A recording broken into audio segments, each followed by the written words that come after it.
Hi guys. We were having technical issues. Not That's an not so understatement. oh my god. We were using Spotify Jam, and for anyone who knows Spotify Jam, usually you invite someone to the jam, and then you can both on either side play or pause or skip the song or whatever, and it affects both sides, right? For whatever reason, it's not letting like when I pause, it doesn't pause for him. And when he pauses, it doesn't pause for me. And when it's all whack. It's all whack. So we gotta figure it out afterwards. I don't want Yeah, to it was listen it to was this really song. stupid.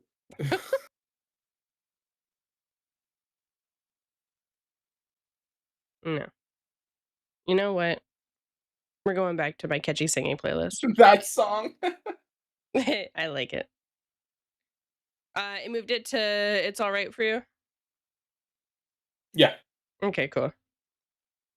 Yeah, the thing that's funny is that the plush wasn't planned. Like him fitting that perfectly was completely just coincidental and it was perfect.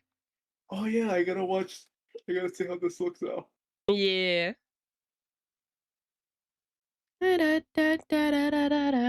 Oh my god, that's so cute. It works so well.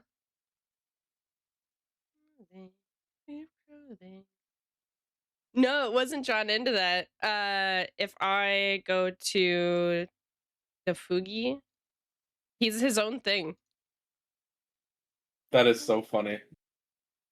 Hi, It just works. croissant. It does. Hi, croissant.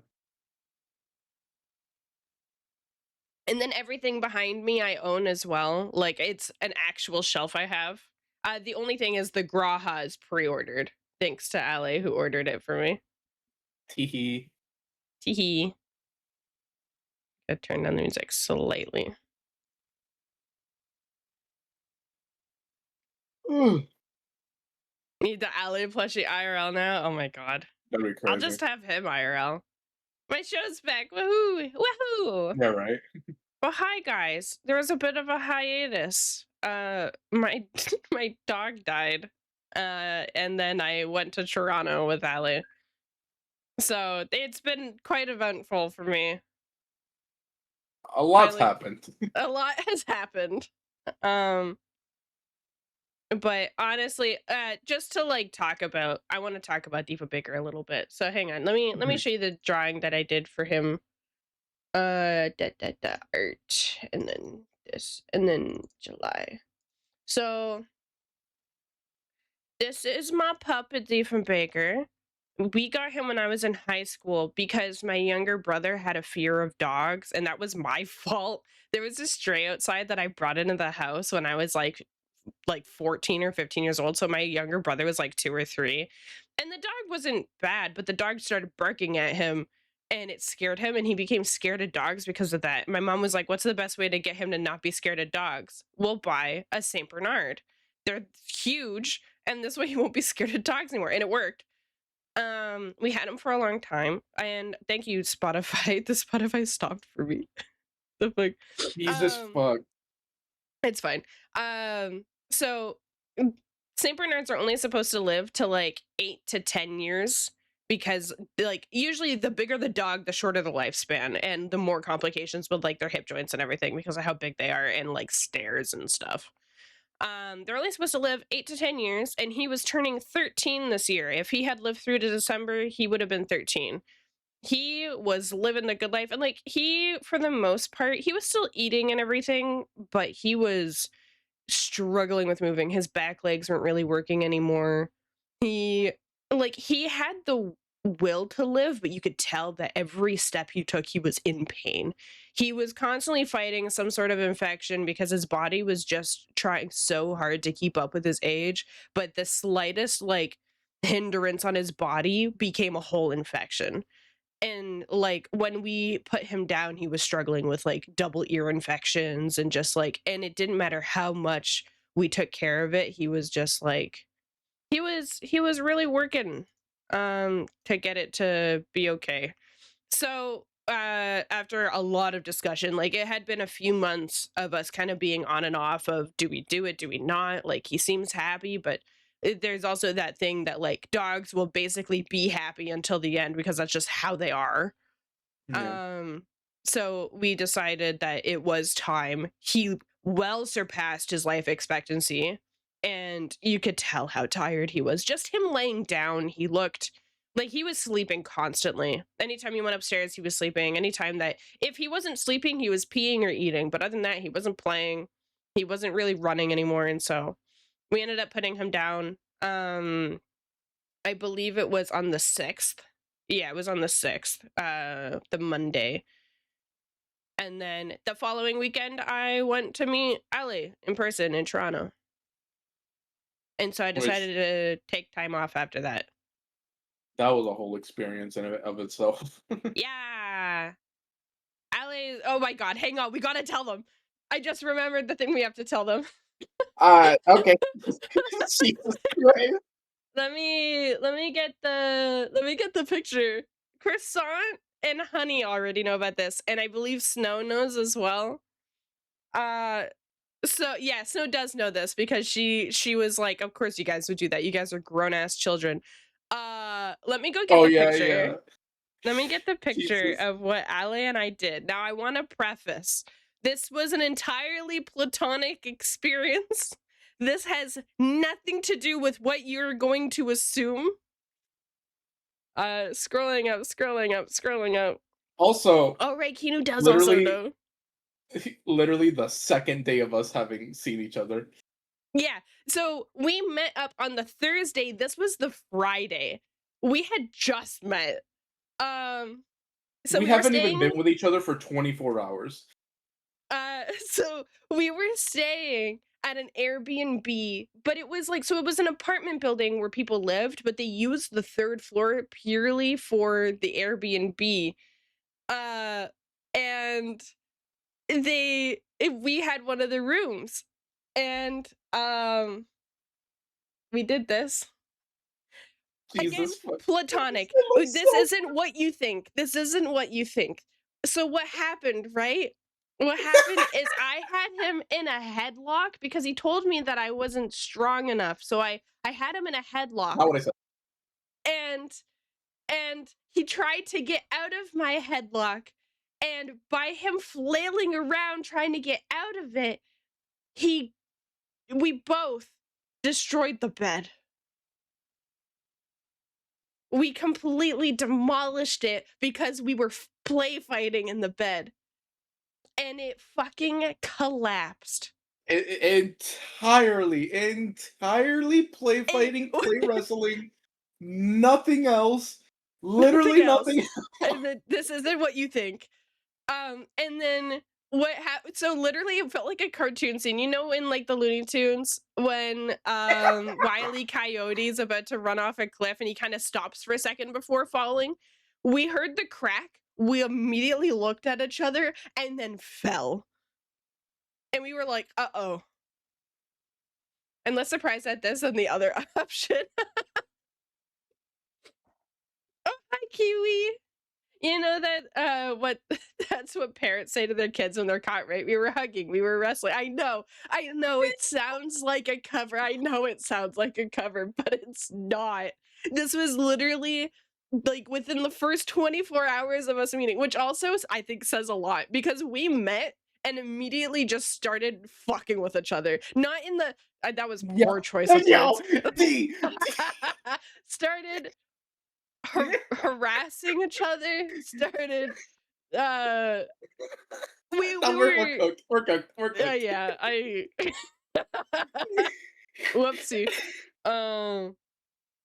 Yeah, no. There's the thing is that every real answer sounds like a euphemism. There is no getting It around does. this. Why would they choose that bed for an Airbnb too, though? Those beds are constantly known to be weak as shit. Yeah, and that's why we weren't charged for it. We got Yeah. away with it. So what I did was I fixed it as much as I could, and then we contacted them and told them that it just suddenly broke, and they came and fixed it, and we didn't have to deal with having to pay like a fee. I'm hearing a lot of excuses. Love the word Jesus choices. Christ. Yeah. Spotify keeps fucking stopping itself again. I'm so sick of Lovely. this app. I'm not even sharing my screen with Spotify included. It's like, you're sharing your music? Yeah, it's called a jam. We're literally using it through your system. No, Croissant, they didn't give me the side eye. I could feel a little bit of judging aura, not gonna lie. That's why I I mean, stayed cause yeah, outside. cause he had to. He felt you felt the judging aura because we had to fucking get a bed fixed and on a lovely ass day as he was about to go out and do shit. So he's like, yeah, kind of wish he probably wishes he wasn't there at He that moment. probably should have gotten a better bed. The Airbnb owner was probably like, I don't want to charge them for breaking the bed. I don't want to accuse them of doing that stuff at my Airbnb. To the bed, it lived a good life until it met y'all. Dude, it breaking like that was so fucking funny. And I gotta say, we handled it pretty well. Oh We yeah, jumped up. Ali started like handing me the pieces and helping me move the mattress and stuff, and I'm repairing it, and we're locked in. And I'm telling him a story about there was a time where I was in Airbnb in 2023 or 2022, and they had a white yeah. rug underneath like the dining room, not the dining room. They had a white rug. Thank you so much, Spotify. They had a white rug underneath the coffee table, and we were drinking wine, and the bottle fell over and spilled onto the carpet, and I went so quick into action and cleaned it up. You couldn't even tell that wine ever spilled on the on the white rug, and it was a shag rug too. I cleaned it so fast and so thoroughly that you couldn't tell, and we never got charged. I'm the queen of fucking things up in Airbnbs and fixing it so no one knows. It's okay, there's enough side eyes in here to make up for it. The first challenge as a couple, sounds like you two solved it perfectly together. Honestly, him and I, when we met, if of course there were the nerves, but Yeah. like after that, no problems. It It was was like like we an were immediate best connection. friends. It was like Yeah. best friends who had not seen each other since like college type of like situation. Like we had met That's before. 5 out of 10 experience of a place bed's not rated for allegedly platonic aggressive cuddles. Jesus Christ. Platonically aggressive cuddles is hilarious. Um, Anywho, while I have y'all's attention, we gotta glaze LA for a moment because he just got a job offer from Chibidoki. Christ. Chibidoki has hired LA for thumbnails. Yeah, congrats, LA. Jesus. Uh, yeah, it was so funny. Last night, me and D were playing Final Fantasy. We're getting through MSQ. Finally reached Dawn Trail. Finally beat all of Endwalker, and I'm now in Dawn Trail. But as we were doing MSQ, I'm literally like reading the dialogue, and then I get a notification, and it's like Chibidoki DM'd you. I'm like, what the fuck? What the fuck? What the fuck? Thought a Fucking spider fell on him. Because yeah. I had asked him to read the dialogue out loud because I was drawing and I wanted to know what was happening in the story. And I had him give one of the characters a really fucking stupid voice. So I'm like giggling, drawing, listening to him do these voices. And all of a sudden, out of nowhere, he's like, oh my God, oh my God, oh my God. I'm like, what's happening? But yeah, I got a DM from Chibidoki, and I'm going to, for now, I have a comm to work on a thumbnail, and so that is very exciting and very scary because I've been watching Chibidoki since Oh my 2021, God. Can we and tell we're them not gonna about talk about the Bowser? DMs. We're gonna talk about the DMs, I We guess. All can't right, tell them about Bowser Ballin'. you can tell them. I, You can tell them. can I I was just share joking. this screenshot? Yeah, you can share the You guys screenshot. need to see Bowser Ballin'. You guys need to see this. This is so fucking funny. So when he opened the DMs with Chibidoki, he saw that in the past he had already DM'd her.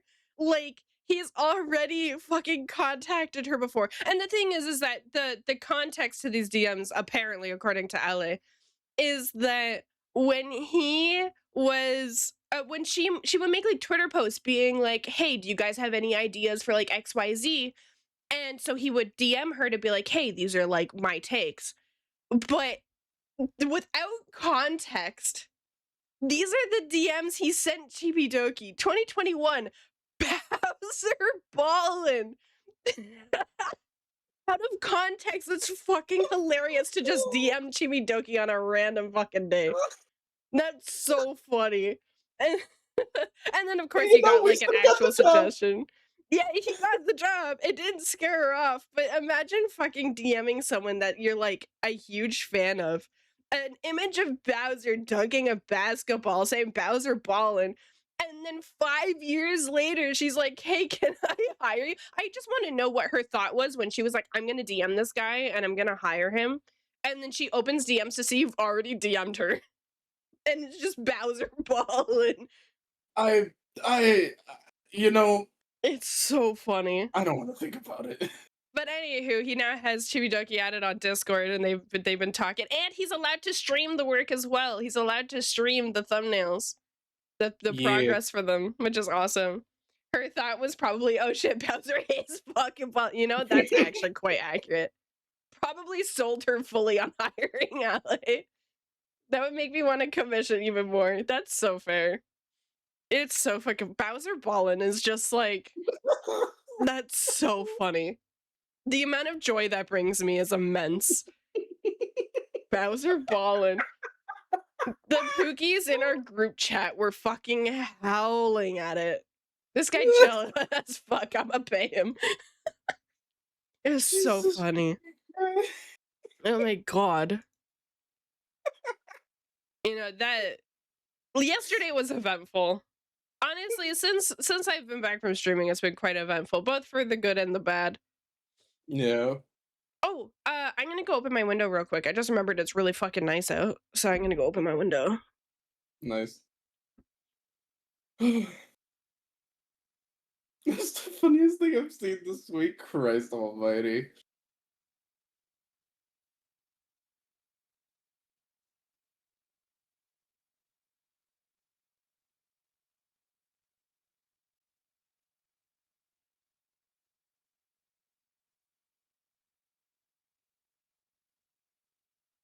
It's smoky there? Jeez, yeah. Are there still, like, issues with the smoke from the fires and shit? Because I know that's been bad for a while, but I don't know. Ever since I got a little bit better in Canada, it's like I stopped following it. Certainly aren't. Damn. It's definitely better than before, but it's still smoky. Oof. Dude, I still can't fucking when I woke up and it was orange outside, I was like, what time is it?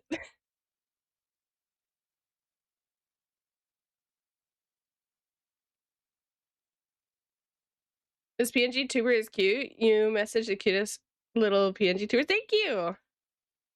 I don't even remember how I got this idea. Oh, I was wanting a PNG tuber that kind of like, I don't know, took up more space, but in a way that was like nice. And so the shelf behind me, everything that's on it, like I actually own. The Grahatia is to be obtained. He has been pre-ordered. But everything that you see is something, I will say the shelf I did make, like my shelf actually has like black like beams and stuff, but I didn't want to fucking do it. So I made it just like a standard wooden shelf. But yeah, I tried to make it like when I had the books behind me or the art books that I have for Final Fantasy. Yeah. It's The been, it's, dumbass plushie. Make not message. I kind of figured what you were saying, Peachy. No worries. I think he's talking about me for the dumbass plushie, and I hate him so much. Orange time, duh. What time is it? It's time for orange. Jesus. It's been very, very eventful since the last stream, so Yeah. I considered coming back on the Saturday, like this past Saturday, but I wasn't really feeling it. I did miss streaming, but for anyone who has streamed, taking a hiatus and then getting back into streaming is always so fucking weird. And I've been in a situation where I've had to take several hiatuses because something's happened. yeah. Partially my own doing, because I end up overworking myself, and then I'm like, oh, whoa, the consequences of my actions. I died, and so it came back. Oh, yeah, how are you feeling? You were really sick.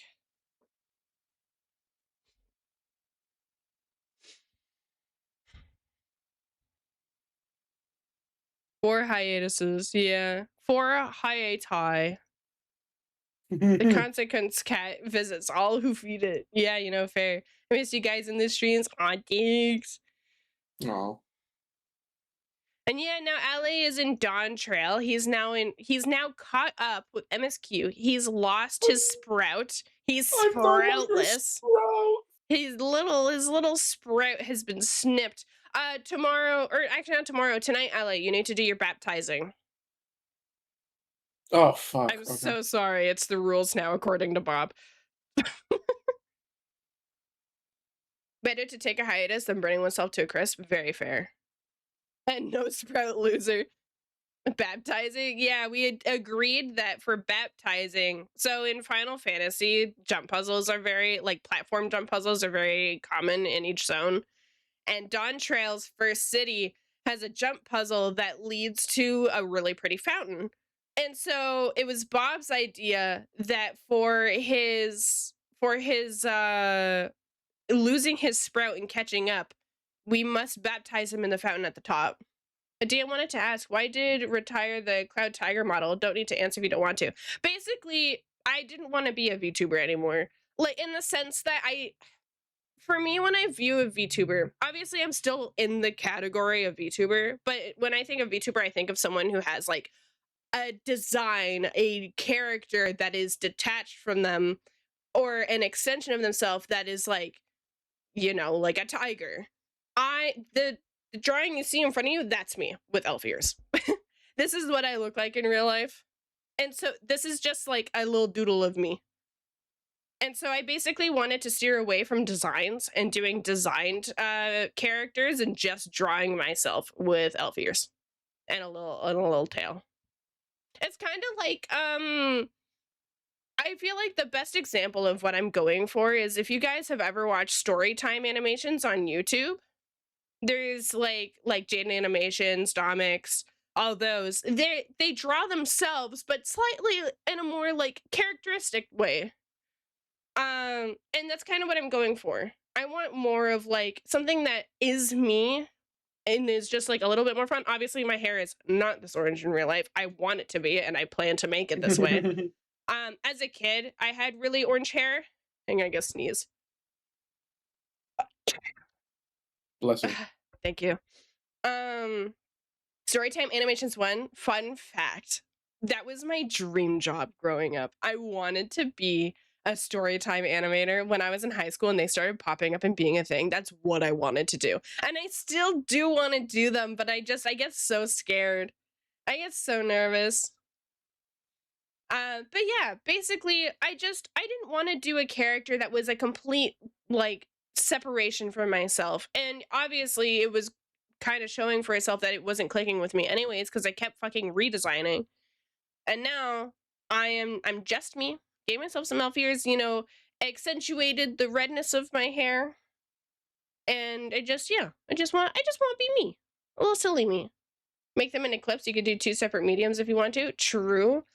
I do want to get into more content creation for sure. Oh my god, you guys looking at my feet. I will say I've always wanted to do storytime animations too, but 2 things. One, I have no stories to tell. I don't think I have a lot of interesting. I feel like I have more stories now, but for the longest time when I did want to do storytime animations, I had no story to tell. So, it's like, so what would be the point? And then second, oh my god, it's so much work. Oh my god, that's so much trying and so much work. And I have so many scripts written. I have so many scripts, so many ideas. I have so many stories that I want to talk about. And I also want to, if I do story time animations, I also want to do like stories that are not so lovely, like the struggles of having ADHD and stuff like that. Because I feel like that's always really good to talk about. Also, I want to talk about the struggles of like being a woman. I don't want to get like too heavy and that's like my focus, but I think that the occasional like video about like struggling with cramps or the experience going to the doctors as a woman, that kind of stuff. I would love to do storytime animations. It is 100% a time thing. I have the drive to do it. I think the main thing is the fucking video editing. I cannot for the life I'll do of it. me. But you are so overworked already. I'm not gonna put another thing on your plate. I just gotta stop playing Final Fantasy. Yeah, no, I'd rather not. You should totally do it, Peachy. Honestly, it's kind of refreshing just being yourself. Cause like I don't get me wrong, I fucking love VTuber designs and I love when people have like really cool designs that are super unique and have like a personality and stuff. I'm not good at that. And I think it's just like the lack of ability to role play. I just cannot. And it's a big reason why when I do D&D, I try to join combat groups, not role play groups, because I'm so there for the silly shenanigans, not for the lore. I want to become a 3D animator and make my own animations from the ideas I cook up in my brain. I made an animation about not feeling adequate this year as a bachelor project. Oh, that's so awesome.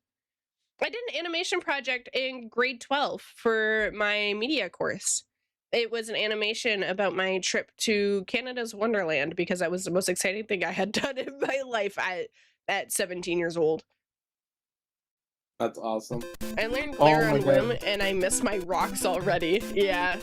Thank you for the bits. I'm so excited for I think end of this week, a little animation project that I've participated in is finally gonna be coming out. So Oh, I it's can't so wait. good, guys.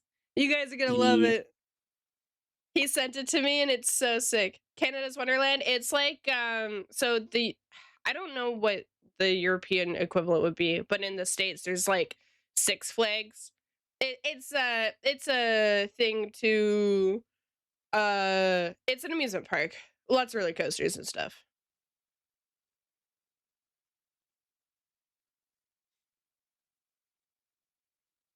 It's really close to me, so we used to go like every year. But yeah, the Sonic one, it looks so good. Bro, just talk over. I'm not gonna do that. What the fuck? He'll die. Yeah. Nah, you can talk over me. No. I'm I'm not just doing trying to make sure we read everyone's messages before running off. that. I don't know if I ever showed the final for everything. I'm just gonna send you a DM, Caleb, with with the final thing. So not the final thing, but like my portion of it. The final thing I'll I'm share so on excited Twitter. for it to come out. It looks so professional.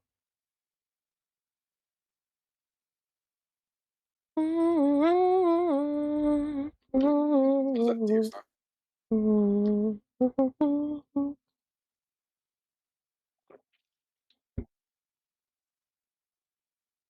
Drawing hand sucks. Yeah. Yeah.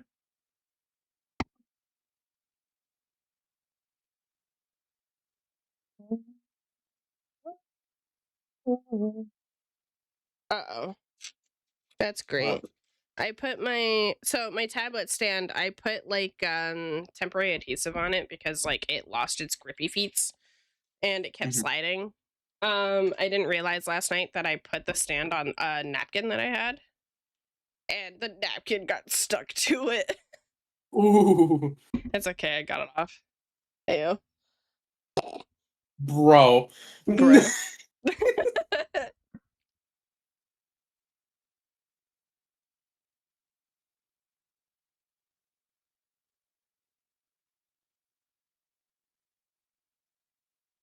I will say, man, we talked about it, but holy shit! Thank God that Toronto trip happened when it did.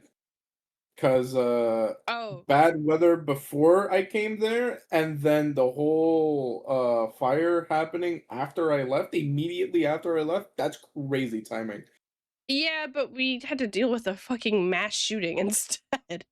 Fuck, you're so right, I forgot about that! Holy Okay, shit! another story time, guys. There was a mass shooting while we were in Toronto, a block down the like a block from us. So I didn't know it happened.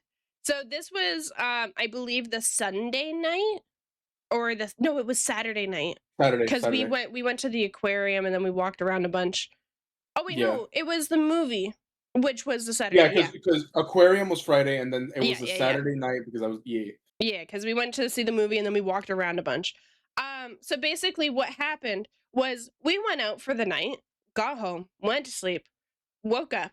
I went to the washroom, scrolling TikTok, and TikTok was like, there was a mass shooting in Toronto, and 2 died and 4 were injured. And I'm like, but I'm in Toronto. Where the fuck is this? And I look, and it happened while we were out down the block from us at a festival because there were a bunch of festivals that weekend.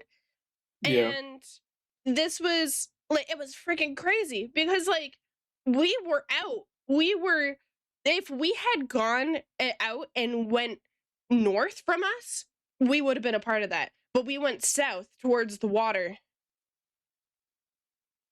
So yeah, 2 people died unfortunately, and that was very scary. Apparently my mom had like seen it happened, but she didn't know when it happened. She checked the morning of when the news came out, and she immediately checked my location and saw I was at the Airbnb, and I'm like, "Yeah, but I was out when that happened."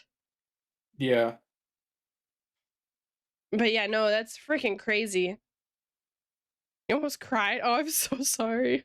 Oh. It was one of those things where 2 people got into an argument and they started shooting each other. And so there were casualties because of that. It wasn't someone just going around willy-nilly. It Yeah. was like it sparked because 2 people got into a fight. Wait, but that was one of the shootings. There was a second shooting. There was a second shooting down by the water where we were, but we didn't know about that one either. I think that one happened when we were at the movie theater. I thought Canada I was free think from gun violence. It's not free from gun violence, it's just far less. We don't have like common school shootings or anything like that, but shootings are still common here because you can still own a gun in Canada. It's just a much longer process. Like it takes several years for you to get a background check. Usually, gun violence that happens in Canada are people who got the guns illegally or stole a gun from someone who got it legally, so illegally. Um, a lot of gun violence is caused from guns that shouldn't have been obtained, not legal ones. The fate decided these 2 are cute. Nothing will dude, literally when we broke the bed, because we made a joke when we started dating that the reason why we got put in different countries is because when we're together, we're just gonna explode shit.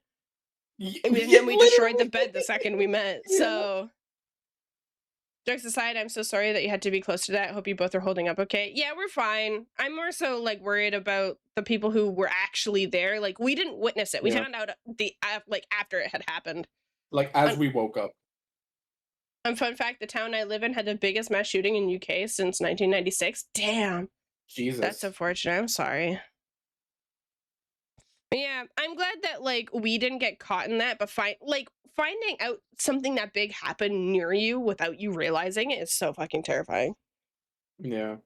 It it was interesting to see the reactions of everything though, because it was one of those situations where me coming from America, especially where I live, I woke up to that news and it was like, oh, that's interesting. And I think you were a bit more I shaken was up shook. by I the was news. terrified. Yeah, Because that's not something that's common. Like, yeah, yeah, fights and stabbings and shit like that are still common, of course. Every country has its problems when it comes to crime. You can't be away from it no matter what type of laws you have. You just have ways of mitigating it. And so, yeah, because our mitigation of this violence has been fairly good compared to the States, it was jarring for me, especially because, like, Toronto is known for really high violence rates because it's fucking 3 million people in one spot. Of course, you're going to have people fighting. I grew up in a smaller city and now live in a tiny town, which, okay, this is a weird shift, but I learned something not too long ago from my younger brother because he looked it up because he was curious. The perk of living in a tiny town is everyone's friendly for the most part. no one gets into fights. So basically, the less humans you have in an area, the kinder they'll be. Yeah. But also, we found out we have no sex offenders in our area. That's Not a single one. We checked the that's registration list. sick. What the fuck? Yeah. The registration list for my town has 0. There's no one. Who up John that That's it, because when emo? I checked recently, there was definitely a bunch near my area, so It's definitely the perk of living in a small town is violence. If something happens, you know who did it, and now they're shunned in the town. yeah. We're like, oh, did you hear that Jimmy Bob did this? Like Jimmy Bob. the city that I lived in growing up obviously had its violence. Like it still had like 600,000 people. It had its violence, and like when I moved out to my first place, literally there was a murder down the street for me. But there's just like it's not as common, and when it happens, like it's just not as common. In Europe, it is a thing about another shooting in the U.S. To hear that people in the U.S. also feel like that is oof. Yeah, it's in the U.S. It's definitely like that. I should probably let the U.S. guy answer though. Sorry, I've been taking over this stream. Yeah, I'm so excited to That's be fine. talking again.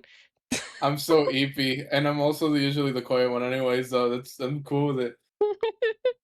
To hear people in the US also feel like that is oof. I'm sorry to hear that for you. Yeah. Um.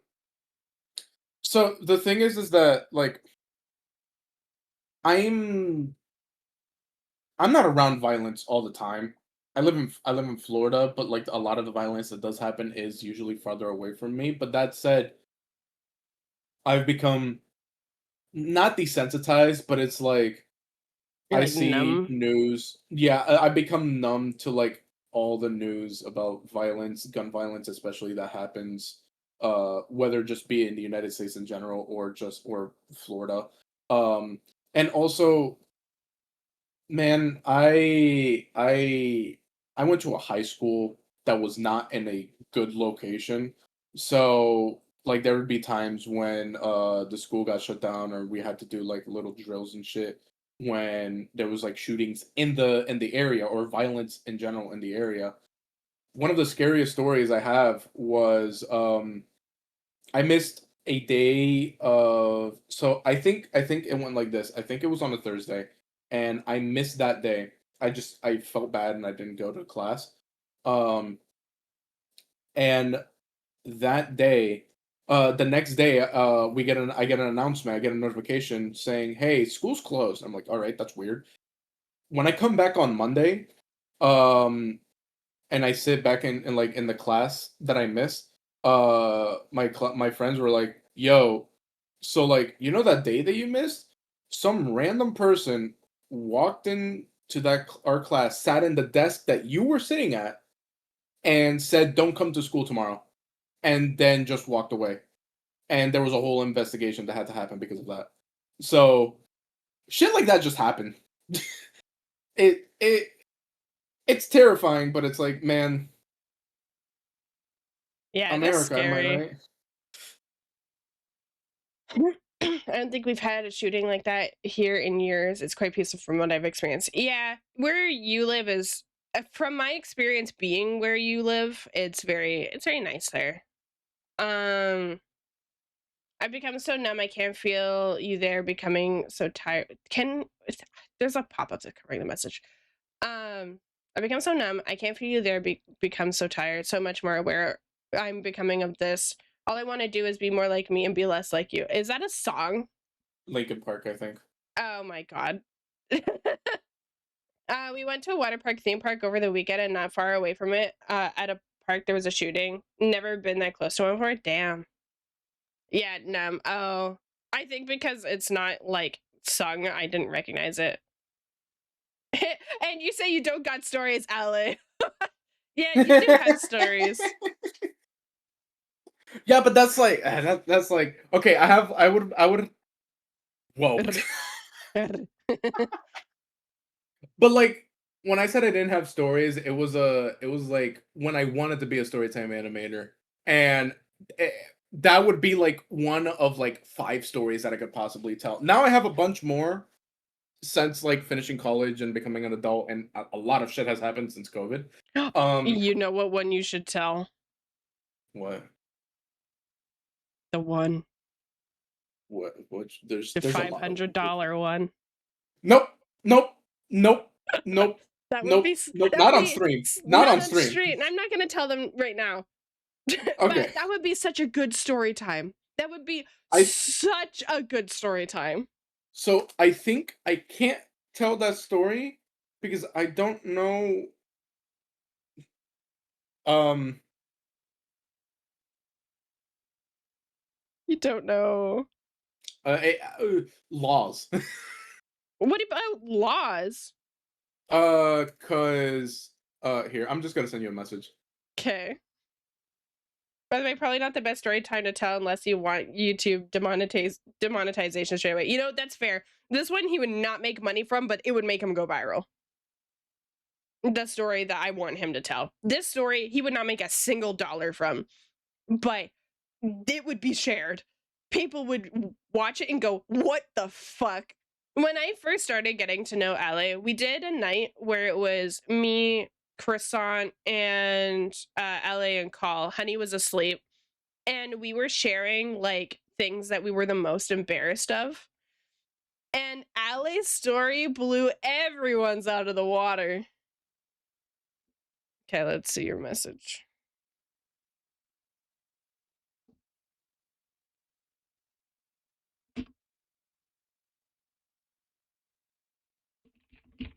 Uh, because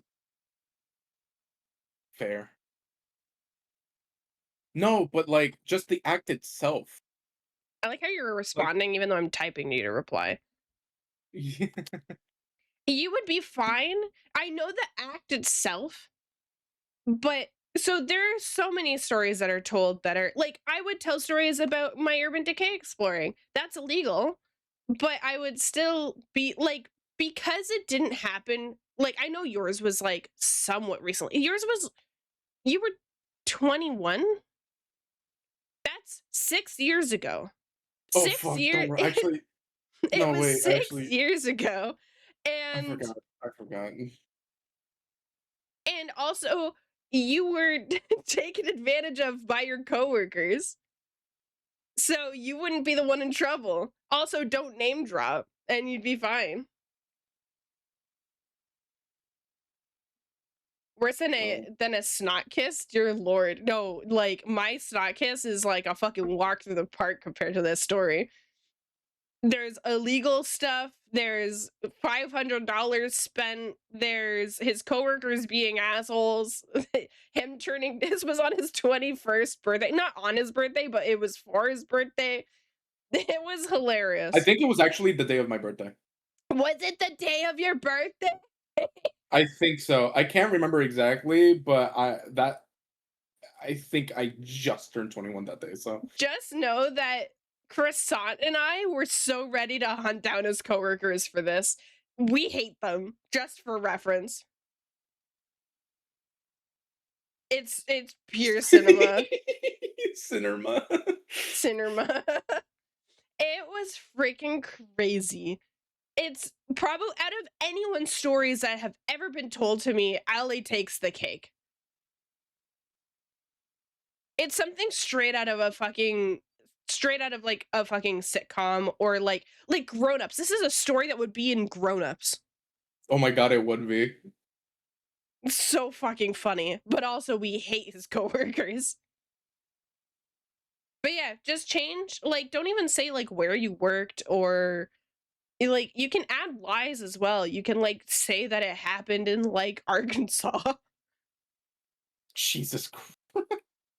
Make it so that people can't track back to it and you can tell the story.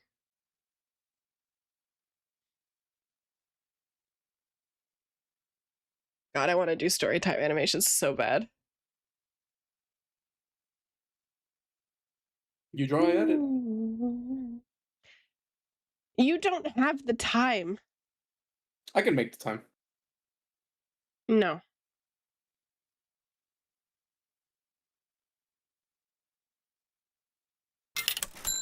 Oh, thank you for the resub. Also, thank you for the resubs that happened while we were trying to fix the stuff earlier. I appreciate it. Yeah, So let me. Spotify was not fucking with us. Yeah, no. Hi, Runa. I got you. Let's start with this. So I got this friend called Xeno. So then tell a story. Yeah, just say it happened to someone else.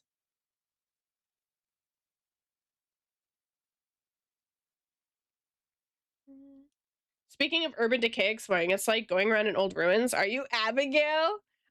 Okay, so yeah, urban decay exploring is going to like old abandoned buildings and exploring through them. And I mean, yes, I am Abigail, 100%.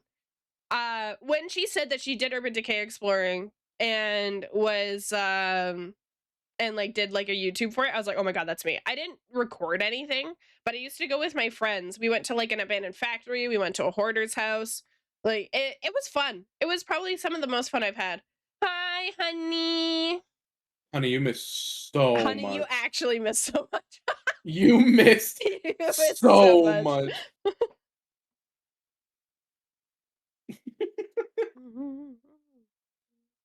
Also, Honey does know the $500 story, but we had to tell her the next day. Yeah.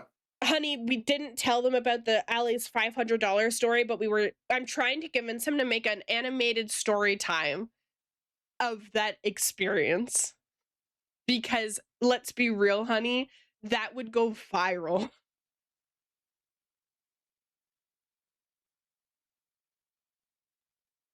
Change some names, change some locations. See, Honey Change says yes, everything. please. Just change everything. Keep the make an setting, original change story. everything else.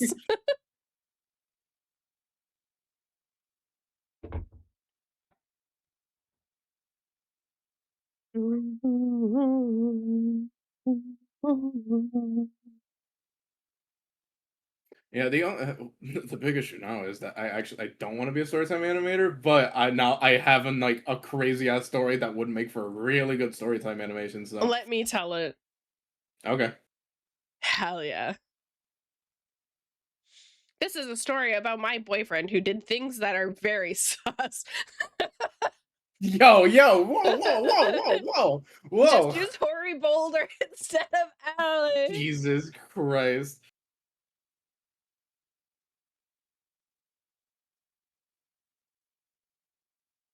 That would be fire though. Hoary Boulder.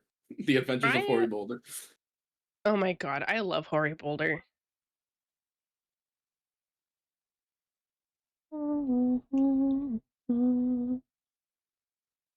I like how he's still like prevalent in MSQ because like even in like 7.5 you talk to him. That's awesome. I love it because so many games are so quick to like throw side and background characters away because it's like, oh, you know, you're done all the noob stuff and now you're in the real stuff, so they don't matter. But Hoary Boulder like actually like he's around all the time. And yeah, he is still around. In MSQ in like post Dawn Trail, when you go back to the Rising Stones, Hoary Boulder's like, hey, and I was like, what is Hoary Boulder? Big fan, big fan.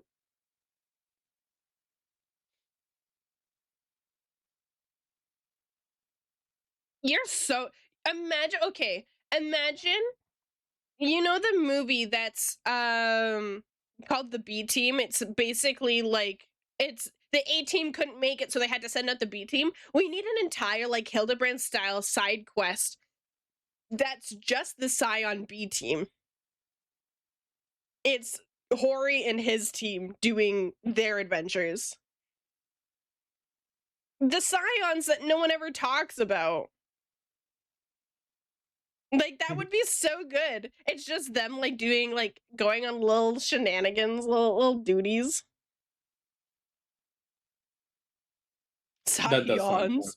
It would be so Oh my cute. God. It would also be really cool if there were some like scenes. Should have done that during Shadowbringers. They could have. I feel like that would take you out of everything though. Yeah. Because of, you know, the stuff going on. Don't say what it is though, because of snow. Snow, don't look.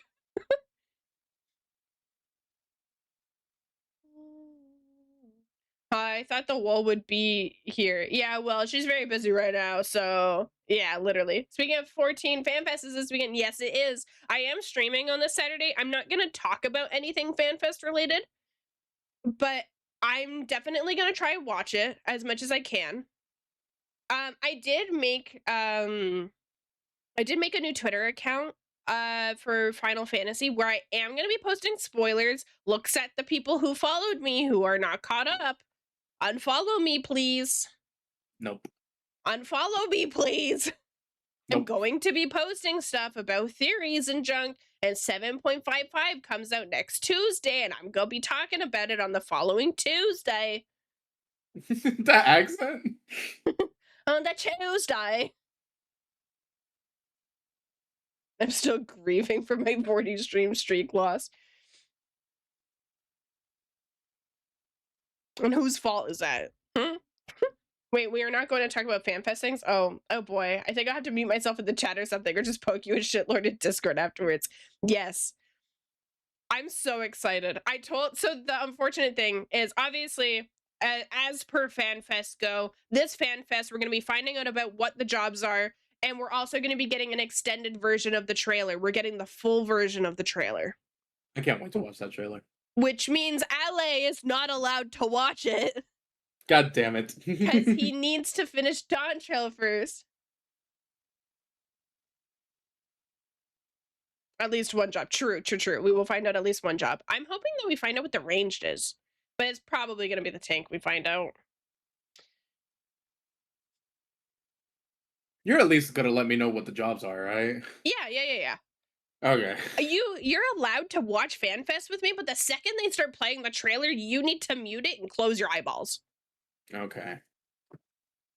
Well, both you and mine, because I lost that at that time that you ended streaming earlier and rated me, and then I forgot to continue it with the VOD. Yeah. We will also see more about the ability skins, which they were originally going to show more at the first FanFest. Hell yeah. I'm very excited. Is it on the Saturday or Sunday? It's the whole weekend. No, but like the stream that's going to have the big announcement. Whole weekend. Oh.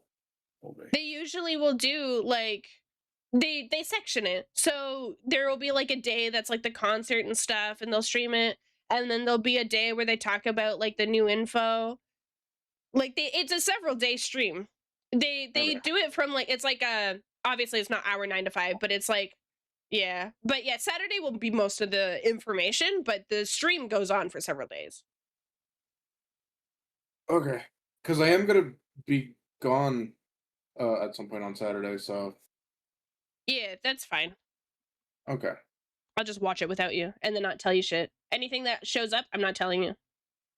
Except for the jobs, right? No. If the jobs are told while you're watching Odyssey, then that sucks to suck.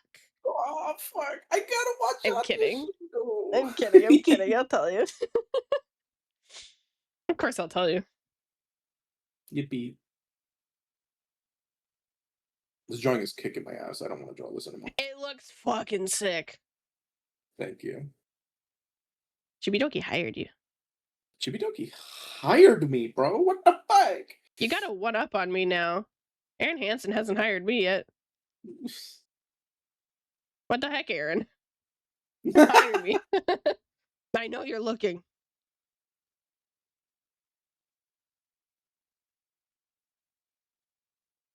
It's at 1 a.m.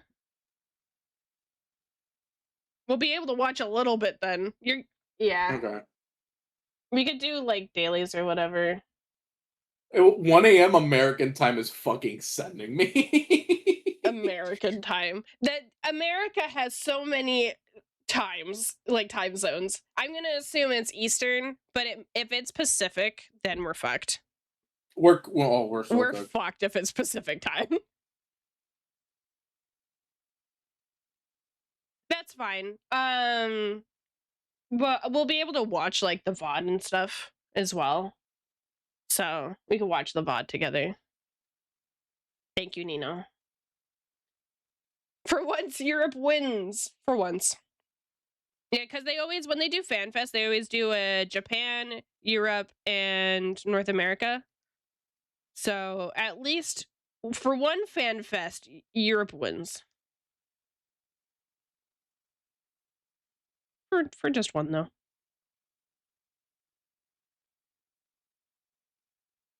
We should try and get tickets for FanFest next year. So for those who don't know, what? I thought you wanted to do the one where they do a big expansion release. I do, but it might be nice to actually go early and like meet and stuff. That's what I was saying. Yeah, no, I'm you're so right. down. We'd be able to meet Honey. I'm already meeting Croissant in a month, and I met you. So, but then I could also meet Snow.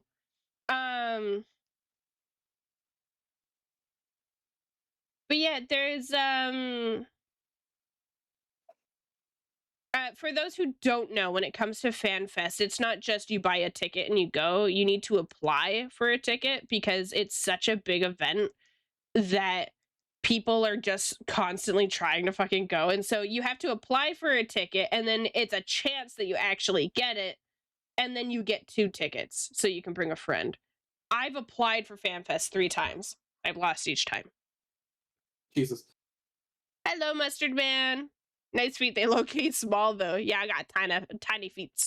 Tiny concrete slappers. This is what I'm gonna do. I'm gonna become a Final Fantasy content creator, and between this FanFest And then get the next invited. one, and then get invited. Hell yeah. All right, starting playthrough 2 of A Realm Reborn. Brand new character save.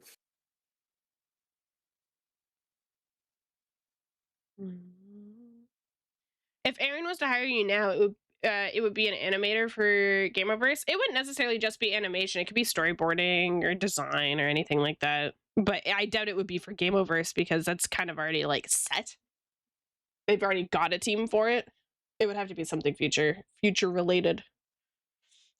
So Snow sent me a time-stamped link to one of the 10-minute power hours, and he said my name because they have someone on their team named D, and so he made a D's nuts joke, but it caught me off. It scared the shit out of me hearing him say my name. My brother was like, you should clip it and then make that like your alarm on your phone. Jesus Christ. Your alarm on your phone is fucking Aaron Hansen calling out to you. They're D's nuts.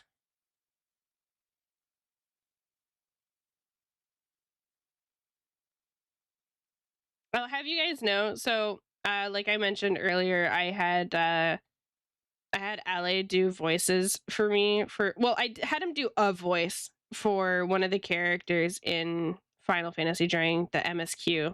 He was doing the voices normally for everyone else, but this particular one, I had him do like an oh whoa annoying high-pitched voice for them. And it sounded like when Aaron Hansen is doing like his Legend of Zelda playthroughs and is doing a voice for Zelda. Which, by the way, highly recommend his Ocarina of Time series, where he named Link Spance, and whenever Zelda sees him, he goes Spance. Fuck your father! Fuck your father! Fuck your father! That's my favorite part of the whole thing. I had a dream that my dad was a crab, and then the crab said, "Fuck your father! Fuck your father! Fuck your father!" You're doing the voice really good. What the fuck? Thanks. I've watched that playthrough, so I love his Sonic playthroughs and I love his Legend of Zelda playthroughs. They're so fucking funny. I love how much he hates Sonic. He loves Sonic so much he hates it. And I think that's so fucking funny. I wake up every day with Aaron. So, gay warning, everyone. God, I love how much of a nerd you are. Anyways, continue. Shut the hell up. Where'd that come from? Because I said I like Aaron Hansen's videos. It's just these last few minutes, I've just been smiling and thinking, man, I love this woman. Anyway. That's gay. Yeah, that's why I said the gay warning. Gay warning. Oh my god, we need to get like a little alert that pops up on the screen. Gay warning, gay warning. Oh my god, I need an audio that's just that was gay. And then it's just like, and they have to click it anytime you're gay. But also, I love you too. Can you guys tell who's the romantic one in the relationship? I'm the one who drags him along to do new things, and he's the one who's gay. I got him to try mussels. He tried so many new foods when he was with me. He tried mussels and squid. Because we had hot pot. I got him to try bok choy. Oh my god, we gotta tell them about the sesame balls. Oh my god. When we were at Dude, Hot Pot, there were these like, so they had for anyone who has done Hot Pot or hasn't done Hot Pot, when you sit down, you have the pot in front of you and you have like a little burner, and then you go and there's like usually a wall or a table or something that has all the things that you can add, kind of like buffet style. You go and you add it to your plate and then you cook it at your table. But then there's usually also like a second row, second table that's like not stuff that you're cooking in it, but more so just like appetizer style stuff. And they had these sesame balls with red bean paste in it, and it was like the most perfect sesame ball I've ever eaten in my life. The perfect crunch of the sesame, the dough of the ball, and the paste to ball ratio. It was like I bit into it and I felt like I got ascended into heaven for a second. honestly, top 10 balls I've had in my mouth. Clip it. Clip it. Clip it. Clip it. Flip it. Please. Thank you so much, honey. Jesus. I went to a K barbecue place yesterday. Oh my god. I can't do K barbecue because the smoke really, like, I have asthma, and because like at least the place I went to didn't have a lot of ventilation, and so there was just smoke all in the building and I could hardly breathe. It was horrible. You suddenly saying I made him try mussel as the first thing made me think she made him wear a muzzle. Almost. Oh my, what? What? What? What the fuck? I love this song. Yeah. It's so fair. That smoke was in my face yesterday. Yeah. I love hot pot because it's steam instead of smoke. And so it's a lot more it can be handled. Like, I love K barbecue. It tastes so good. But yeah, my lungs, they be a dying while the food be a frying. Feeling she's watching over me. I will And say, times I feel the like worst I part should about go. leaving Canada was the fact that I'm not gonna be able to have all those foods again. You can't have Bro, ice cap. no ice cap, no, Poutine. fucking no poutine. What was the Jollibees. fucking no Jollibees. I was trying to remember that. I'm so EP. Names are not coming to me. No Jollibees. Oh Ayo. my god. I left Canada and I missed the balls. So true. But also, Don't God, worry, I'll yeah, send no, you it was pics just later. God bless. There were so many foods that I got to try there that I was like, oh my god, I'm in heaven.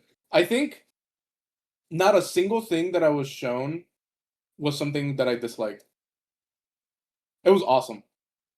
Like, I'm very picky when it comes to food. I am a very picky eater, and I don't usually go out of my way to try new things unless I'm with people who will try to force me to try new things. I And didn't have to so, force you. I mean, exactly, you don't need to force me. Ayo. 'Cause- Jesus. So, being able the literally after that hot pot place, that's the only thing I was able to think about the entire trip. It's Like, so I good. love being able to experience all the new food and everything, but oh my god, that hot pot place left a special mark in my mouth. Hey yo. Yeah, I did take him to Tim Hortons. And I basically ordered his food for him. Because I know he has like a sweet tooth, so I got him to get the double stuffed Oreo ice cap, which has like whipped cream on it and everything. But then also they currently have a cheeseburger, chicken burger. Whoa.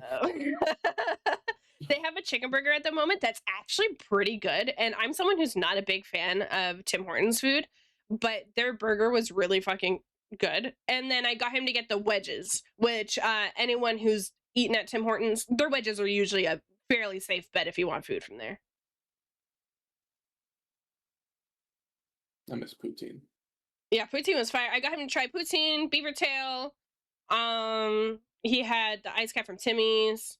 Oh, he had Timbits as well, but when we went to Timmy's, it was like while they were closing, and they usually don't bake anything fresh near the end of the shift. So it was a lot of the leftover special Timbits, so they weren't really that good. They weren't like the classic Timbits.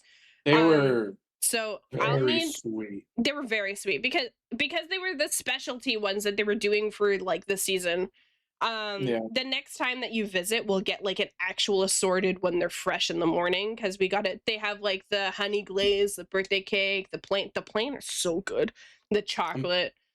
I'm ordering my ticket right now. And yeah, he had a lot of food. We ate so much.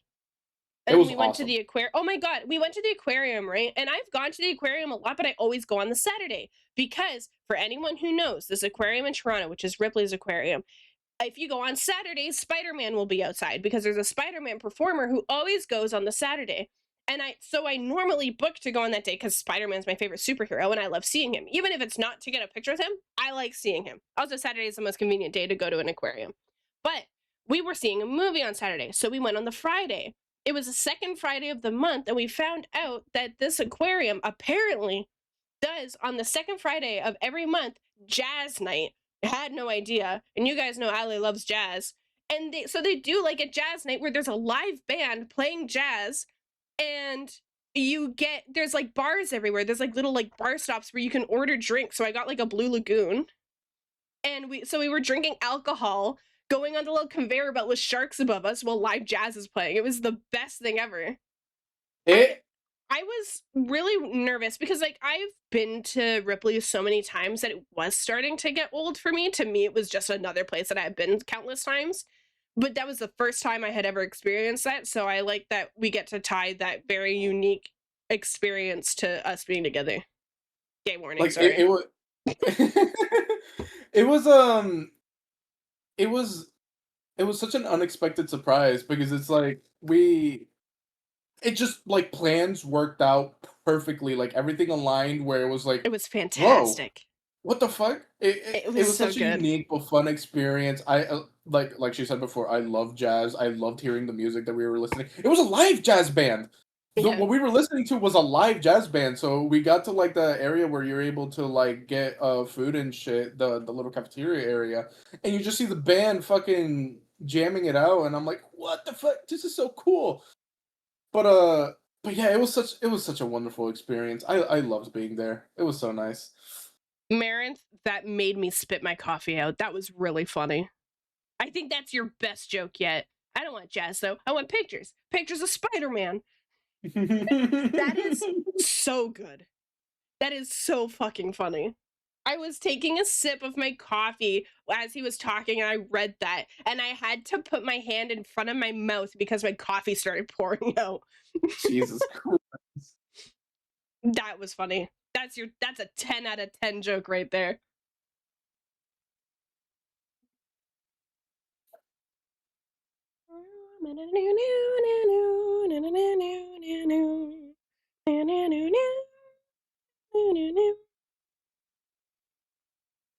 Okay, so I commend you for it. Shane the Spider-Man was not there as well, though. Then they would have been playing swing jazz. I'm jumping off a cliff. I love that. No, that joke is for me. That joke is for me.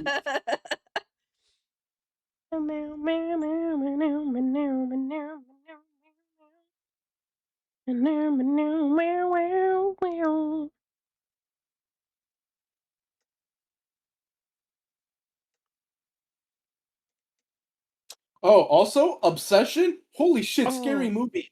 Okay. Oh, I wanted to talk about this. I totally forgot. Yeah.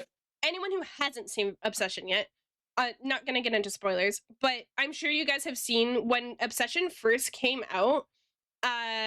there were people posting their reactions at the end, and I was like, oh, they're just being dramatic. Like, horror movies these days have just not been scary for me, and I typically don't really vibe with them too much.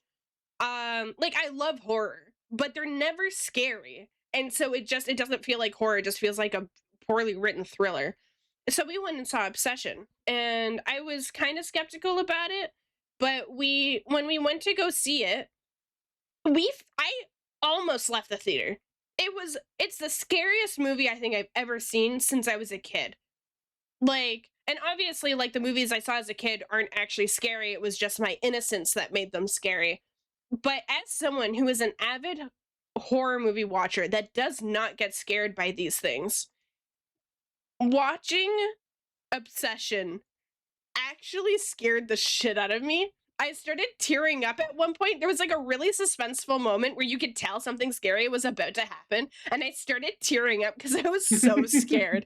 I was like, my brain couldn't handle the amount of terrifying that movie was. And I think the reason why, so a big reason why horror usually doesn't get me is because it's unrealistic. It's usually Oh my unrealistic, god, yeah. or they really push things that just. I know that to you this was scary, but for me, the Hereditary, when the grandma starts crawling on the wall, it felt so out of nowhere and made me laugh because it looked fucking hilarious. And so when movies try to do that, like possessions and stuff, it usually is just like, it's like, oh, you made a bargain with a demon and now the demon's coming back to haunt your family or whatever. But Obsession, it's based on something that's real. There are people who get obsessed like that. Obviously, she was obsessed without her own control. Staying on surface level, not gonna get too in depth on spoilers, but um, the obsession the girl has isn't her own, but people do get that obsessed with things in real life. And so, because there's a root of reality in it, it was so scary. Did you see how they put in Canny Valley makeup on the woman in the scene to make it more? Yes, I have seen. It's so good. They It's did so fucking such a good freaky. job with it. But After the movie, I was frowning to yeah, Ale and I went, I'm sorry. I'm so sorry. I don't know why I did that. And he was like, stop it.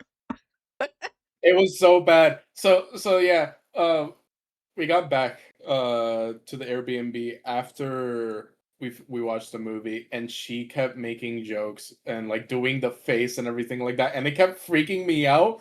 But then when we were going to bed, she was like, "All right, I kind of regret making those jokes because now I'm freaked out. It's having a hard time falling asleep." I scared myself making those jokes. They scared the shit out Yeah. of me. Also, the theater experience was so goddamn funny because I'm a little wuss baby. I'm a little pussy boy. He And was so sweating. I was there fucking jumping and screaming and hollering and all that shit, and we started holding hands in the I movie. was crushing his hand. I was so scared. So that was the thing. I was like, oh my god, this is so bad. But I thought, okay, maybe it isn't affecting D as much. As soon as we started holding hands, and she was fucking squeezing for the like, she was gripping my fucking hand. I was like, oh, she's scared too. This movie's fucking us both up right now.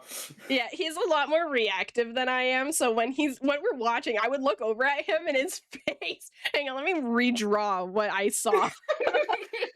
So we were in the VIP theaters, which is where we get like the food and stuff. So here's like the seat kind of reclined a little bit. And then yeah, just pretend this is a bit better. We had like the arm up so that we could like sit closer to each other, gay shit and all that. And I just see him over here and he's like, hang on, so we're like holding hands and I'm like crushing his hand and he's like,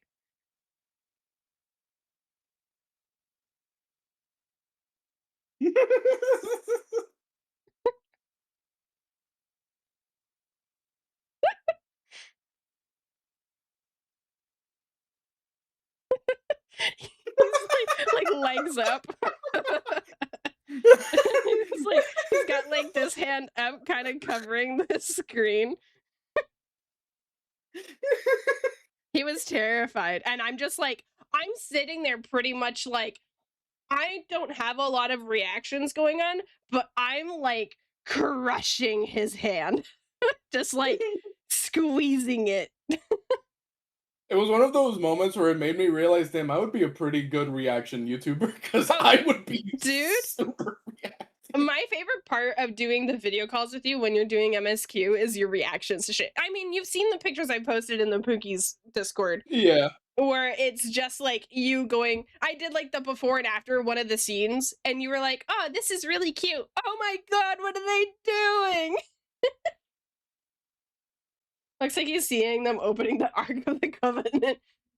Yeah, no, it was scary. I gotta say, it might be my favorite horror movie now. It was so terrifying. I teared up. My body went in a fight or flight moment where I was like, I'm gonna fucking leave. So like I have like a few stages when it comes to liking movies, and it's like usually, and if I just normally like a movie, like for example the Mario Galaxy movie, I just liked it. It was just a good time, but so I didn't look too far into it. Obsession was one of those movies where after I finished watching that movie, all I wanted to do was watch videos on the behind the scenes. I wanted to watch videos on like the meanings and deeper implications about everything that was happening in the movie, because there's a lot of themes happening in that movie that is like, oh, that's very touchy. Um and so it was one of those things where like for the next few days I was just obsessed with looking at videos of obsession and like analysis and essays and shit. I like movies. Did you guys know he's a nerd? I told her like the way I interact with movies and media and shit, like especially during high school, and she was like, Jesus fucking Christ. Cause so back in high school, Back in my day. back in high school and college, I used to really be into movies and anime as well. I don't do it as much nowadays because I don't have time. But this is something that happened with anime as well, where something that I used to do was I would watch a movie or an anime, and if I liked it so much, I would end up looking up the director of the anime or movie and just going through the entire filmography, through the entire back catalog, and just doing a marathon of all of those. Like fucking I would do like an Edgar Wright fucking a marathon. I would do a Christopher Nolan marathon. I would just be like, I really like this director right now and this style of movie. I'm just going to watch all of those fucking movies that they've made. Why are you fucking so much? I don't know.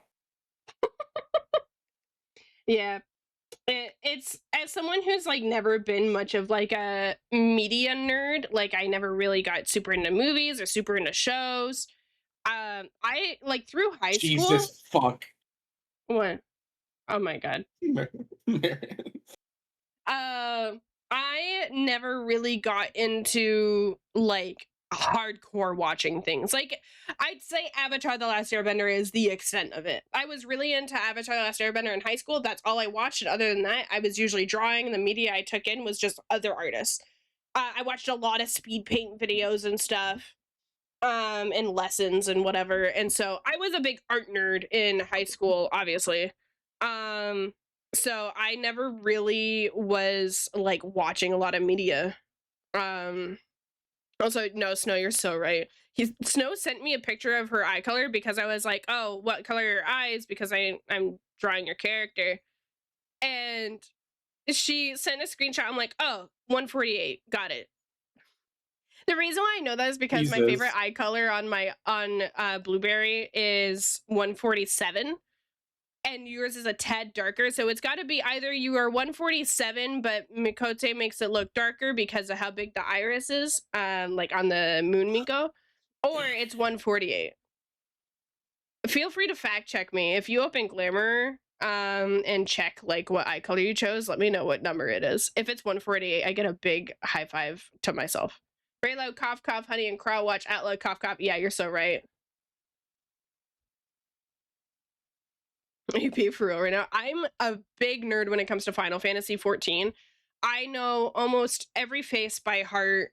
I can tell you the differences between color palettes in different races. Like for example, Midlander Hears have an extra row of hair color that other races don't. I believe Lalafell also has this hair color, but then if you play Mikote or Ara, that's not a hair color option. I also remember all the sub races, and I know what the sub races are. So, like Vina, for example. So there's Rava and Vina Vieras. Rava are the dark skinned Vieras that live in the forest, and then Vina are the light skinned Viera that live in the mountains. And you call Ale a nerd. Yeah, anytime I call him a nerd, he'd be like, "How many hours do you have in Final Fantasy?" So just to refresh everyone's mind, how many hours do you have in Final Fantasy? I am approaching 16,000.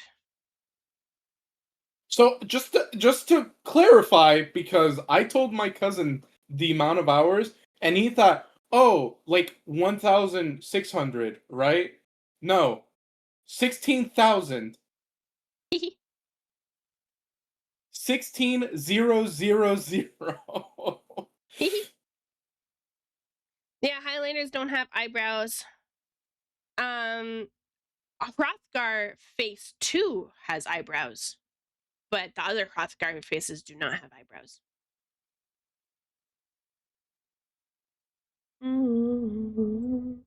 Why do you know so much about races? Kind of problematic. It's because I Fantasia a lot. Are you phase 2? No, I'm phase 1.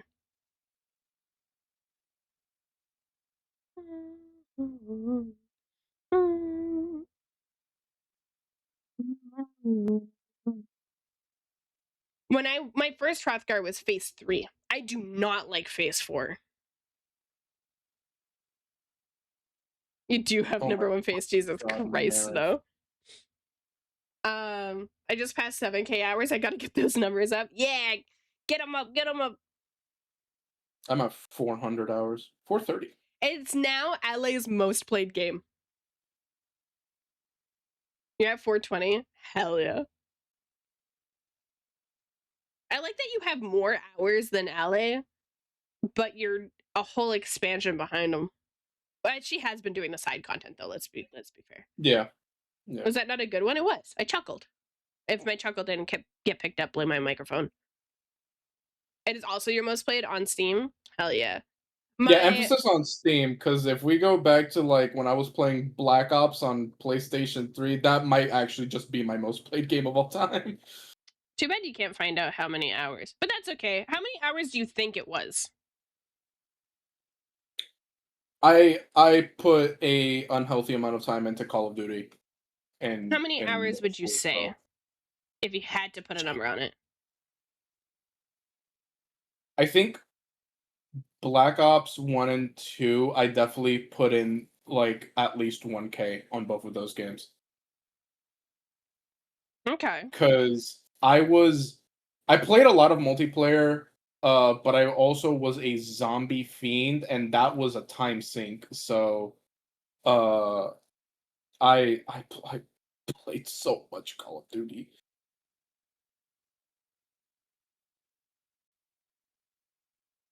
My most played is obviously Final Fantasy 14, but my second most played is Animal Crossing, with about to hit 1K in total with just New Horizons. If we count all of Animal Crossing, every game, it might be not a contender for Final Fantasy 14, but it's definitely around the 10K range. Because I love Animal Crossing. The amount of hours I put into it playing every single game. Ooh, I want to know what my Minecraft hours are, because I've also been playing that since I was a kid. I wish I could check. Yeah.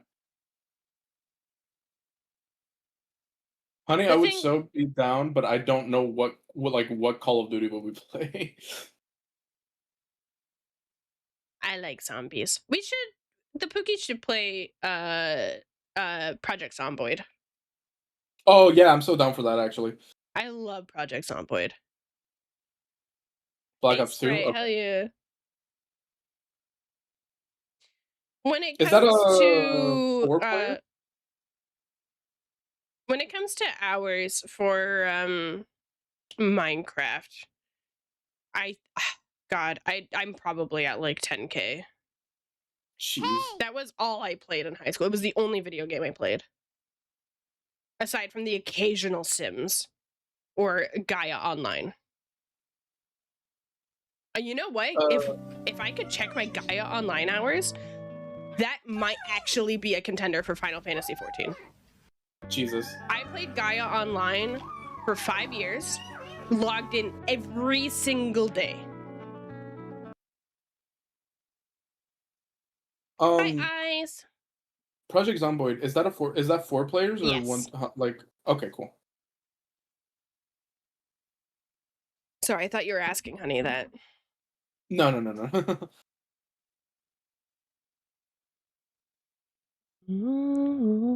There's also the new one that's coming out. That's a crossover of Project Zomboid and Stardew Valley.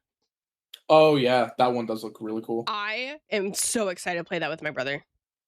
It's right up his alley for video games. He loves Stardew Valley and he loves Project Zomboid.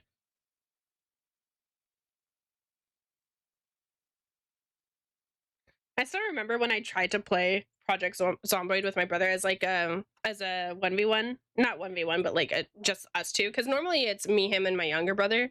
But my younger brother has a tendency to, when he's sick of a game, he just won't play. And then we end up having to play without him. And so we were like, let's make our own and let's mod it to how we want it. And so we're modding it, but then one of the mods broke and we couldn't figure out which one it was. And we went through the entire list of like 100 mods trying to figure out which one it was. And the one mod that I really wanted to keep was a Beanie Baby mod, which lets you go around and you can find Beanie Babies and like drawers and stuff and you can collect them all. And That was about we went through the entire list with Beanie Baby being the last one. And we spent 3 hours going through figuring out which one it was.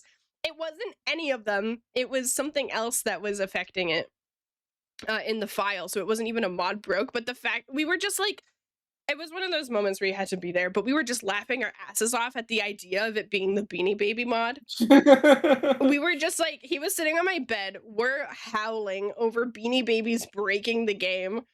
It didn't, though, but I was gonna be so upset if we went through the whole list and Beanie Baby was the thing to break it. But it didn't. But then because we spent so many hours working on it, by the time we were done and we figured out the problem, we didn't want to play anymore. We were just so sick of it, and we haven't played since. Because we were just so friggin' like, it took so much energy out of us, and by the time we were done, it was like midnight. Jesus.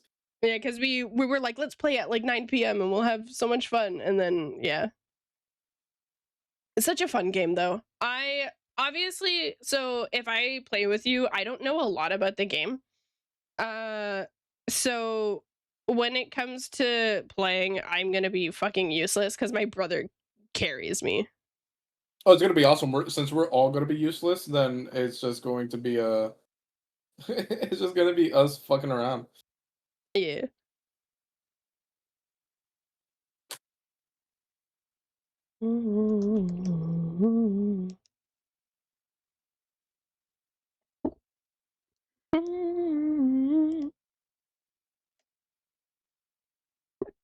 Has Chibi given you anything to work on yet, or you guys still discussing? I'm gonna start sketching that out right now. Oh right, you're doing the Moodang. Yeah. Yeah. Oh, I'm so excited to see how you draw her. Oh yeah, I've been wanting to check out Classic WoW, honey. Classic WoW is fun. Honestly, yeah. If you're gonna be playing World of Warcraft, don't play retail. Play Classic. Oh hell no, I would never play retail. I've been watching so many videos about people playing Classic WoW or trying to get into WoW, and then they start with retail, and they're like, "Whoa, this shit sucks ass." And then they go to Classic WoW, and it's like, "Okay, this is way better." Fucking Yeah. so. Because especially as someone who's played World of Warcraft, and like when there was no Classic versus retail, it just was Classic. Yeah. Going and trying to play retail feels like when you're trying to watch a story time and there's like 3 different videos going on. It's so overwhelming. There's so much happening and it's all so fast paced, and it doesn't feel rewarding at all. Well, Classic is fantastic. I will say though, the one downside, retail's character customization is much better than classics. I would imagine, yeah. Yeah, It's more but refined. classic is definitely more fun. Um, yeah, I played a little bit during my hiatus from Final Fantasy. When I stopped playing FF, I tried playing classic. Just couldn't get into it again. I think WoW was fun when it was new and whimsical, but now that it has like a set community, it's kind of it's exhausting.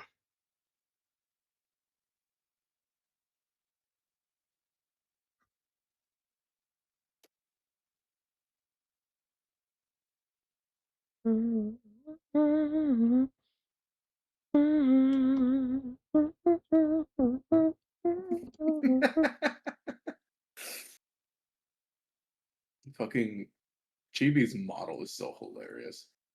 It's fantastic. Me and my friend are doing hardcore WoW. Oh, that's fun.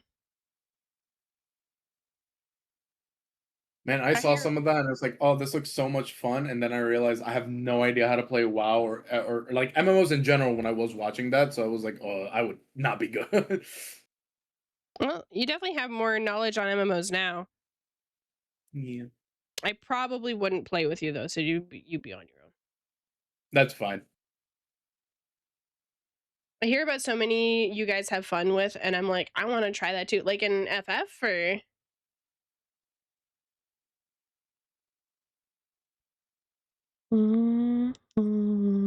I think just games in general. games in general. I mean, I don't really play any other games. The games I do play are Friend Swap, and I play with Snow. You make games in general? Okay.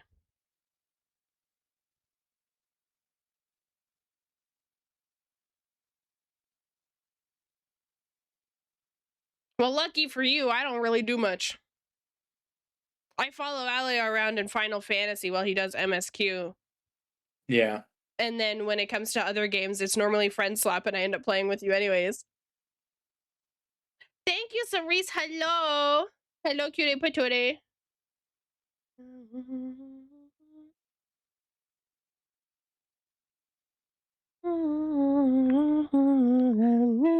Someday she's so perfect, blah blah blah.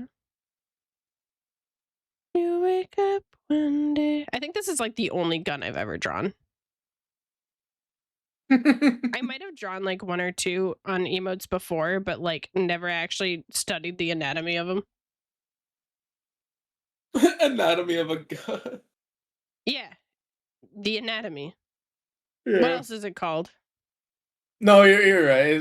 I just haven't heard it be called that. So it was like, yeah, that's right. Thank you for giving the shout outs.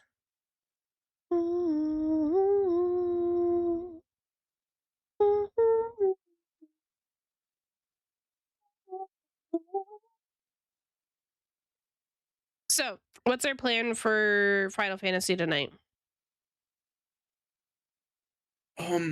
Aside from the baptizing.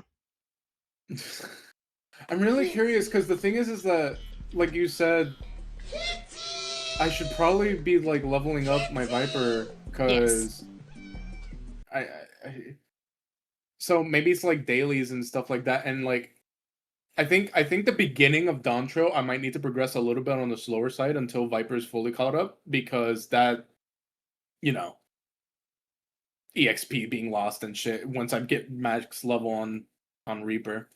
Yeah. I gave the treat to Matcha, Nino.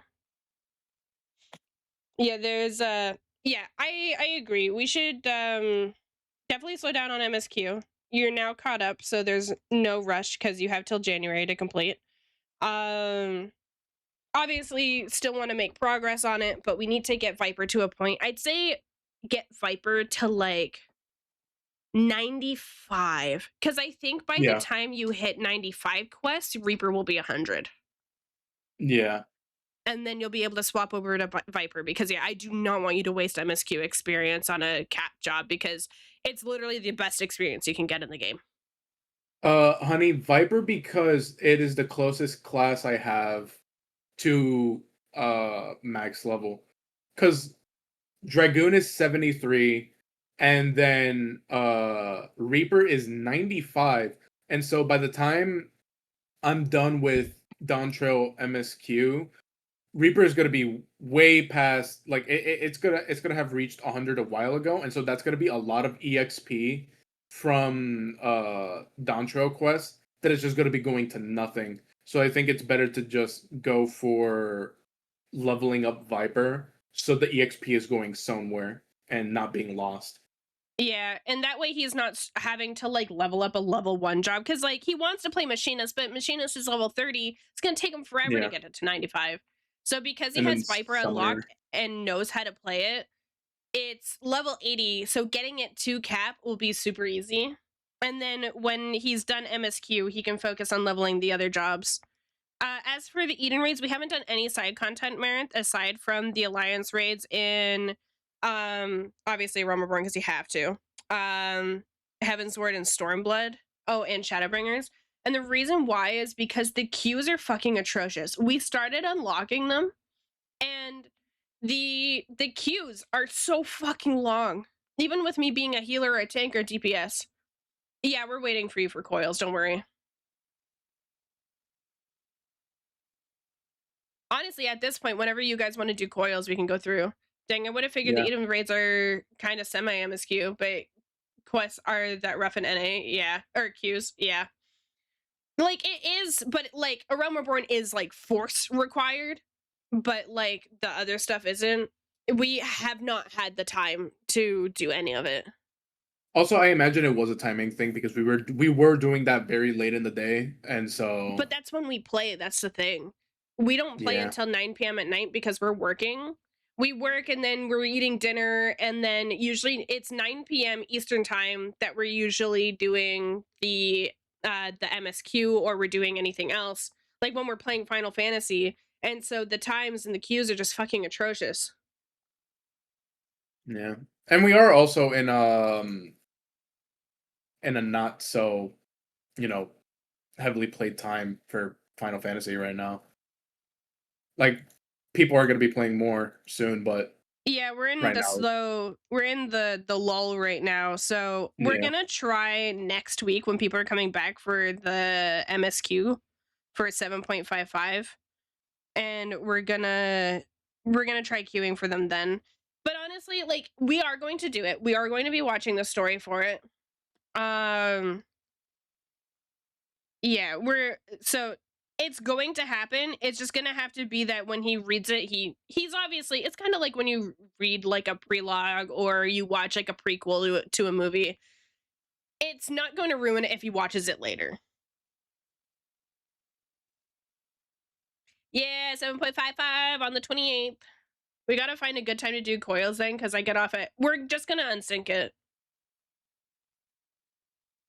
I can put myself in shitty little dinky gear and we can unsync it because queuing for coils is non-existent. That it doesn't exist. You can't queue for coils because so the basically how queuing for content works is when you queue for content, people who are doing their roulettes for the day are the people who are filling. It's either people who are also directly queuing for it. Oh, I mean, find a time to do it. Oh, not for a good queue time. Okay. Yeah, if you guys start playing at 9 PM and I stop at 9:30 PM. Yeah, I mean Sundays. We play all day on Sundays. Oh wait, but Yeah. you're not free Sundays. Snow's not free on Yeah. Sundays. We'll figure out a time to do it. I mean, we could do like a coil a night.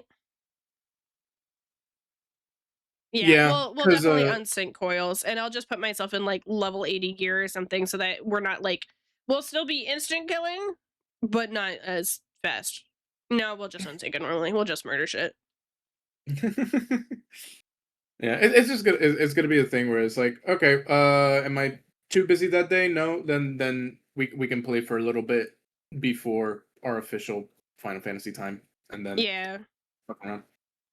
So we'll let you know, Snow, what days he's not swamped with work. Because for me, I'm pretty okay to just because I'm not him and don't take 70 fucking commissions a month. So we'll wait for him to have a. What was that sound? Wait, how many am I work? Okay, 23. You know what? You're right.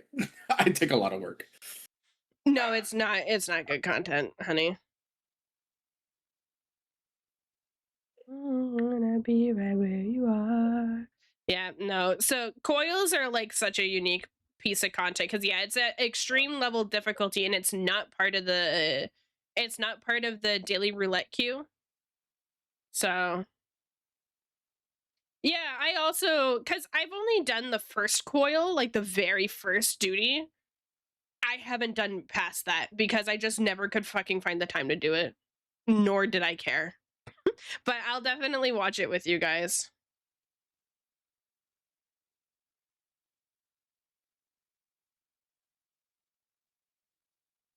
I'm excited to experience a lot more story because people didn't like when I played Final Fantasy, like people told me MSQ was good, but no one ever told me anything about the side content, so I never read it. And now I'm learning recently that it's actually really good and really important, and I'm like, well shit, so now I have to go back and watch it all. Like me. Okie dokie, honey. I would never leave It you. feels so cool being part of an actual FC with people who play this game because it's like, oh my god, you guys want to do content? And like actually having like a whole ass group for this. Yeah. I've never not been in an FC.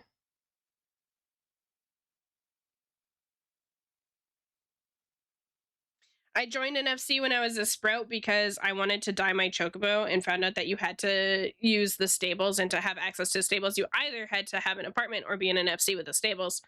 And so I joined an FC purely so I could do that, and then ended up making some really good friends.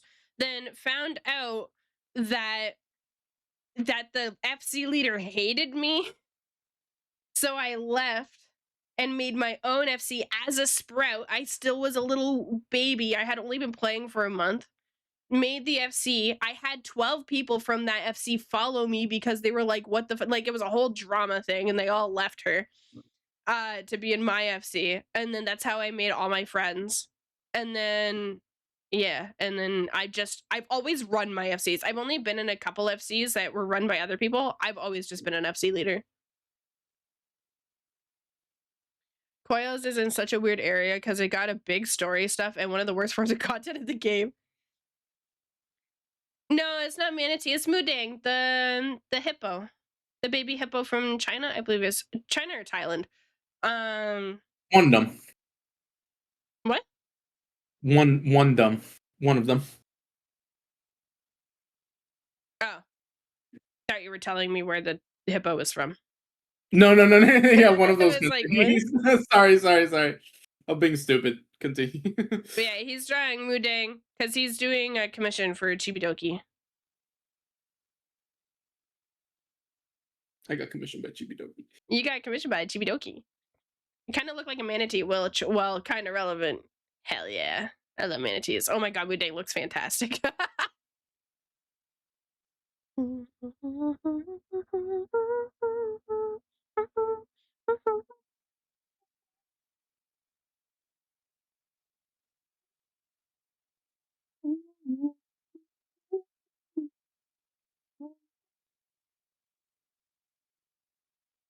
Proud of you. Thank you. Working with Kenji, working with Chibi. That's crazy. Crazy. I was crazy once. They locked me in a room. A rubber room. Or rats. The rats made me crazy. Crazy. I was crazy once. They locked me in a room. A rubber room. Rats. The rats made me crazy. Crazy. I was crazy once. They locked me in a room. A rubber room. A boom of wet. The rats made me crazy. Crazy. I was crazy once. Get whopping in your womb. A wubba boom.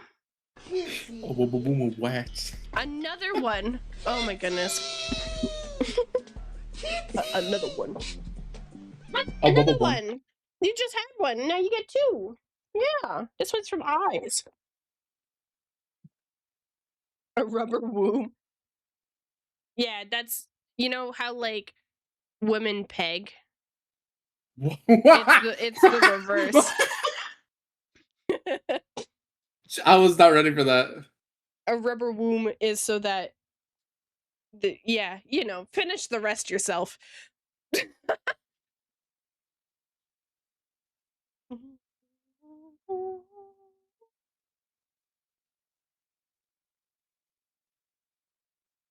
They didn't need that. Hey, but there's like, if the lady doesn't want to go in the rear, you know? Or if the guy doesn't want this, some people don't like the rear entrance. They should make that. It's called a flashlight. It's called transitioning. Maybe we should.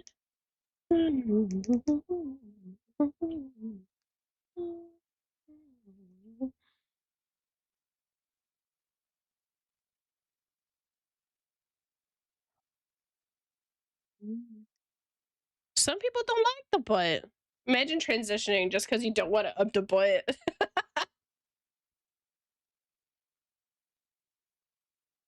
Like semi starting to lock into a drawing and then like randomly hearing some people don't like it up the butt. I'm like, whoa, what's whiplash? There's like wait, you know those guys that are too straight to take it up the butt? Instead of the guys who are like, oh, I'm too straight to be to take it up the butt, so I'm gonna transition so that I can have a vagina, and then it's not gay. You know? It's like those super straight guys that are like, yeah. So they transition instead. Anyway, I'm gonna keep trying.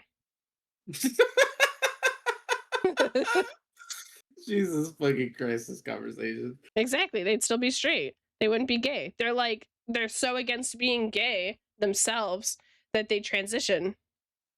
D is wise beyond her years. Right next to you. Guy who's gender fluid just so they can never be gay. Oh my god. They become asexual. So they're never gay. I like how I said become, like that's like a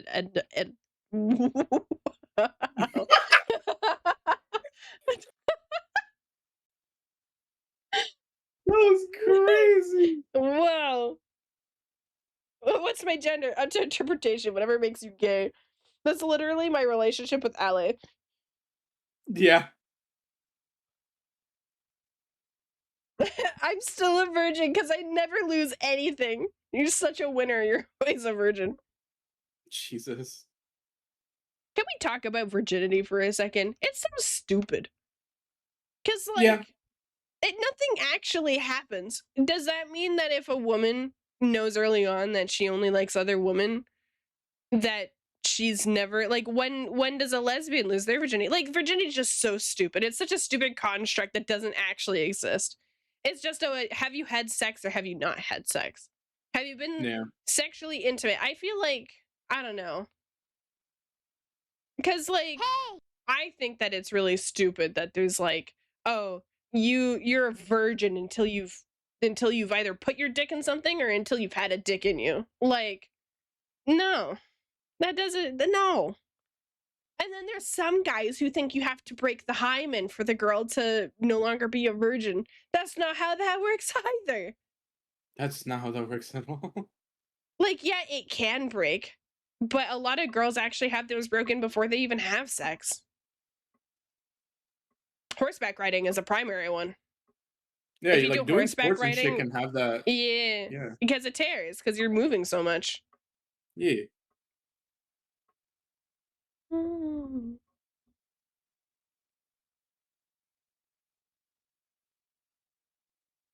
Redonkulous. Whoever invented that's just some weird kind of gatekeeping pervert. Imagine losing your virginity to a bike. Fucking what? That's hilarious. You're just riding a bike, your hymen breaks. You're like, oh, God damn Oh it, I my lost my god. virginity to a fucking bike.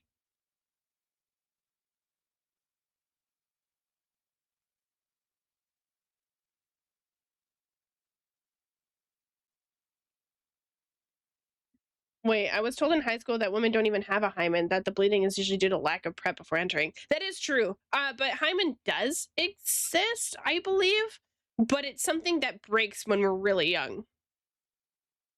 The church probably created. No, you're so right. Is this from experience? Which part? You say that as if I'm supposed to be shocked. This seems pretty normal around here. Also, hi. Hi, Bob.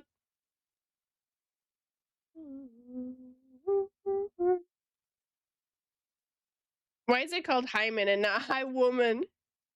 When you're really young, that is horrifying. Yeah, it's not something you really feel, though. This is TMI warning, TMI warning. When I lost my virginity, I didn't bleed. And I don't know if my hymen was broken before or after.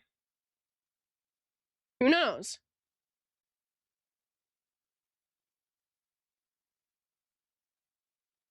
Sally, how you feel about your girlfriend talking about the hymen That's getting fine. sad? You were telling stories like this before, like we were even Maybe you were going just out. that pro. I know. I was making a joke. Yeah. I'm just kind of locked in on drawing, honestly. This is my first time drawing GB Doki, so it's like, oh, how do I do this? But Chibi doesn't watch this VOD. Chibi, if you decided to peek in at all, I am so sorry. Running up your skin. I believe it is called playful teasing. That's what I do to Ali all the time. I torment him. That's what I like to call it, tormenting. Yeah, no, what you do is not playful teasing. This is up Chibi's alley. I mean, not even swearing. Quick, Ali, swear in Spanish. Coño su madre. There we go. Now this is a Chibi style stream. What did you say? Puta, puta, puta.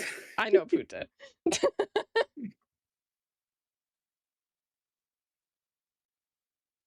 All I heard in the first one you said was mom.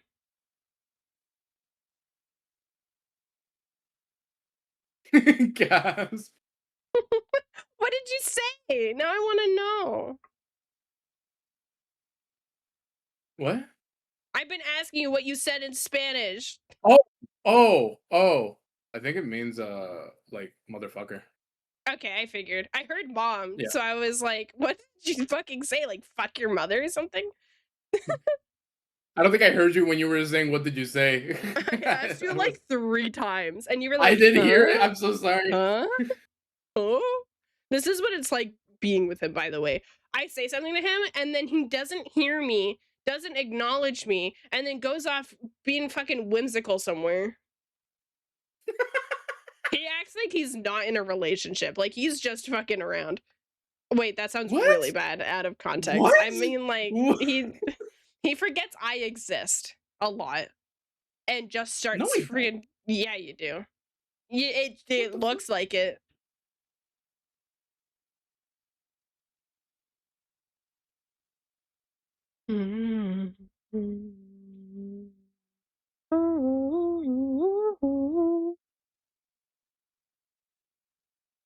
Oh my god, that moo thing is so cute. Thank you.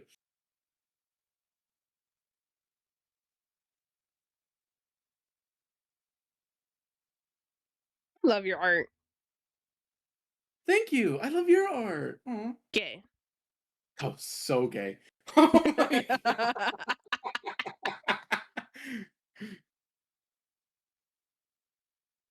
Like all those times he told you that you're not enough, right?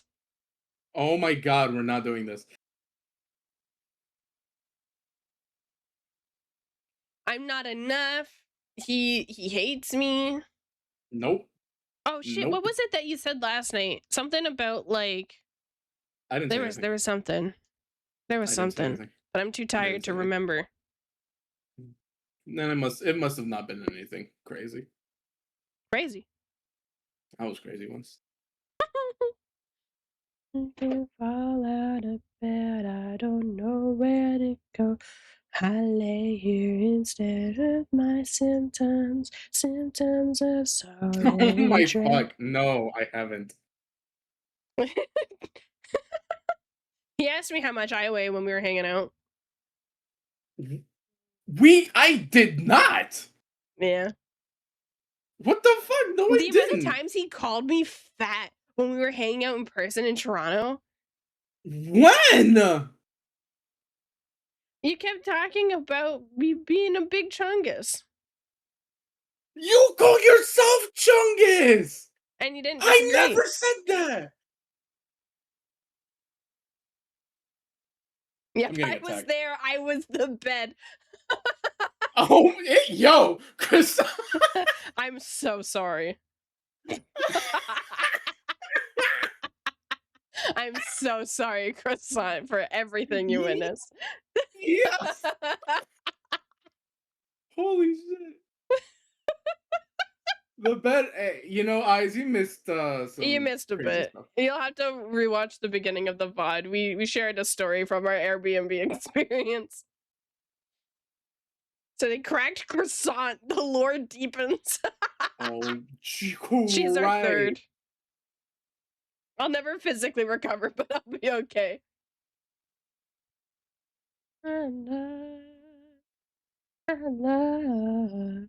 Literally cracked Croissant. I thought I was the cuck. Yeah, she's our third. You're the cuck. She's in it with us. You're watching.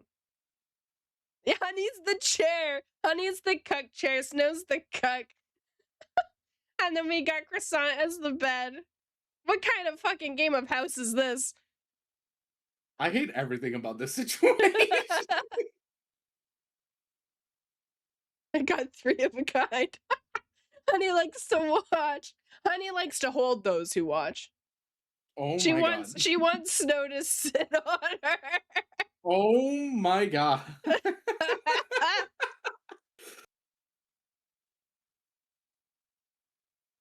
It's a full house. TLDR, D and Ale broke the bed in their Airbnb that they stayed at. They were wrestling playfully. Platonically. Platonically. Playfuls. The more and more is spoken, the worse everything sounds.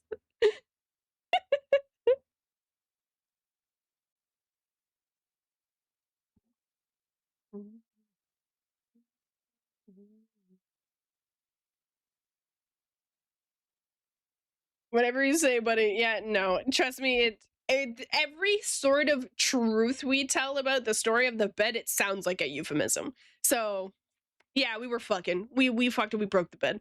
There you go. Nah, I had him in a headlock, and he was trying to escape. That doesn't sound better. Yep, he admitted that I would beat him in an obstacle course. He's always been against. He's always been like, you would never beat me in an obstacle course. I'm stronger. I work out. You would never beat me. And then I kicked his ass when we met. He couldn't fucking get past me. I don't even remember what you were trying to get, but I was a wall. You could not get past me. I was trying to get the blanket because you kept taking it away from me because I was cold. Yeah, I liked you being cold. It was funny because it wasn't cold. Oh my god. Ale, blink if you need help. He can't. He has glasses. Everyone knows you can't blink if you wear glasses. See, watch. Not blinking. Beat his ass. I see the domestic violence started early. No, I just like Ale. Stop. No. No, no, no, no. You see nothing. You see nothing. He's not blinking.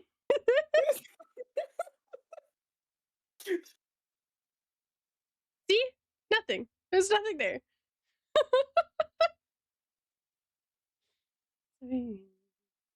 He fought Ale on the first date, literally within the first 24 hours. During spring, emerging bears will eat rough grasses and other Oh yeah, I knew this. It blocks their digestive system. Oh wait, Oh no, my this is god. a different thing. Oh, okay, so the other end of this fun fact is that they lick their fur aggressively before hibernation to create a clog for their butthole. It backs them up so that they don't have to shit. Nobody respond or say anything. And that's why they need to eat grasses and other greens to try to get that movement back. That is also true. I do that. Congrats, honey. So I'm what do you mean so you have a happy for you. perfect video for this? That's terrifying. I don't want to see this video. Oh my god. Also, the first day of us, like, the fucking airport was so fucking funny. Oh no, I forgot about that. Okay. Do you want to tell it? I'll let you tell it. So it was so funny because, like, before we were doing I went to the trip and everything, like, D kept making a joke about when we whoa. when we meet when we meet up, I'm going to, like, throw a spider at you or some shit like that. I'm gonna hold out spiders and scare you and shit. And so what happened was I arrived to the airport. I landed. A lot of crazy shit was happening when I arrived. I had to wait inside the airplane for a while because lightning struck, like, another airplane or something happened. It was very stormy. It was very crazy. But I arrived, Hey and I yo. think Jesus fucking Christ. I think you were even, like, still texting me like, I have spiders waiting for you. And so I arrived, and I went through customs and everything like that. It was super quick. I was going through. I was like, "Where are you at?" And I sent her a message like, "Where are you at?" And she was like, "Oh, I'm here at arrivals." It's like, okay. So I pass through the door. I make it to arrivals. I send a picture of where I'm at, and she's like, "I'm here," and I can't see you. And she's like, "I have no idea where the fuck you're at right now." Because we were supposed to be in Terminal 3, and she was at arrivals, and I was at arrivals. International I arrivals. was at the wrong arrivals. So my sister dropped me off at the airport, right? And I just told her drop me off wherever. And when I walked into the building, it was a sign that said arrivals. So I was like, cool. It didn't say local arrivals or anything. It didn't show like a Canadian place. It just said arrivals. So I went, cool. So I followed along until I could see an exit. And I see the exit and I'm like, cool.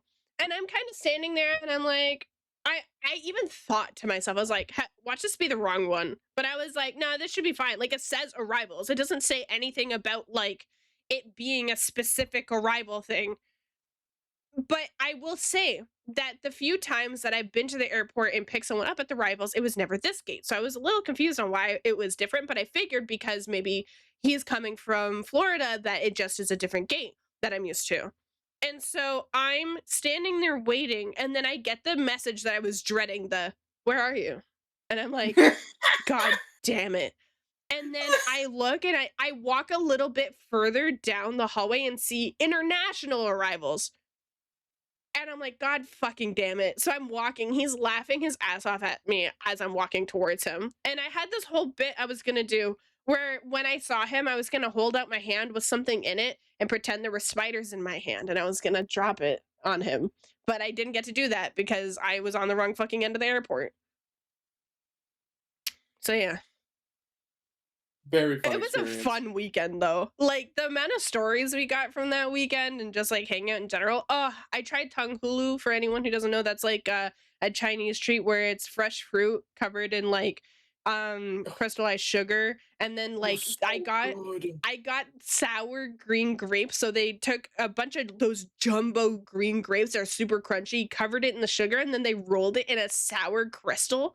And then like in sour crystals, and then when it was so sour, it was so good. Tongue hulu sounds like a forbidden kissing technique. You're not wrong. Oh my god. I'm gonna meet you guys with a tomato. That works. We love tomatoes. Actually, no, I love tomatoes. Ale likes tomatoes. Oh my god. Oh my god. We got into a whole freaking like not an argument, like a full-on argument, but like a bicker about tomatoes because like one of the things that made me fall for him was the fact that he loves tomatoes. Every person that I've ever dated has hated tomatoes, and I love tomatoes. Like my family buys cherry tomatoes just so that I can eat them. No one else in my family really likes them. So I always eat a shit ton of tomatoes and I adore them. And when he said that he loved tomatoes, I was like, oh my God, my soulmate. I found someone who loves tomatoes and will eat tomatoes with me. Find out later, he doesn't love tomatoes, he just likes them. Just like our entire relationship's based off a lie. So It's all fake, apparently. Jesus. Jesus. So the thing is, it's like I say I say I love tomatoes because I really like them to the point where it's like if I were to eat them every single day with my meals, I would so be down and I would be like I would not complain about that. But like in terms of like a fruit tier list, for example, it's not top 3, definitely top 10, but it's not like my favorite like fruits of all time kind of thing. And so it's like I love tomatoes in terms of man, I really like eating tomatoes. I can eat them up no matter how you serve it, and I'll eat it with any kind of meal. Cherry tomatoes, regular tomatoes. I like tomatoes. Um, but like if we were like, all right, what would you prefer at this moment? I would probably choose a grape first. I would probably choose an orange first. I would probably choose a banana first. I would probably choose an apple first. Like I would choose a bunch of other fruits He would choose before every having. fruit before tomatoes, basically. He hates me. I wouldn't say every fruit. I wouldn't say every fruit. I don't like pears like that. I don't You like. don't like pears? I think pears are all right. I They're think you very guys are mid. witnessing the end of this relationship right now, live on Jesus stream. Christ. I love Jesus pears. Christ. I love pears. They're so good. I almost had pears for breakfast today. I got fig bars instead. Like I'm not against pears, but it's like it's one of those, right? It's I definitely don't prefer it to other stuff. Um, but like yeah, I really like tomatoes. There. He doesn't love them. Therefore, he does not love me. For I That, am Tabata. nope. Nope. Sent it to the guillotine. I mean, if he doesn't like pears, that means you get more pears. But I'm someone who likes enjoying food with people. I am a foodie, and for me, being in a relationship with someone who doesn't like the foods that I like, even though yes, it means I get more and I don't have to fight him for them, I love sharing food and I love being a part of like in a relationship. I don't like sharing food if you're a friend. Don't touch my food. But if I'm Mhm. in a relationship with you when it comes to like food, I really it's a huge part of connection for me as someone who's a foodie. And that was like the whole trip that we did when he visited was I was getting him to try all these foods and he agreed to try all of them even though he's a picky eater, which meant the world to me cuz I am just like it is my way of connecting with people is through food. I love cooking for people. I love eating. I am not a picky eater unless it's baby corn. Like I will try everything at least once and I love trying new things with people and getting them to try new things. And so like him like I obviously this isn't an actual issue. I love the amount that you try food and the amount that you're willing to try and all of that and you liked pretty much everything you tried. But I'm definitely not someone that like I'm not someone that's like, "Oh, you don't like it, that means more for me." That it makes me sad. I love sharing food with people. Yeah. Baby corn, yeah, And baby like corn's disgusting. and like the thing with pears again is one of those situations where it's like if it's presented to me, I'm down to eat it, but it's not uh like there are very few like hard no's for me. Like a hard no for me is pickles. That is a hard. I will not eat that. I Okay, cannot that's stand pickles. one food that I am fine with you not liking because that is a more for me type situation. I don't like sharing pickles. Yeah, If I have a pickle, you're not touching it. that's fine. Um, That's one of those few things. Cause like when it comes to meals, I like sharing meals, but when it comes to like pickles, don't touch my fucking pickle. That's my but that's pickle. like I can't. I'm trying to think of all the hard no's that I have, and I don't. I can't really think of anything much more than pickles. Um, like yeah, no, like I'm down to eat a lot of things, and I'm down to share food, and I'm down to do all of that. It's. I just have my preferences. Hmm. Like I will eat things, but I have my preferences, and yeah. Yeah, no, that's fair. I'm just glad that you tried everything that we have. I'm just glad that you Oh, of tried course. everything. I told you that I was going to try whatever you were going to show me when I was in Canada, and I stuck to that. If you were going to show me something that even I was not excited about, I was not excited about mussels. I was dreading having to try that, but I still tried it, and it You was look not so bad. So sad. You were like, yours face. You look like a sad little dog when I was like, time for you to try a mussel. yeah. You were like, oh. You would have loved it. I went to a pickles festival over the weekend with Emmy and Twiggy. That sounds fantastic. Have you guys ever seen the Grillos guy on like TikTok or anything like that? He goes around with like a jar of Grillos pickles and will like be like, "Do you want a pickle? Do you want the whole jar?" I want to meet the Grillos guy. The more sour a pickle, the better.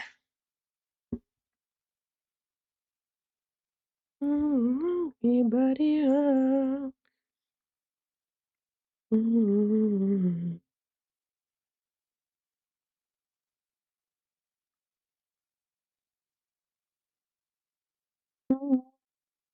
Sweet pickles are ass. I hate sweet pickles. Disgusting. And I think a big reason why I don't like them especially is because when I was a kid, I went to my grandma's fridge and I wanted a dill pickle, opened the jar, took a bite, and it was sweet. And because it was so jarring, I just have not liked sweet pickles since. Though I am starting to warm up to them when it comes to like spicy chicken burgers. Spicy chicken burgers with a sweet pickle and some good like spicy mayo sauce. Oh my god, that's fire. I think pickles are also rough for me because I love cucumbers. Cucumbers is one of my favorites, and Cucumbers are so fantastic. fucking dude. Oh my god. Oh, I love cucumbers. But it was a situation where it was like, oh man, I love cucumbers, and then I was presented a pickle, and it's like, that is not cucumber. I I'll be right don't back. One like sec. this. So that's one of the big oopsies for me when it comes to pickles. They take thing I like and they make it into thing I don't like, and it makes sad. I like cucumbers. I'm sorry.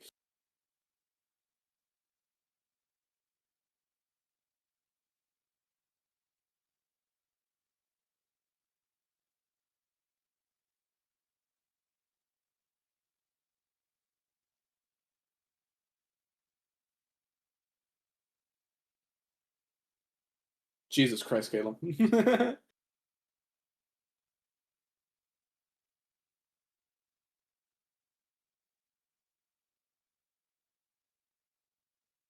This is sudden, but my sister gave me the rest of her taco salad, and I'm just gonna go top it off with like more ground beef and stuff. So I'll be back in like 10 to 15. Bet. You hold the fort on your side. If you guys want to go to LA's stream and chat with him there, I'm gonna just be putting up the BRB screen and stuff. So I'll be back in like 10 minutes. You guys can appreciate the new BRB screen. I'm eating a sandwich. Okay, bye. Enjoy the sandwich.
Boo. Boo. Boo. How was it? How was what? The food. I haven't eaten yet. Oh. Oh, you just went to get. Okay. Yeah. It's in front of me. Nice.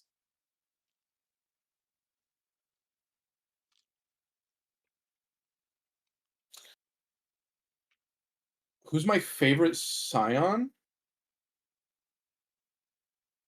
Hori Boulder. Hori Boulder.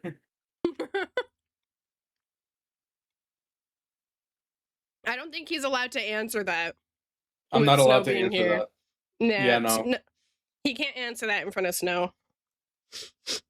The two people who I would choose are answers that I can't say. So DM me the second one, I forget.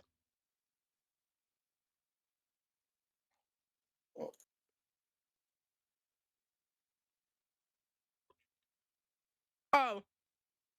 I remember immediately. I got you. The two besties that grew up together. yeah.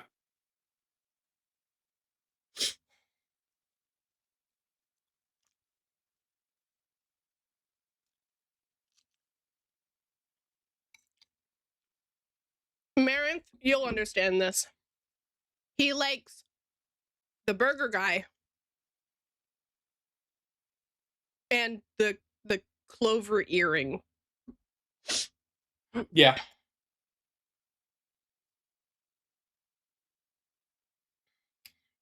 Snow, you definitely know who they are, like from Magic. You don't know their scions. That's why we can't say it.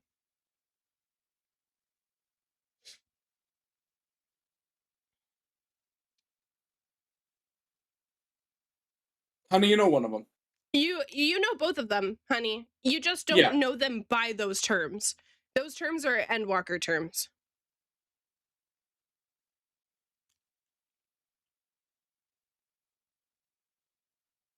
He's so excited for Dawn Trail. I told him that Dawn Trail was all about them. And he was like, oh my god. I'll DM you, honey.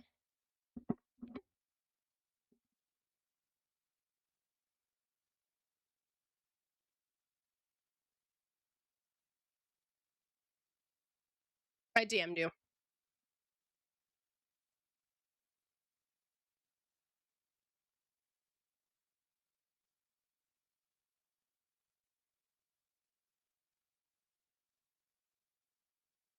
And then your third favorite one just joined.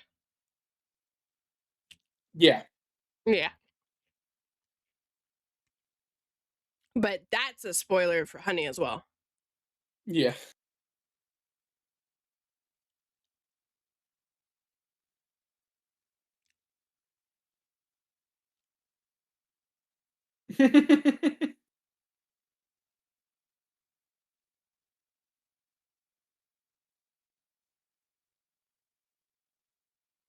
His third favorite Marinth is sweaty push-ups. So technically he's my second favorite, but yeah. Yeah.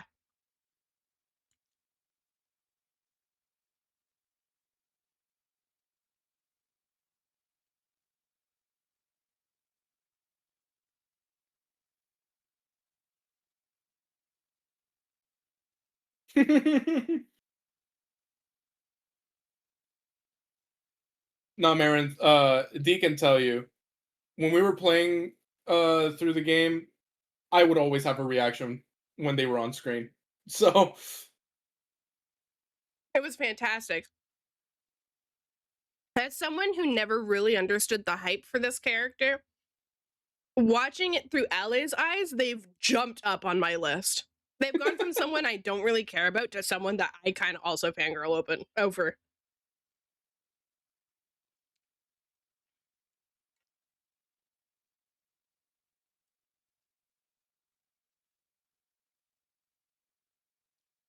Yeah, I told Ale that his second favorite is like Dawn Trail is all about them.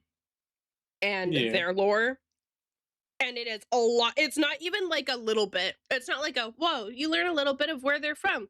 No, you learn a whole lot. And it's fantastic. I'd say more than your first favorite.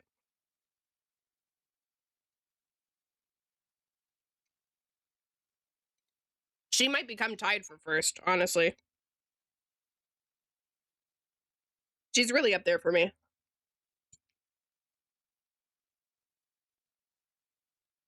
I don't think I know about Joe Cat with that. I don't watch his streams, mind you. I've watched his I've guides and only that's it. yeah, I've seen the Joe Cat Final Fantasy and Monster Hunter guides, and that's it. And D&D guides. I've seen his D&D videos from time to time. Mm-hmm.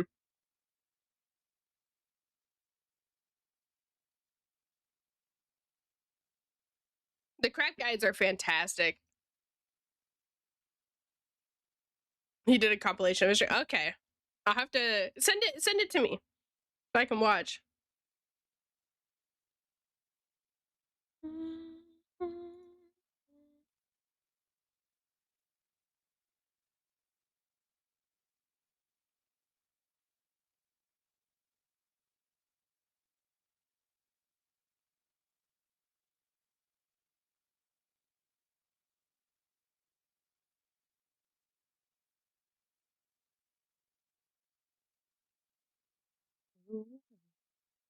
I watched them a long time ago, but I rewatched them now and God, there's so much context I missed. Yeah.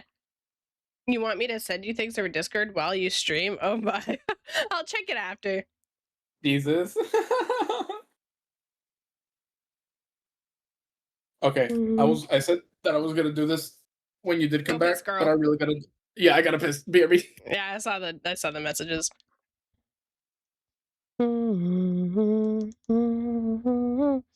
Was he good while I was gone?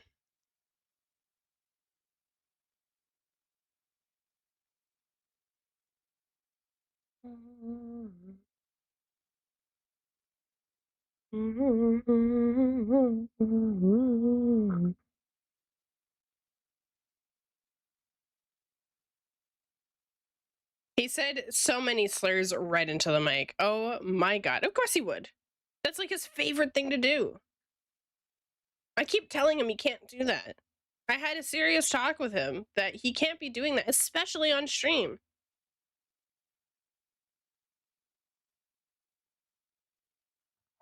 All directed at you, honey? That checks out. He's just someone who just blurts slurs all the time.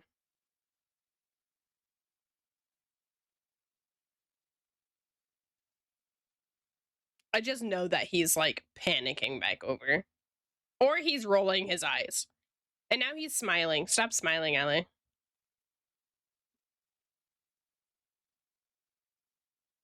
He goes pee with his headset on, by the way.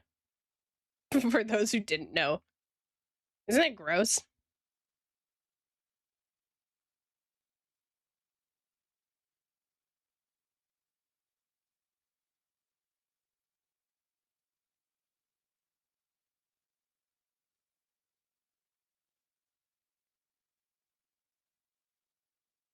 All the piss particles on the headset. Yeah, right? That's disgusting. Ale, you're gross. You're grody.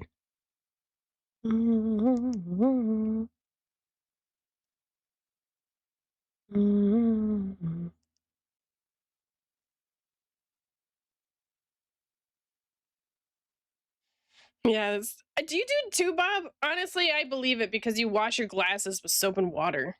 Fucking weirdo.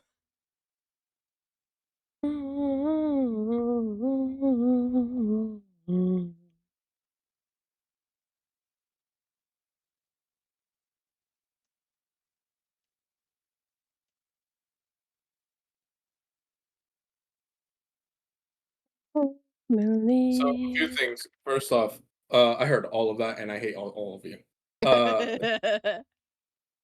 Second off, I'm old man maxing right now, and you should know what that means. Yep, I do. You have pudding and you have yogurt.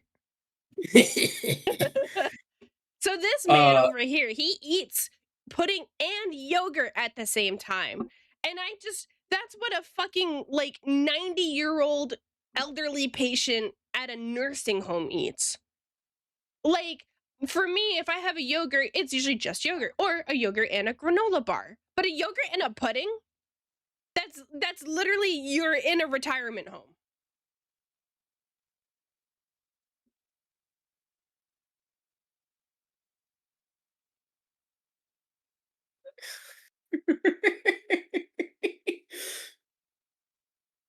The fucking reaction to everything. Yeah, because it's fucking absurd. And get this, I don't know if this is like, I've never heard of this, right? But apparently this is something that he's been eating for a while. It's yogurt with chocolate chips that you add to it. So he's having chocolate pudding and then Greek yogurt with chocolate chips in it, which I've never heard of that being a thing. For me, yogurt is fruit. I sent a picture, by the way. You have fruit in yogurt. He has chocolate chips in his fucking yogurt. Yeah, here, let me show you. I love the fucking fidget spinner in the Yeah, shot. I purposefully put it in there. I've never had chocolate chips and yogurt before. I've never heard of that until he told me. But this is what he eats. He eats this like every day. Almost every day when it's available. That it's a weird combo. Two soft treats have something hard, like the stick. Yo. I don't like chocolate, honey.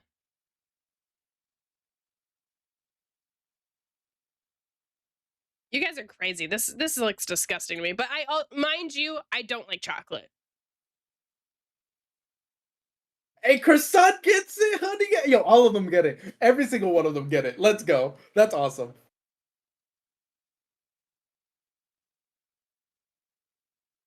Also, the last thing I needed to say, I do need to make a very important phone call, so I'm going to BRB again. Tell them I say hi. You want to tell the people at the vet you say hi? Yeah. Okay.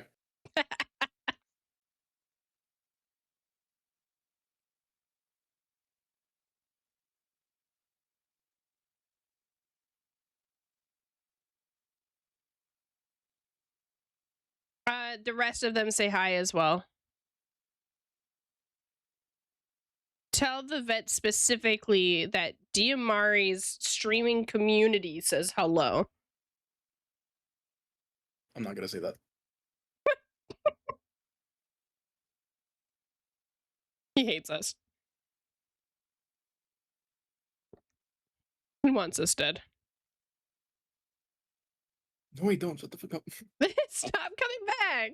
Go make your call. It's raining.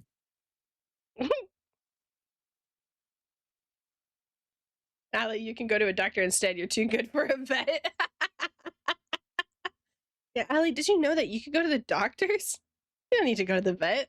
He don't fuck with us. No, he never does.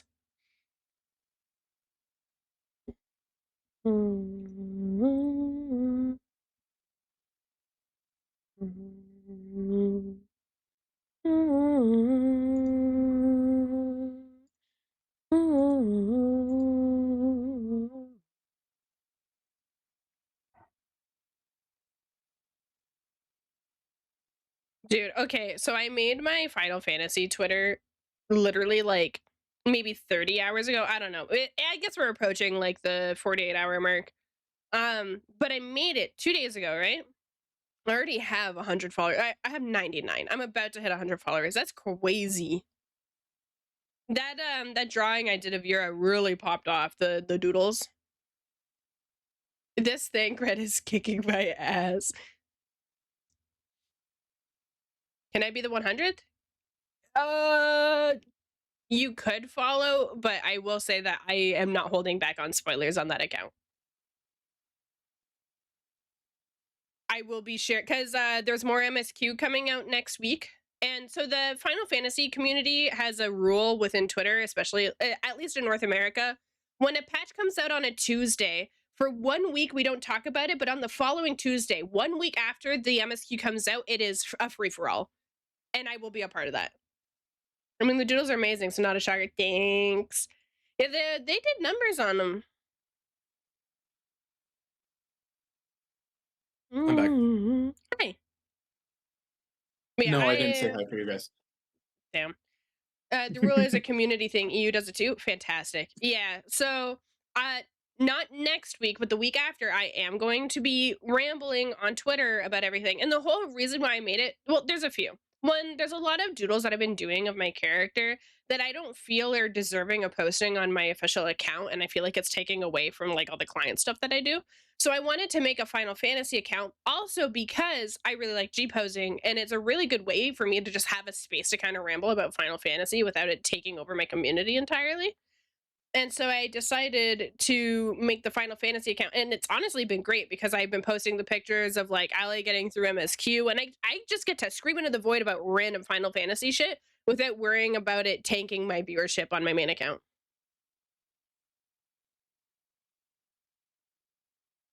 It is both poggers and woggers.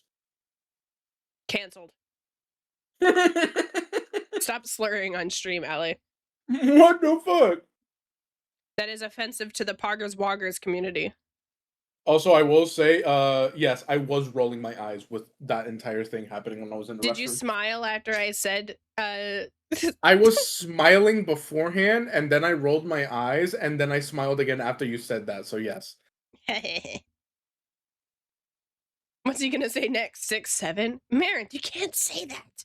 I haven't That's said 6'7" offensive to in Honey. so long. That's offensive to Honey. And all the honeys in the world. 6'7" is a word that they can only say. And I've said it now. I must be canceled. I'm terminating my stream. It was nice knowing you guys. Have a wonderful day. Have a wonderful day.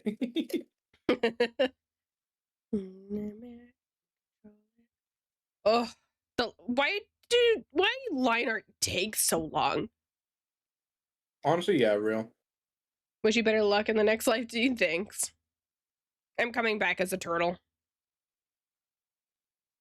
I would still love you if you were a turtle. Even if I bit you? Wait, no, yeah. You do that already! Yeah. I still got a scar. Not a scar, a mark. Yeah, nice. I gotta show you guys the drawing he did. Holding one another. Ali drew this. He has bite marks all over him. I'm gonna drink with more plastic straws? What the fuck? He drew I'm this. gonna double Me my biting him. plastic straw usage. What the? You wanna kill me? No. You could be a turtle and you wanna kill me? Mm-mm. You're so mean to me.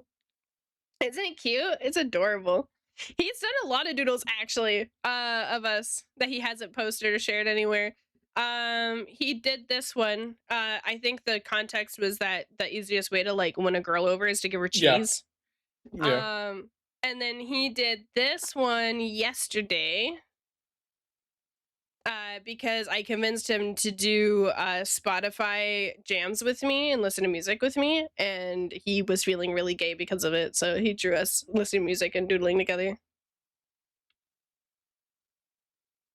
LA, show us on this doll where D bit you. No.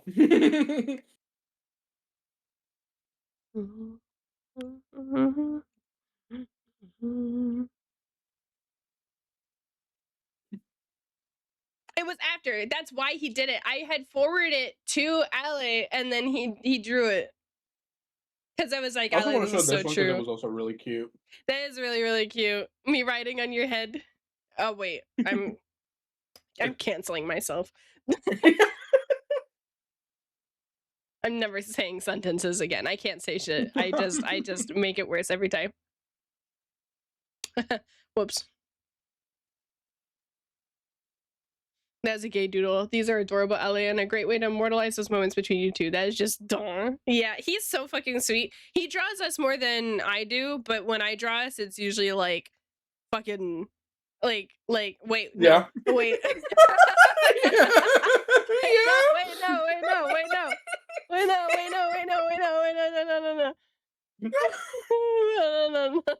No. I did this. Hey, yo! I did this.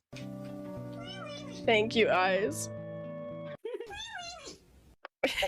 I need to remove the like videos for these because I'm trying to show the art. But yeah, I drew this of our characters. Mind you, no reference. I did this entirely with no reference on anatomy or posing. I'm so proud of how I did the kissing. I haven't drawn kissing in so long. Cook. I did cook. Drawing kissing is so fucking hard, especially without reference. You snapped. DM, remind of your NSFW origins. Your phrasing. Whoopsies. Right. What did I miss? I keep saying words that have implications and need to stop. Whoopsies. Did we ever share the the bread one? No, hang on. Here, I'm getting I sent it. I'm already in the thing. So okay, some context. There's this TikTok page that does like little animated bunnies, and they're super cute. And there's an animation where there's like a really like big rabbit and a little rabbit, and the little rabbit's like, wow, this person's so cool. And the big rabbit has like a loaf of bread and it's raining.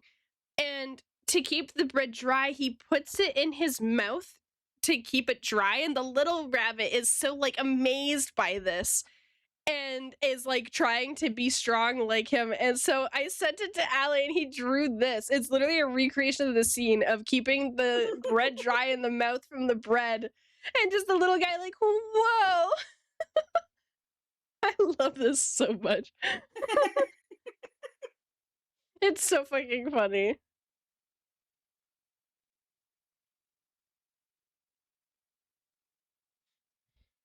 It's moments like this where it's like, oh my god, I am so happy that we're an artist couple. Yes. Shit like this is so fun. It's my favorite part. Drawing little Mimi shit together. We have a little Discord that I made that has like, we have our artwork in there, collaboration art. Oh my god, we can do the collab now. True. We can do the collab now because you know about the flower. Yeah.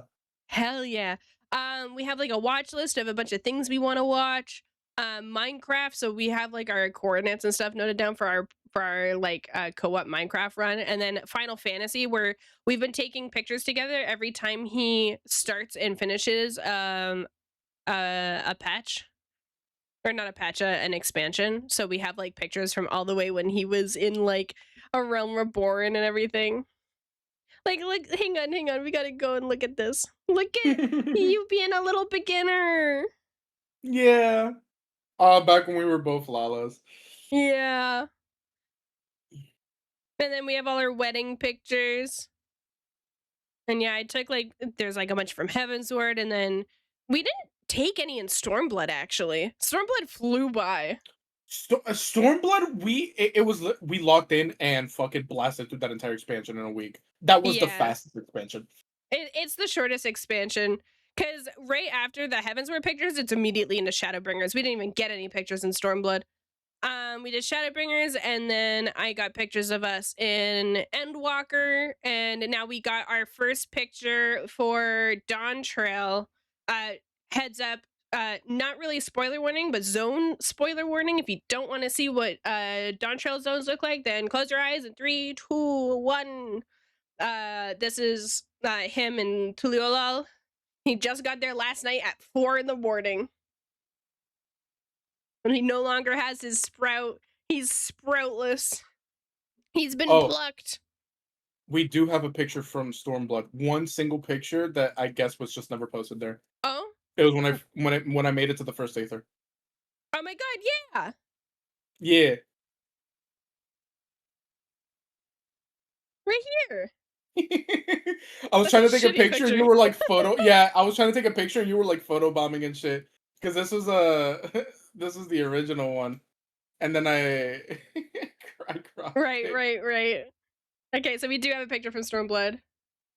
But what about the Just one duck? though. The duck has been here for pretty much every picture as well. Like if I go Yeah. back to, let's see. So obviously a lot of the pictures I took with him and Endwalker, like I can't share that one. In Oh my Endwalker, all the god. pictures were in duties. So there's no minions. No, no, no. This one, I just noticed the duck is right behind you. His head is popping in the back. It's so funny. Oh my god.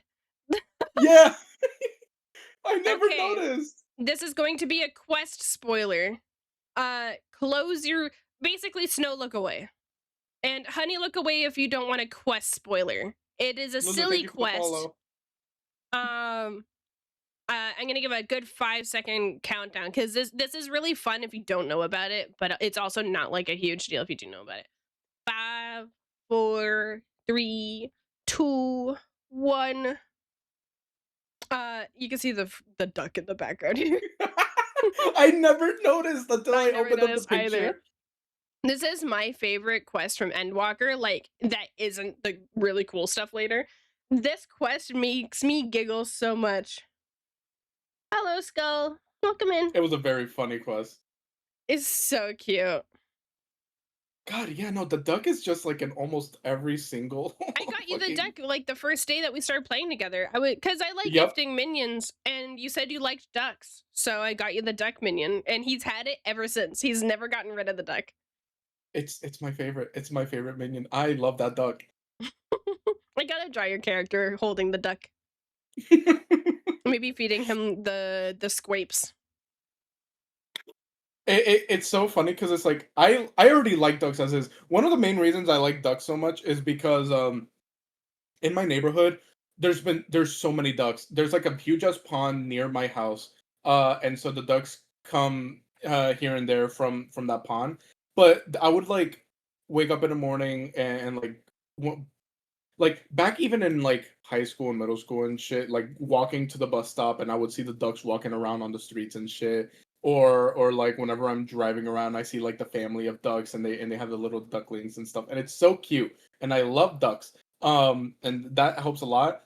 And so, but ever since you gifted me that duck minion, uh, my love for ducks has actually grown even more. I love And that. so I like appreciate it even more when I'm passing by and I'm looking at the ducks on the streets and shit. It's like, oh, duckies. Yeah, I love ducks. Marin, I don't think you can you get the shoe bell outside of the dungeon? Because it drops from the final dungeon of base Shadowbringers. I don't think that you can get it on like a market board or anything. I did. Okay, so what I did do is I took out the shoe bill minion for myself and I positioned it in a spot because he has minion names off. And I put him in a spot and was like, oh my god, look, the shoe bill's here. And he went, oh my god. And I was like, it's my minion. And it's like, That shit fucked me up so bad. I hated it so much. you still need to go back to the inn in Shadowbringers, which by the way, honey, do this as well. Go to the inn in Shadowbringers. Now that you're done 5.3. You can buy the shoe bill on the market board? Noted.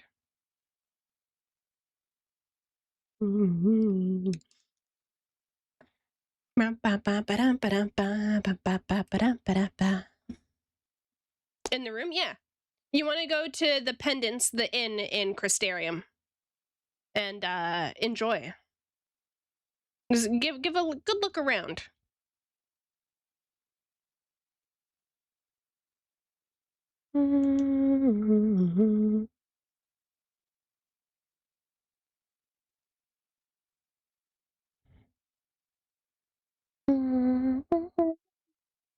Don't tell me it's there. Just go look.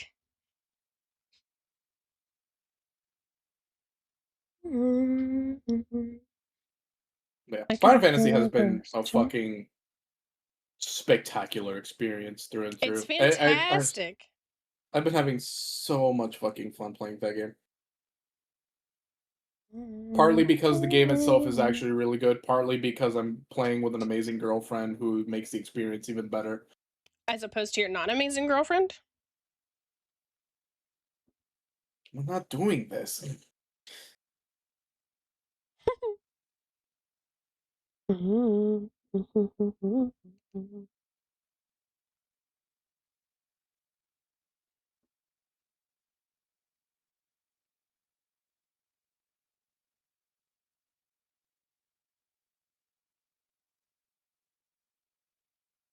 Gay. Yeah. Gay boy, gay boy. You make me this way. That's like so hard for me to believe. Like I do believe it, but it's also like ever since I've known you, you've always been an affectionate person. Okay, but let's be so real. Ever since we became a couple, I've been like extra, extra, extra affectionate. So Yeah, but that's typically what happens when you're in a relationship. So I didn't think that this was like anything. I guess I'm your first relationship. Okay, never mind. You would feel this way with anyone because that's just what relationships do. but you are making me feel this way. So Gay. yeah. I'm watching Backrooms on Saturday night. Nice. Yeah. You're watching it without me. Yeah. Well, you and I watched Obsession together because we couldn't get to Backrooms. Yeah. You're watching Odyssey without me. Yeah. Yeah. What time are you going to? What time are you watching the movie so I can schedule it around then? Probably right after dinner, or like around like 7 or 8. Okay. Send review when you finish watching. Okie dokie. This is Ali's first relationship. Yeah. Yeah. Sorry, I outed you. That's fine. I don't hide it.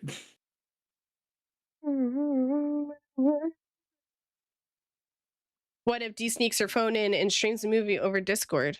I mean, I'm not going to the theaters. I'm just watching it with my brother. Yeah, it's out in streaming, so Yeah. But he's also going to be seeing Odyssey on the weekend, so.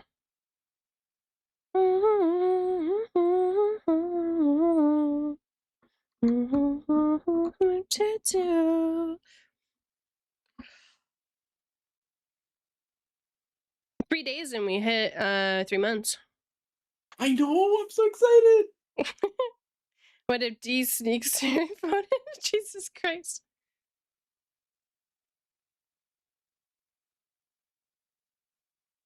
I'm gone.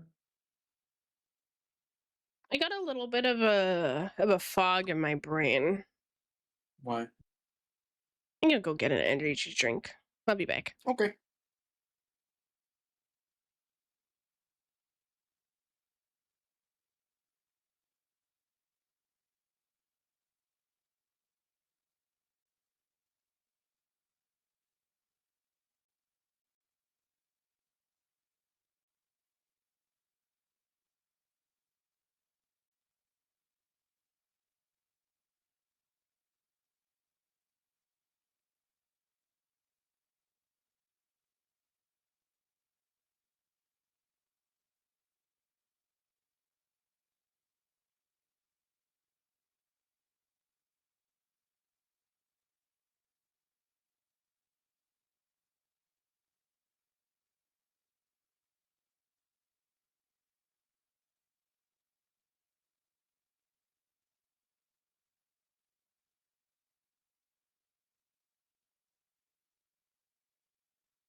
Boo. What the fuck? Jesus. You know what? I actually need to pee. I'll be back.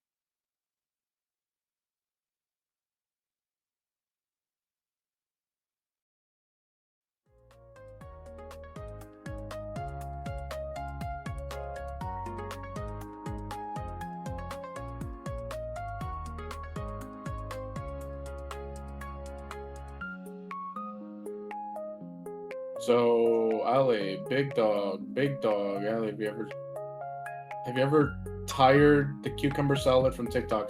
I have not tired the cucumber salad. I have also not tried it. I don't know what that is anyway. So, what's up, Caleb? What do you want? What do you want?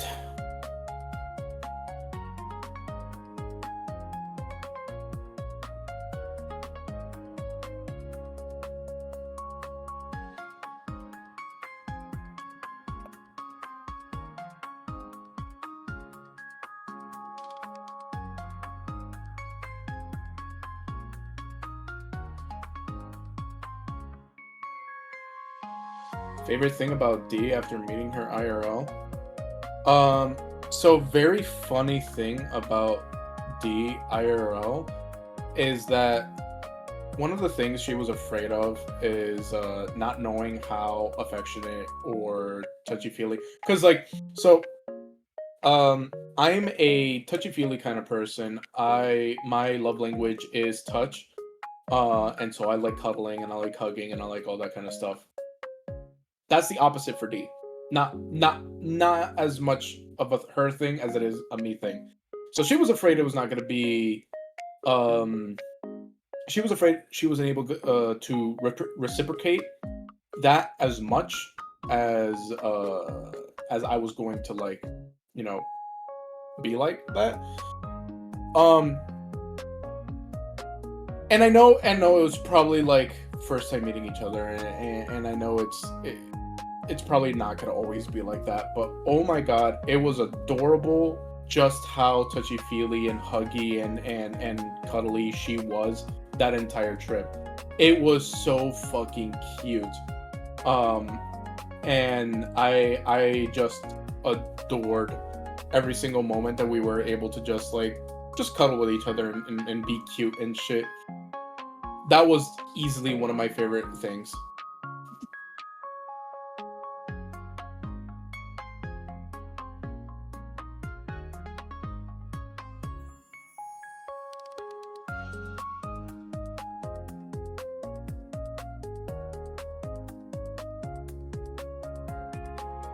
But yeah, the touchy-feely stuff was amazing.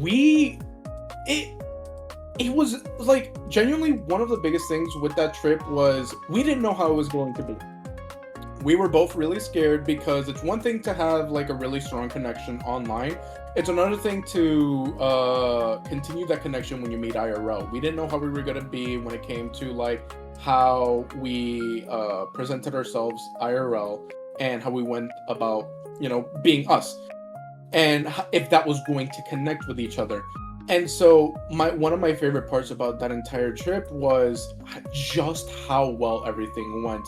It like everything was fucking amazing in terms of we just got along really well. We were able to laugh.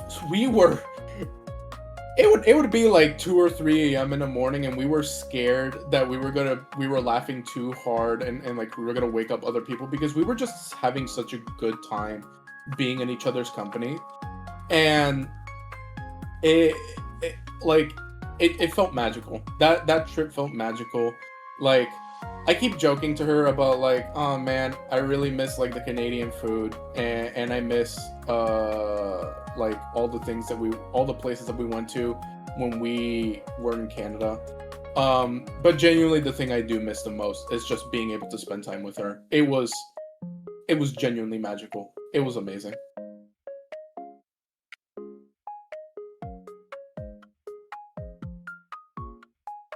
Thank you guys.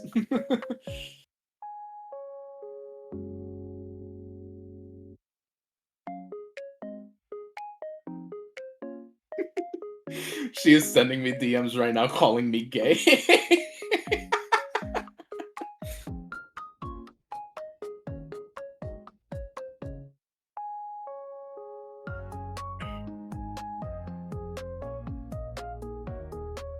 Jesus. But yeah, I love that woman. I love D. She's amazing.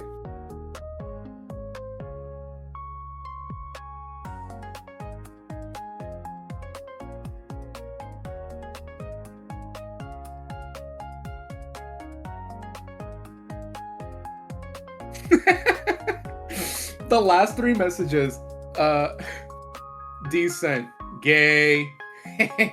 I want to play FF.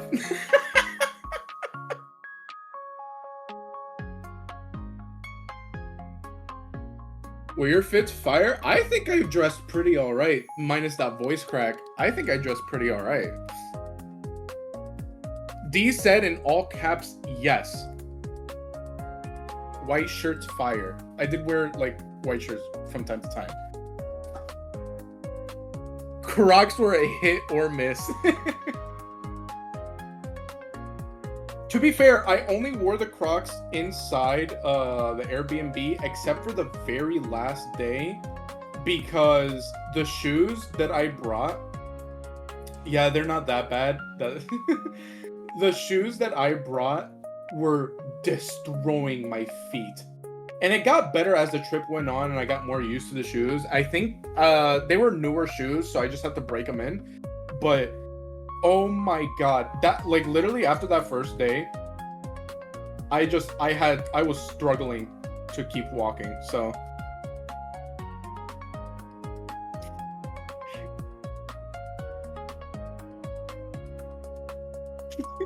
Caleb saying, D, stop texting and take the piss.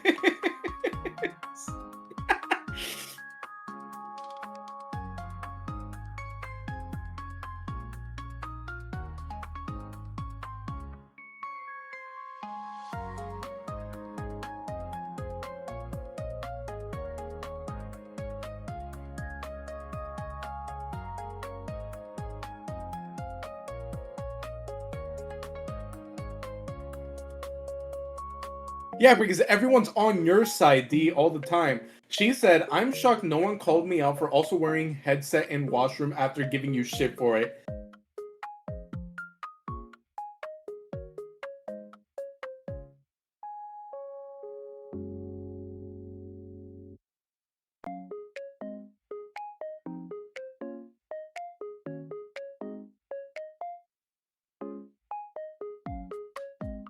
Will you have the Mick Crelly? What? Okay. Oh, honey, no, I did not wear the Pokemon Crocs. Those would have also been way too uncomfortable.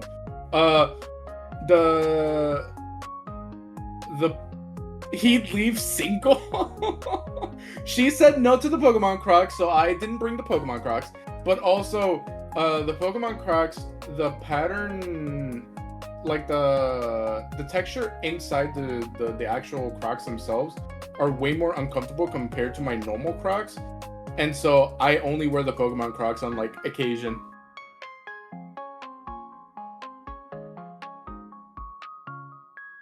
No, Caleb, I have not heard that.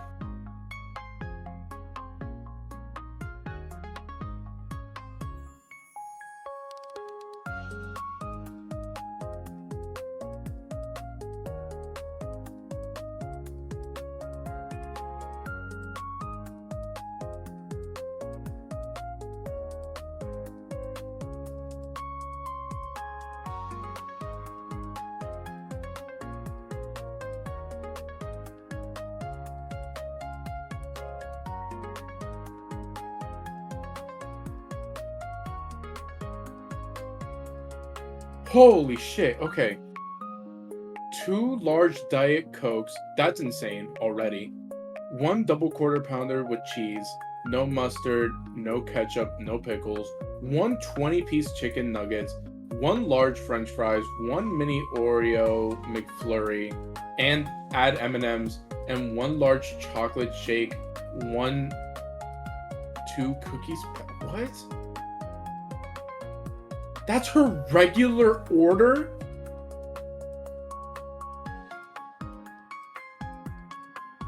That's too much.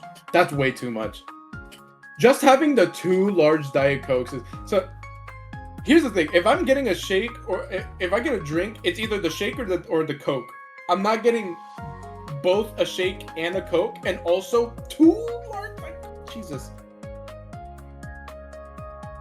I think I would actually go into a coma after eating that. I would not be able to eat anything for the rest of the day.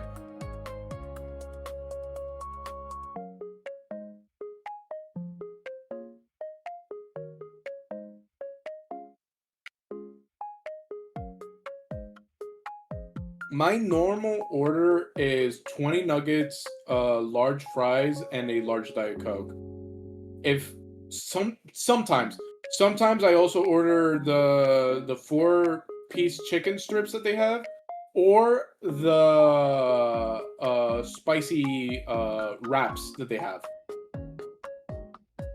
But for the most part, it's 20 nuggets for me.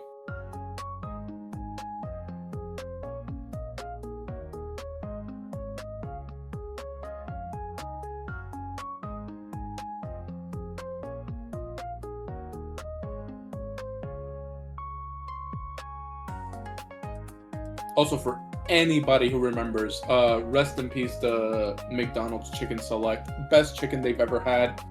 Wish it was still here. Might have exposed my age with that one, but God.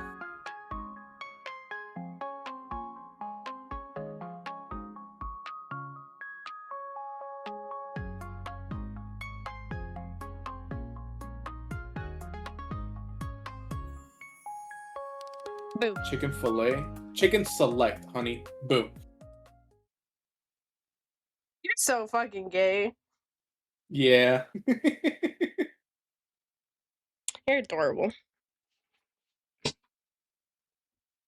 You're adorable. Were you enjoying me talking about you while you were gone? Well, the thing is that I wore my headset by accident, right? And I went to take it off, and I put it on the counter, and I was watching TikTok, and then I heard, "What was your favorite thing about D?" And I was like, "Oh, put these back on."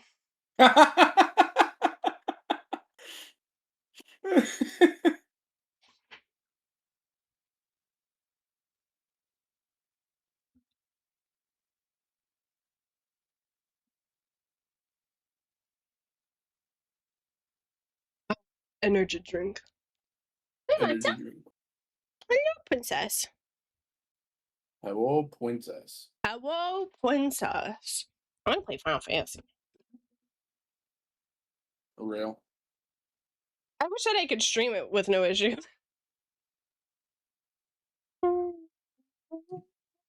Did you add the graphics card to the... Yeah. Nice. Yeah, if you guys are feeling like rich bitches and want to support me getting a better rig, I added a graphics card to my throne.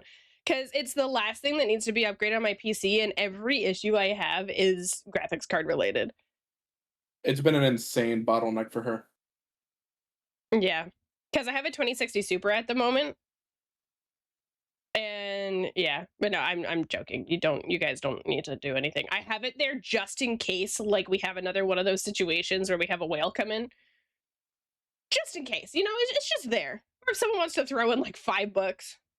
But yeah, I'm gonna try and get it. I might ask for it for Christmas, or at least ask my mom if she's willing to cover like 150 of it, and then I could pay the rest. Where did Chaos go, by the way? The Switch was their last gift to me. Last I saw, they were in, I think they were in Cynical's stream not too long ago. They were in someone's stream. Oh, they were in Croissant stream. They made it to Croissant. Oh, nice. They're a whale that kind of floats around and does that stuff. I'm not gonna lie though, if I were to give any message to them, I super appreciate everything they did for me. They need to be a little bit more upfront on what they're doing, because while I think it's very sweet, was actually them. I thought it was someone else. It might have been. I don't remember. While it was a very sweet thing for them to do, and it's very nice, there's such unfortunate situations online, like scamming and people doing chargebacks and stuff towards that kind of stuff. And I know Throne has a lot of protection against it, but I do think that if you're gonna be a whale, you should at least be very upfront about it and not hide. I think coming in and just being like, oh, this is just something I do and, you know, wanted to support you, like, that's good. I think going around and then saying that you're watching me and leaving sus messages, that's a bit terrifying. So, especially as a woman, like, that's so scary.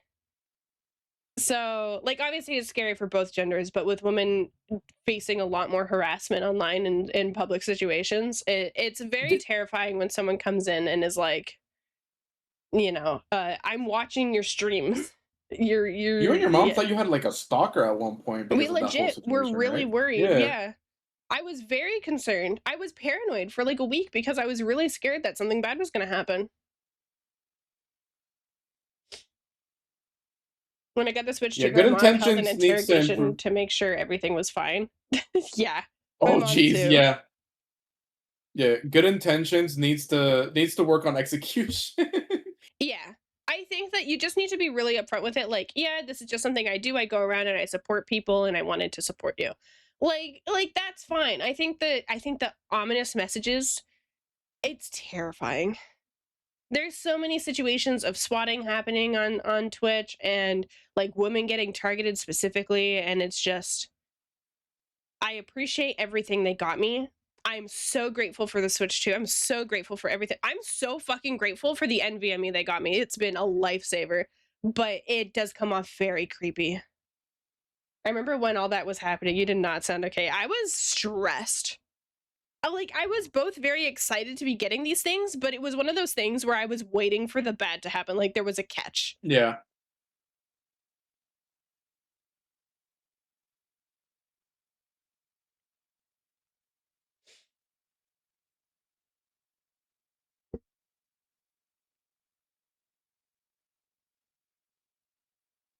That would be a good story Got it. time as well.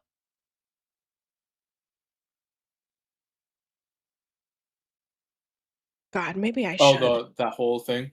Maybe I should do like shorts, animated shorts. Dude, yeah. TikToks. Fuck. God damn it. I will help. I will assist. Just do it. Just Oh start it. God. I could do just like a Just do it. TikTok for starts, just like very short, simple content.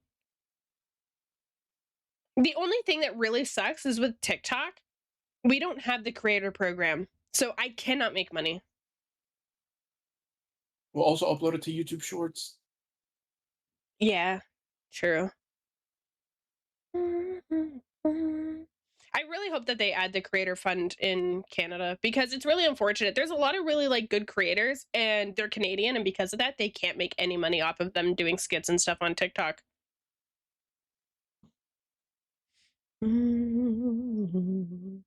Which sucks because also when it comes to short form content and like any sort of content creation, TikTok is the place to be right now. If you're making TikToks, you can also do Instagram Reels and YouTube Shorts. Yeah, they just don't hit as much though. Because like if something picks up on TikTok, it flies. But if something on like YouTube or whatever, it takes a bit more for them to pick up. But to TikTok, because of the way that it functions with the app being only shorts, and that's the only bit of content that it provides, and how easy it is to just get stuck scrolling, it is so easy for things to pick up on Twitter or TikTok. Sorry. Hi, Snow.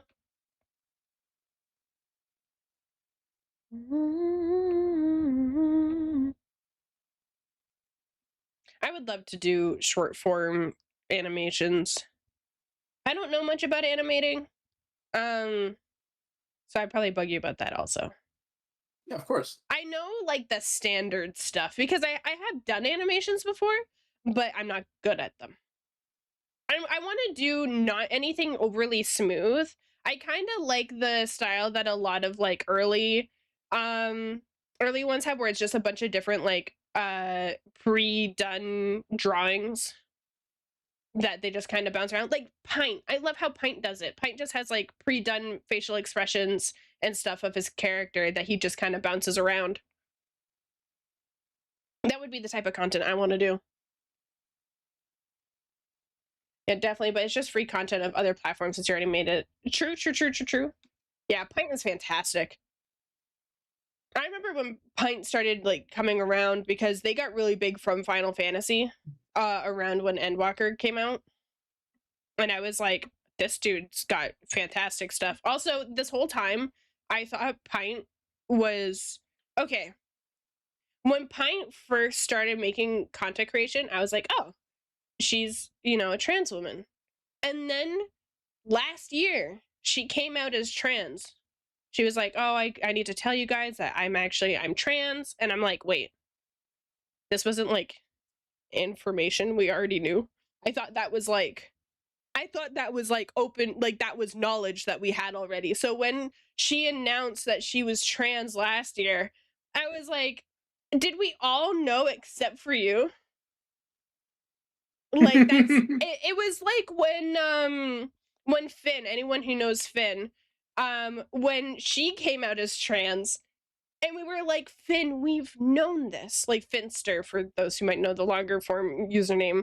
It's like, you didn't know this? We knew this. Congrats for finding out. We already were at the party. We already knew this. Pint trans fork found in kitchen. Literally. That's literally what it was. When she announced it, I was so confused because I was like, what the fuck? Is Finn problematic? Everyone's problematic. I love Finn. Following through their journey has been great. Everyone's problematic. Everyone is some form of problematic, and I don't like living the life of I don't partake in things because a thing is problematic unless they were straight up like a criminal. But if someone says something or something bad happens or some shitty situation happens where and they apologize or whatever, then we can move on. It's whatever. But if it's like CP or abuse or anything like that, then I cancel them. Then not necessarily cancel, but I don't watch them. But like everyone's problematic in some form of or way. I'm problematic. You are. Okay, you didn't have to say it so declaring. Like you agreed to that way too heavily.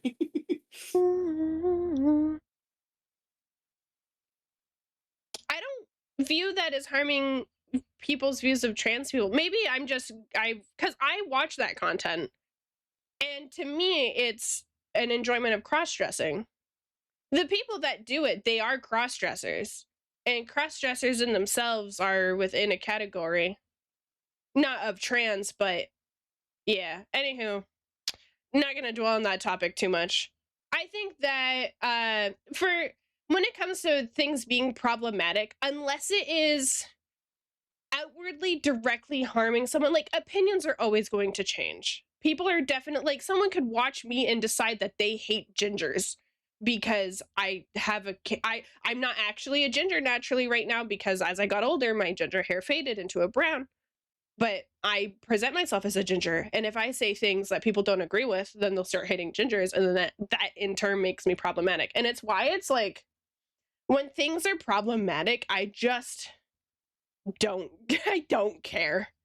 Life is too short for me to be nitpicking tiny things that people do. No, this isn't directly at you, Snow, but I wanted my stance to be known that when someone is quote unquote problematic, I always take it with a grain of salt and I do my own research to determine if it's something that truly bothers me or not. I like Finn. I like the cross-dressing content she did before she knew she was trans. And I like I don't keep up with her much anymore because she's definitely gone more into the like OnlyFans side. She was doing that before as well, but not as much. I watched her more when she was doing the cross-dressing as part of a community thing. The reason why she started cross-dressing was because it was like a $10,000 donated or like 10,000 subscribers or something like that, or like followers. She said that she would dress up, and when she reached that goal kept being met, and I thought that was hilarious. And then she found out she was trans, and I was like, yeah, fucking obvious. You started then too? Yeah. Now I don't really keep up with her stuff, but I do think she is a prime example of this egg doesn't know it's an egg. You know? The most obviously trans person that doesn't know they're trans. And it's like when Ali and I were falling for each other and we had no idea, and everyone else was like, when are they gonna kiss? Yeah.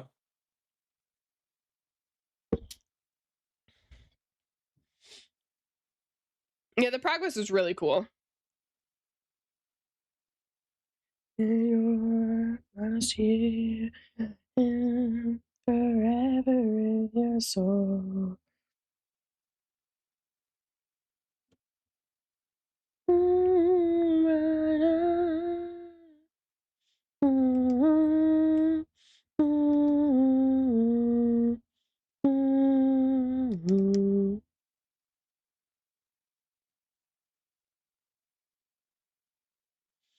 Like, I like Ludwig's content regardless of some of the stuff he's gotten into in the past. See, I don't even know about anything he's gotten into.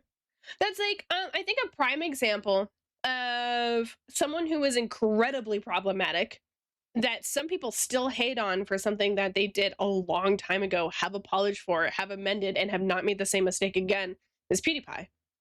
I was I about to say, yeah. was I was a big fan of PewDiePie before that, was upset with him when he made that mistake, and then after years passed and he grew up and he started his family, even though I'm not as much of a fan as I was when I was younger because I don't really partake in that content anymore and his content has also changed quite a bit, I don't hold it against him because it has been years. He's not made the same mistake and he has changed. And I think that that's something that a lot of people seem to fucking forget is that people can make mistakes and change. You can be upset with someone for making a mistake, it doesn't make them evil. I think another prime example would be Cinder. The whole Cinder drama that happened. She was a shitty person, she was a shitty friend. It's still too early for me to really say if it's something that I would like forgive her for, but I definitely don't care about it as much. I never really knew who Cinder was before all that, but the amount of hate and death threats that she was getting was fucking ridiculous. And I think that in the future, her having a formed community and like continuing being who she is will be fine. It feels like people aren't allowed to grow as a person. Like, yeah, exactly. And it makes people scared of making mistakes. Like, I'm so scared that someone's going to take something I say out of context, or I'm going to say something by accident without meaning to, or something happens. And then I get into a situation where I'm now problematic. I don't think that I could do anything like that, but I also know that I'm fucking stupid. So it adds a paranoia of being terrified to say things online.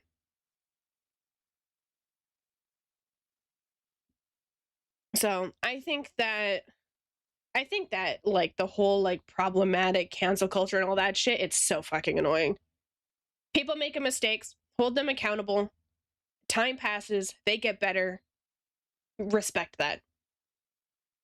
Yeah, I think especially since there's so many cases where there are people who have actively made the mistake and then time passes and they're still actively making that mistake and like not learning or growing from that kind of situation. Like there are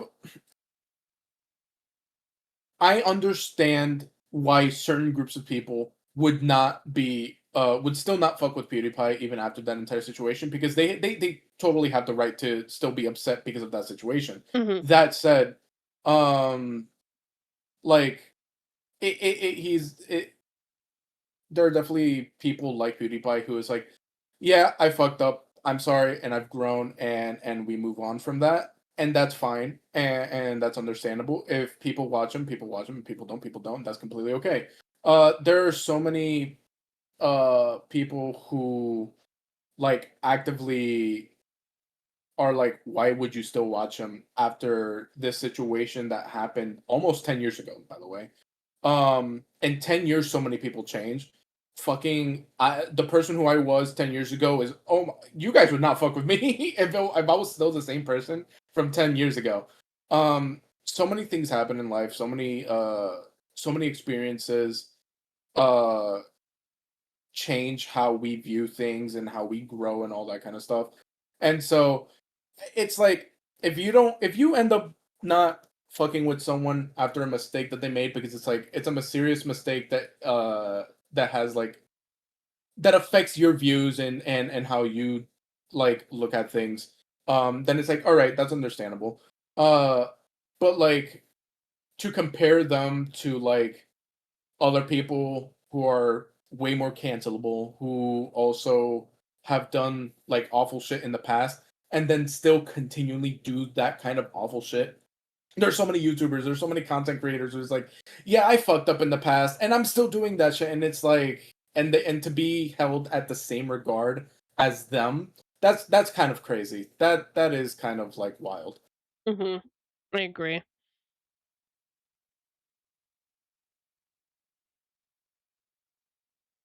But obviously there's people that I would never forgive, like Cryotic, for Yeah. example. Oh Him yeah. Yeah, him dating and sexualizing minors, or yeah, people who do shit like that. Or I would never forgive J.K. Rowling for all this shit and the slander that she said Yeah. about trans people. Like, those are genuinely harmful things that it's also been proven, for at least J.K. Rowling, that they're not changing. I don't know about Cry, because Cry's not been online He doesn't exist since all anymore. that. He And does not honestly, God exist. bless. But yeah, there are people that obviously I would not forgive, and then there are people that I think, well, I forgive them, I can understand that people don't, and then there's some people where I think that some things were blown out of proportion. There's a lot of Yeah. shit that happens online where stuff just gets blown out of proportion, and it's freaking crazy.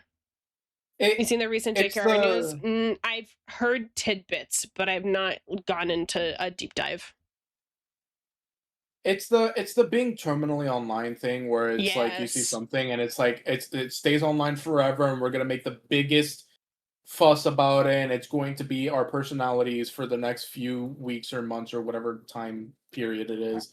And it really just is just awful negative effect mentally on Mm-hmm. everyone in the situation, the people who are contributing to the situation, the people who were in the situation. Like it's bad. Yeah, and honey, Twitter and TikTok, I think, are the two big ones. TikTok is fucking relentless. Its community is just as bad, if not worse, than Twitter, in my opinion. Because I don't know if you guys have seen the art community on TikTok. Oh my god, it is a trash fire over there. It is horrible. There's constant accusations going on over there, constant fighting. It's fucking brutal. Like, there are like 13-year-olds who are posting art, and then other 13-year-olds are like, you should kill yourself because your art style looks like another artist. It's so fucking insane. I've seen some of that. It's fucking awful. Yeah, it's redonkulous. It's why I'm terrified to post my art on there. I'm so scared of posting my art on there. There's constant accusations being thrown around, and because it's so easy to just like, comment, and scroll, people just leave the nastiest messages. God, I'm so glad I'm stopped using it. Opens Twitter, clueless. 13-year-olds got no chill. For real, I think that's a big reason why TikTok is more aggressive too. Twitter is kind of more a Gen Z millennial thing, while TikTok is all ages, but primarily Gen Z and Gen A. And Gen A's are terrifying. they're they're fucking scary. I'm an older side of Gen Z, and like even younger Gen Z is also scary. It might be harsh, but 95% of drama is just caused by 13-year-old. We should ban them. Yeah, there's a lot there's a Gen A now. There's been a Gen A. My younger brother, who's 15, is Gen A. Yeah. We're actually on to the next gen, I believe, Gen B. I would assume it's Gen B. No idea. But my 15-year-old brother is Gen A. Crumbles to dust. Yeah, no, And Gen Z are approaching their the 30s 30s, yeah. now. Gen Z are approaching 30s, yeah. Because I'm Gen Z. The- Yeah, Gen A is I'm Gen Gen Alpha. Z, and so they're like the very late 90s, like 97, 98. That's like the cutoff for like millennial to It's Gen Z, and 95. so 95 is the 95. cutoff. Okay. Yeah.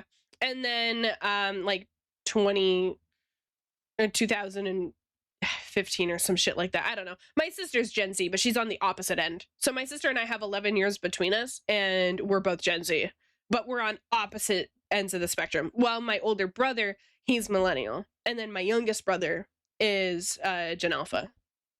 Gen Alpha is 2010 to 2024. 20 what? 2010 to 2024. For Gen Alpha? Yeah. Okay, my sister was born 2009. So yeah, she's like on Just at the the cutoff. cusp. Yeah. Yeah. And then my younger brother was born 2011.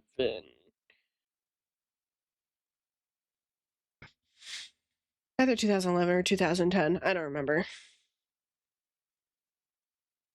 I know they're really close in age. They're literally like 1 grade apart from each Yeah. other in school. So, but then me and my older brother are 3.5 years apart. But yeah, it's And they would technically be like a millennial too. Are they a millennial? yeah, he's a millennial. Okay.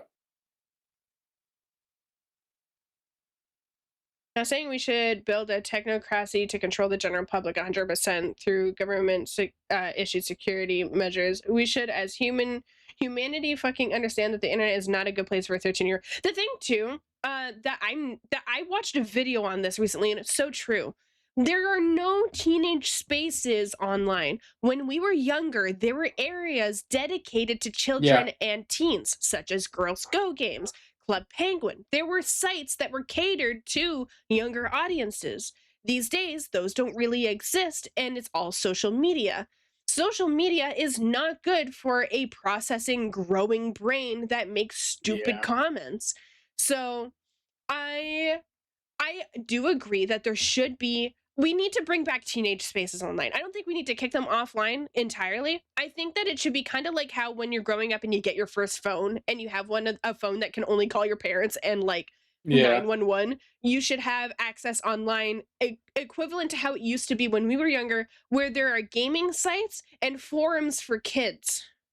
But then there's also the unfortunate thing with that is that Roblox, yeah, I was just going to say Roblox is a kid's space and adults go there. I think that that's the downside, is that's where predators will try to Yeah. yeah. So I think that maybe offline, maybe they still get access to the computer and they still get access to sites that maybe are like, I don't know. I don't fucking know. There needs to be something that's like, maybe there's like a kids browser, you know?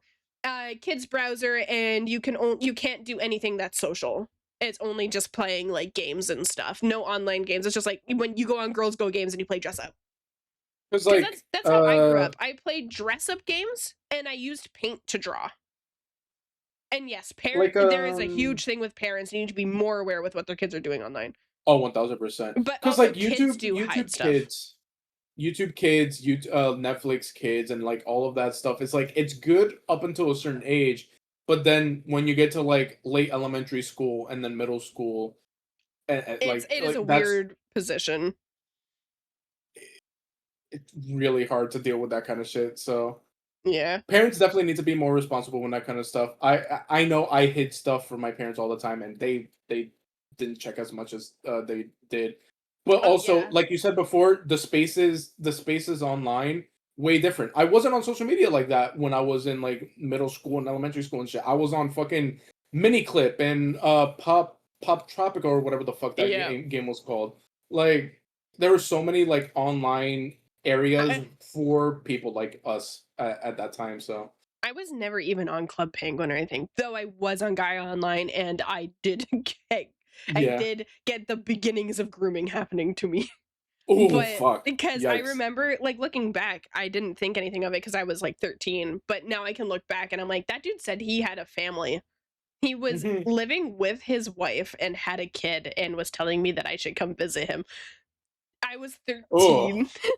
I never oh. did because I was smart and my parents warned me of the dangers of being online. But I do agree with you, honey. I do think that there definitely should be some restrictions and kids should not be online.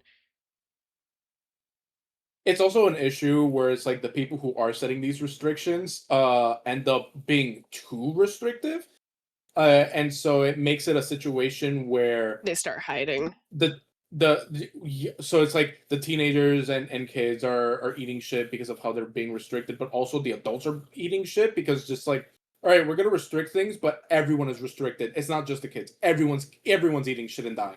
Yeah. Um, and there's like it too much extreme, too little middle ground. Um, and so it's just kind of a messy situation with this kind of stuff. Because God, man, the early 2000s and like early 2010 was just a completely different era. Where okay, if I wanted to play games with my friends, we would play like either at each other's places or like on Xbox Like on Live the and Wii or PlayStation and all that something. shit.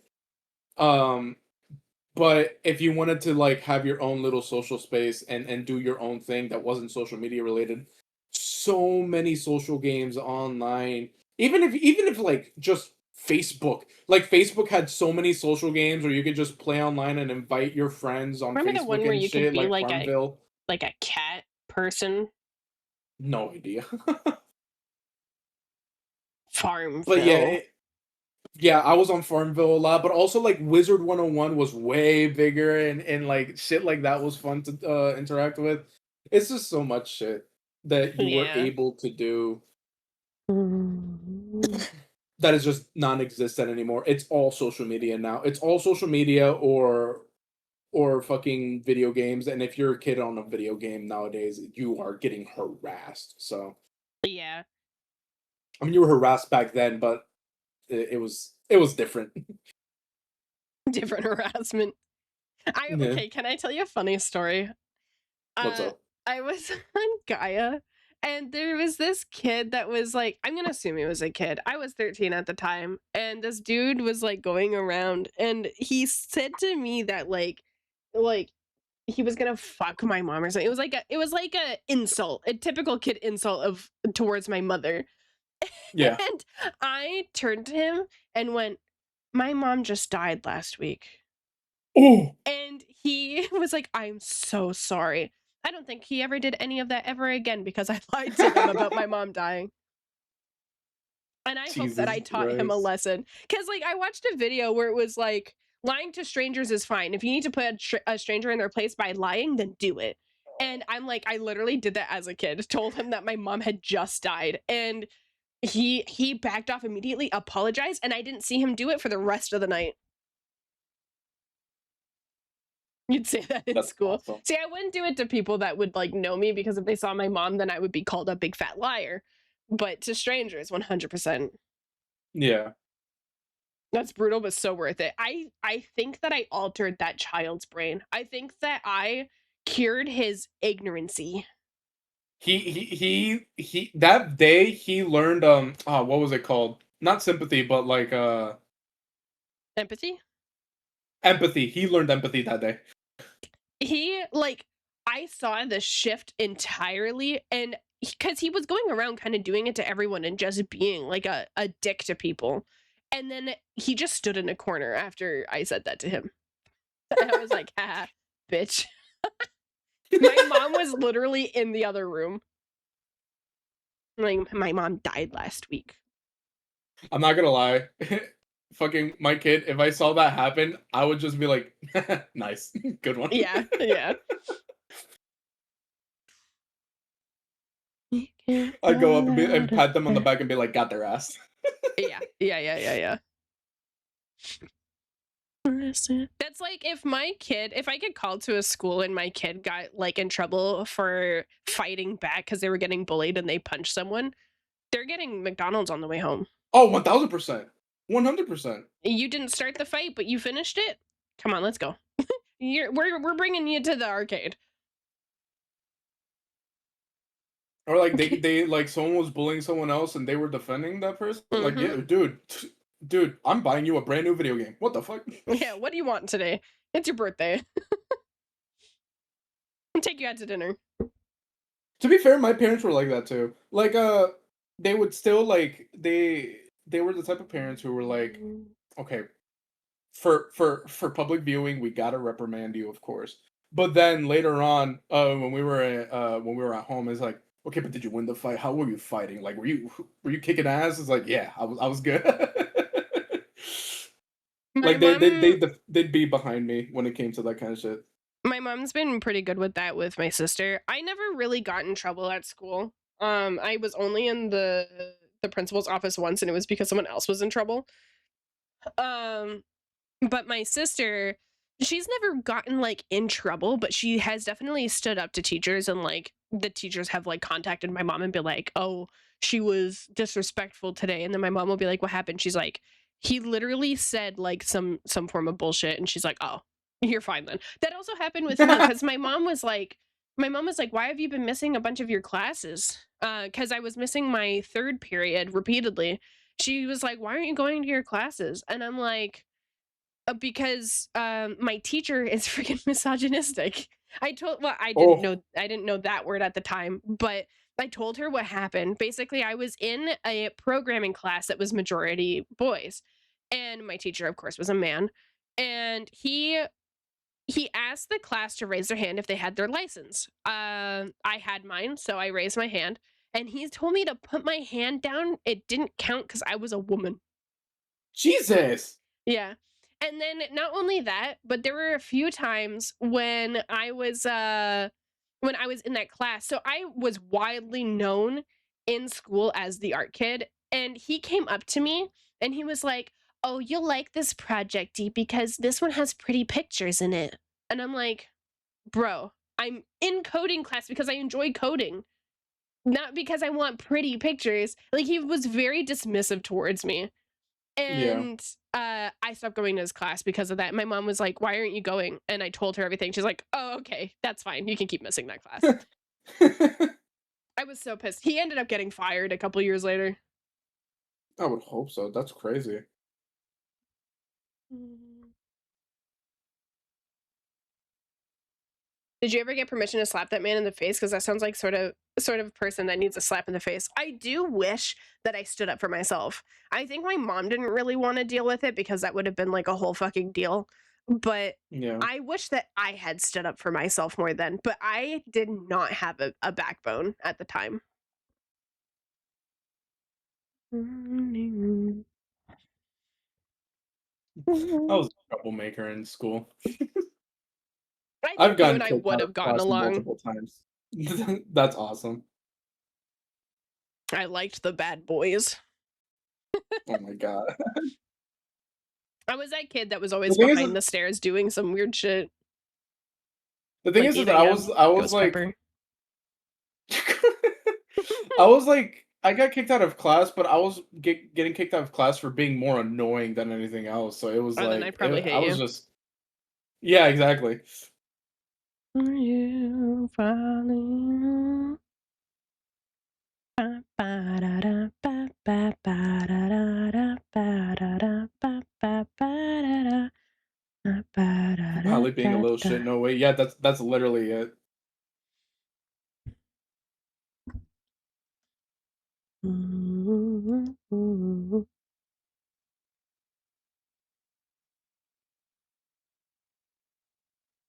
Gotta cover the craw coochie.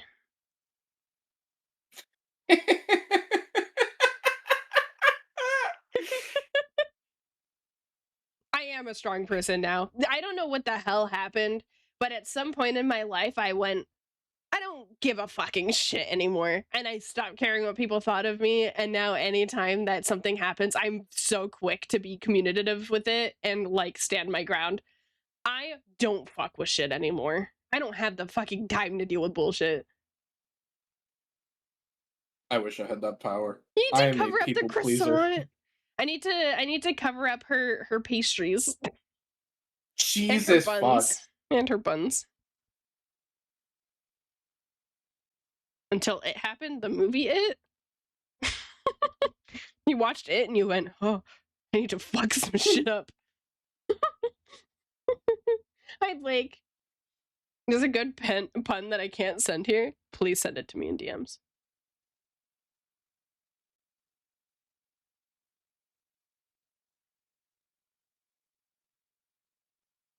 You know, the dichotomy of being a people pleaser but also being a little shit is very funny because like I want to be a little fucking asshole gremlin and then people get upset and I'm like, wait, no, wait, I'm sorry, I don't want you upset, please.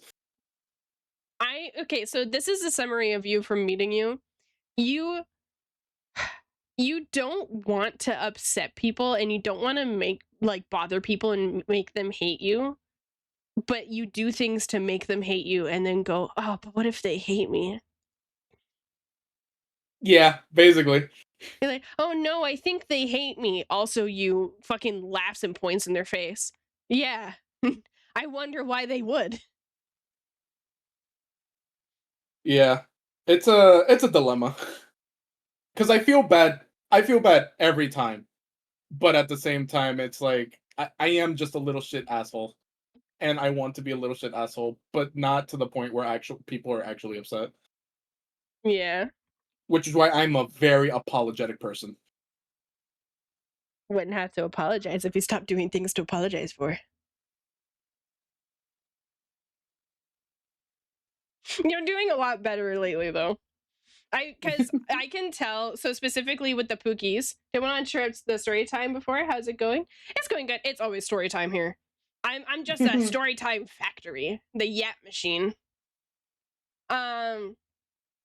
But you're doing a lot better because for those obviously who know Ale, but those who don't, so we have like a group chat where it's me, Croissant, Honey, and Ale, and whenever we were like doing like playing games together or in call or whatever, he would do shit where I could tell that he was actually pissing off the other two, or he'd be pissing off me. And so I've had a few talks with him where I'm like, you gotta tone it down. You can make the joke 3 times, but then after 3 times, it gets old. So stop after 3 times. But he's been doing a lot better of not genuinely pissing people off. He's just a little autistic. It's okay. Also, just a smidge. Ale, I'm gonna send you what Snow sent me. So she wanted to make a pun earlier in regards to Croissant and her coochie. Jesus, okay, yeah. And she sent it in DMs because it is not good for Twitch. And it's so funny. I'm gonna send it to you. You cannot say it out loud. But Okay. I need to hear your reaction to this. This is the pun she's made.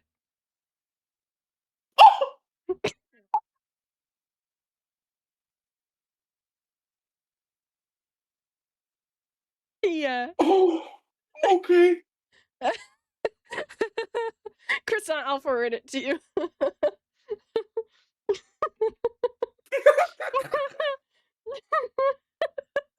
sent it to you. Jesus fucking Christ.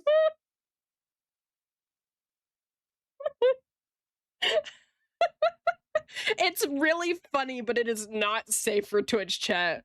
Here, I'll forward it to everyone that wants to know. Hang on. We'll do Caleb.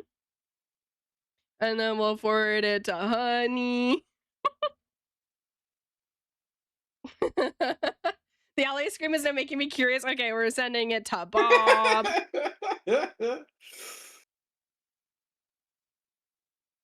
There we go.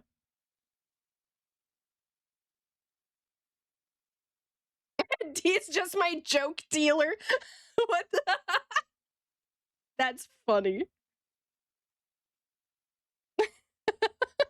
Your little scream was fucking perfect for that. I'm glad the microphone picked it up. Oh my god.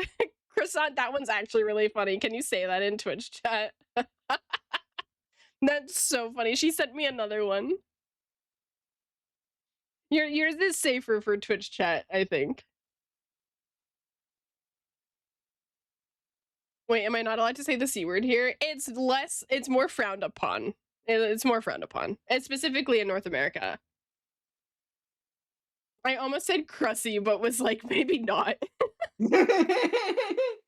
Marinth wants it as well? Okay. I'm just fucking, you get this, the swear word, and you get the swear word. Everybody gets the swear word. Remember, this is credited towards Snow. Snow's the one who made this word. So if you are offended, Fantastic. send it all to Snow. If you are offended, direct it to Snow. I'm ascending right now. I am a genius.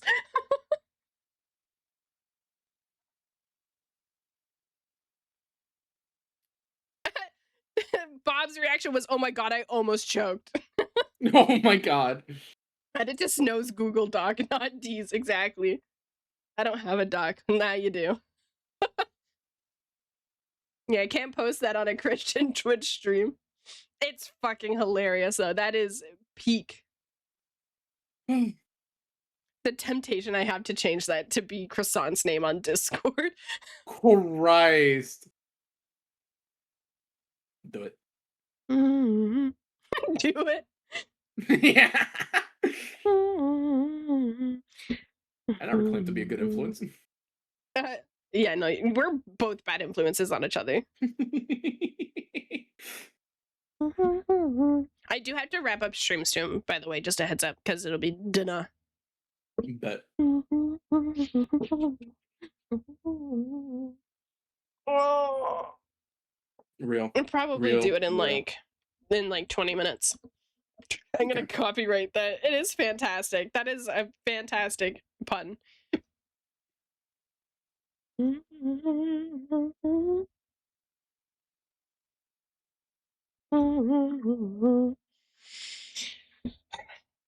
I got so far 4 line arts done, and then the toilet. I should be able to get the rest of the line art done before the end of the week, and then this weekend I'll be able to fucking, like, this Saturday I'll probably be doing the coloring, and I'll be able to get some good progress on that. It's the line art that takes so much fucking time. Like, the sketches, the flats, and the coloring, that's fine. It's the line art.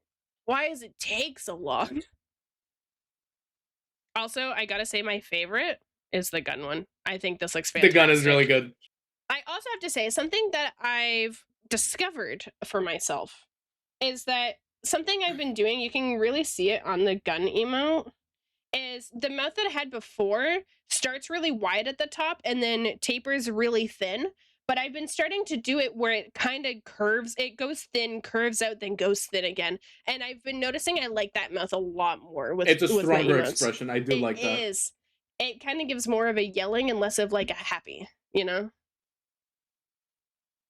Also, for anyone hearing my Spotify randomly stop and then me playing it without saying anything, no, you don't. I heard it.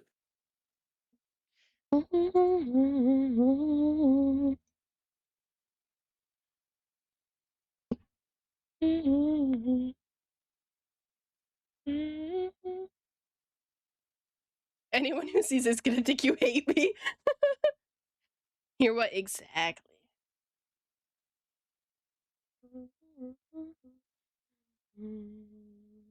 I still have your name on here as Smellier D. I have you as Stinky still.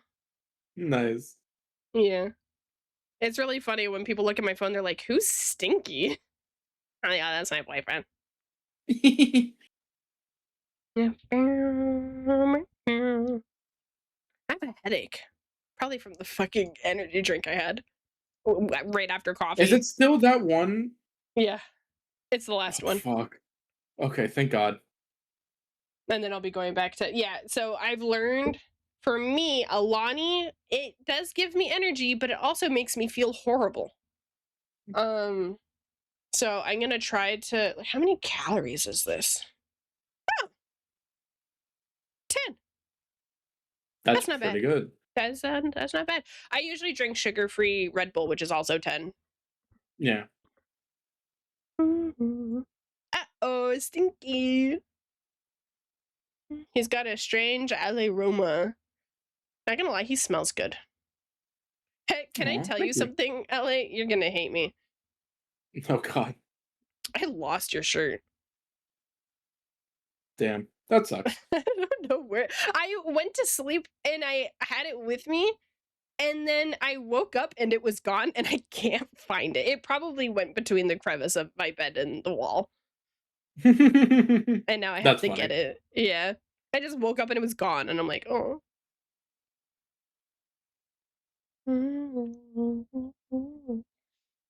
That's fine. We'll just have to do another trip so that way you can get one of my other shirts. Hell yeah. I want your I am Knuff sweater. No, I don't. That's evil. I also think it would be too I was warm about for to me. say, that was like, that one's tough. Looking at the texture of it, I don't think I would like it. I think that that's a texture my fingers would despise. I'll bring it next time we are on a trip together so that way you can feel it. I don't think I'll like it. Just looking at it, because it's like the bumpy fluffy. I don't like it. I don't like bumpy fluffy. It's a bumpy fluffy outside. On the inside, you don't feel any of that. Yeah, but I'm still, like, it's still there, though. And it'll be touching, like, my neck and stuff. And I can't. Fluffy. Especially because, like, I frequently play with, like, the collar of my sweaters and stuff. And I like, kind of flopping my sleeves around. So it would touch me. And I just... The idea of even touching it, it makes me think of, like, microfiber. Why does microfiber grab you back? Ew, yeah. It like clings to the molecules of your skin. How does it do that? It feels almost like Velcro on your skin. Like, why does it do that? I don't like microfiber unless it's wet. The second it's dry, though, ugh. And it sucks because microfiber is so good for cleaning glass and mirrors.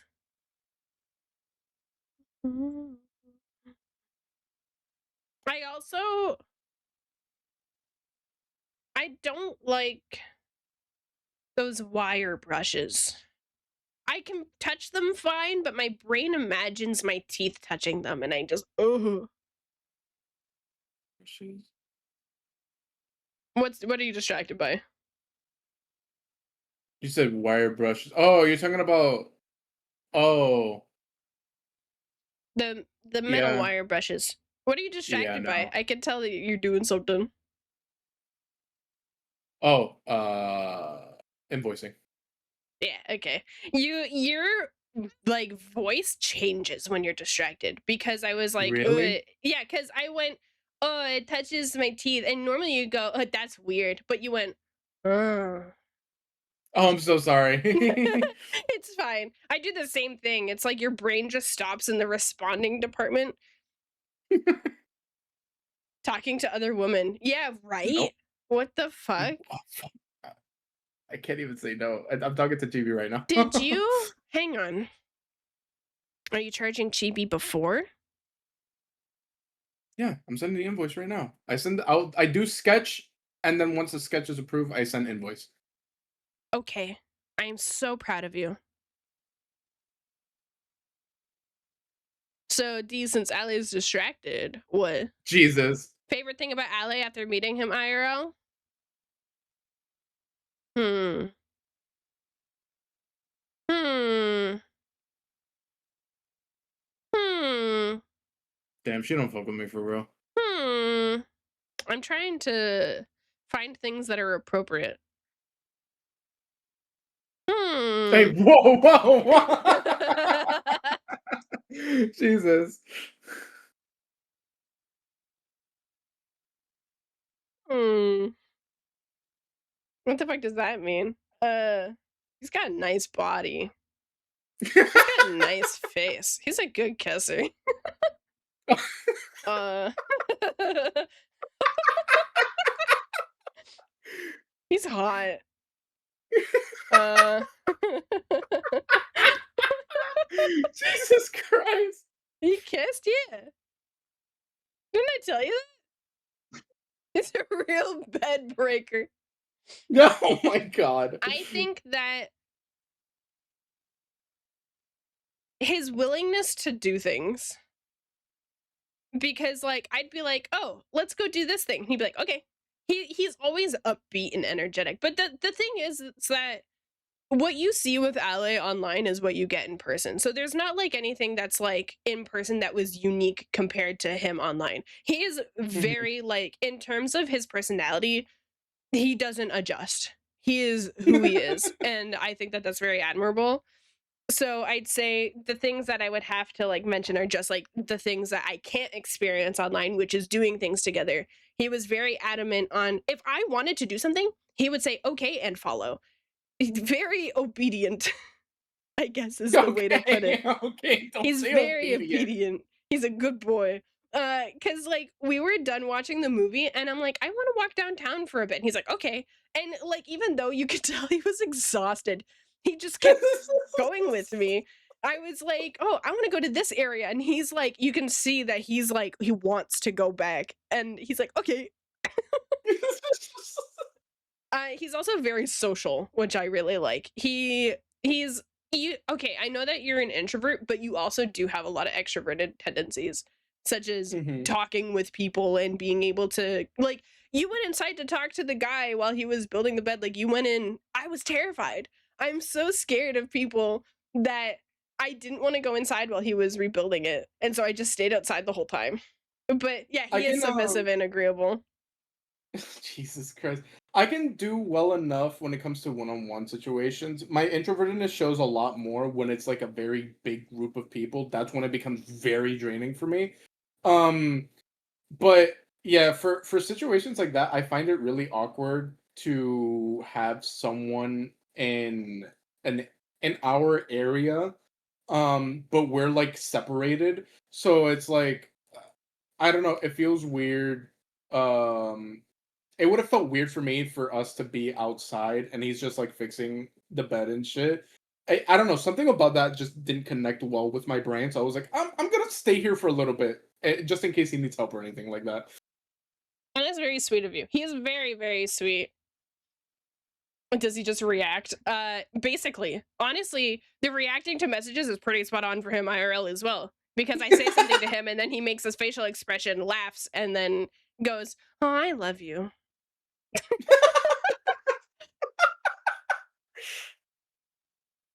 But yeah, no, he's very obedient, very agreeable, very social, very sweet, and a lot of fun to be around.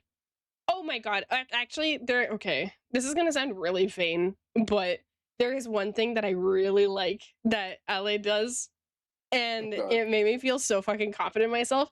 Every time that I changed, whether if it was into pajamas or an outfit for the day, or I was just putting on shorts and a t-shirt so that we could go to eat something, he'd go, "Oh my god, you're gorgeous. You look phenomenal. You look so good." And I'm just like, he would do it every time. I would just be like putting on sweatpants and a sweater so that I can lounge in the place. He'd be like, "Wow, you look good. You're beautiful." And I'm like, it was just so fucking sweet. And the thing, okay, so this isn't something I talk about often. So as a lot of people know, I'm very familiar with relationships and dating. It's something that I've never really like afraid to do, and I've dated a lot, but I've always wanted to be with a guy who would just be like, "Wow, you're beautiful." Not because I want that vainness, but whenever I watch like couples online, obviously I know what you see online is different from what's reality, but I've always Mhm. loved when there's the boyfriend or husband that's obsessed with his wife or girlfriend and is just like, "Wow, you're stunning. Wow, you're gorgeous." Not because I want to be told I'm beautiful, but because I like being recognized for when I'm just doing my own thing. And so you doing that, you're the first person I've ever dated to treat me like this. I've obviously been in a exactly like the Adams family, the mom and the dad in the Adams family. He's like obsessed with her and thinks she's stunning, Oh, and it's I just like love the it's so Adams cute. Family, yeah. And like I've been in relationships, obviously that they'll say that I'm pretty, but it's not like they'll just be like, "Oh, you look good," and then that's it. And they'll say it maybe like if I ask, I'll be like, "Does this look okay?" They'll be like, "Yeah, you look good." They never say it without me having to like expect it, you know? Like I would be like, "Hey, how do I look?" And then they would say it. But you would just like you came out of the washroom once. I had finished getting dressed because I changed while you were in the washroom. And you came out and you were like, "Wow, you're stunning." And I was like, and it was just literally every time I changed into anything. And the thing too is it wasn't only when I changed, we would just be walking and just hanging out. And it had been like several hours that I've been wearing this outfit. And he'd be like, "Wow, you're beautiful." I'm like, I think What can I that's like say? my one of my favorite things that you do. What can I say? I have a really pretty girlfriend, and I want her to I know that I I think I she's felt really like a pretty. princess. I felt like a little princess every time he complimented me. So yeah, I'd say that him just being he's incredibly sweet, but he's sweet online as well, at least to me. Oh, playing Uno was a lot of fun too. He's my best friend. We get along so well. The second that we met up, it was like we were besties just meeting up for like the whatever amount of Yeah. time. It didn't feel like a first meeting.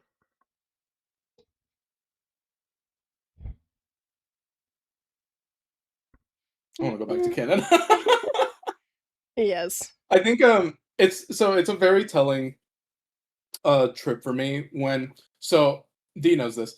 Um, Whenever I go I've been on a few trips, because one of the biggest things that after COVID stopped having its restrictions, we were able to get, like, the little pass that's like, "Alright, I'm vaccinated, I can start traveling now." And, like, we're all healthy and shit. Uh, start packing your bags. And so one of the big things that it's like, all right, I'm making a little bit more money now because I started doing the whole commission artist thing. And for the last couple of years, it's like, man, I hate being inside the house, so I've been wanting to travel. And so I've traveled a few times now. I've been to Puerto Rico, I've been to Vegas and all that shit. But every single time I travel, near the end of the trip, I'm usually very like, oh, I kind of want to just go home now. I really want to be in my bed. I really want to lay down. Uh, and my mom knows about this. Like, she would call me like near the end of the trip and be like, "Yeah, I bet you're missing your bed right now." And it's like, "Yeah, no, I want to go home right now." Uh, I get not homesick, but it's like The comfort. I yeah, just the comfort.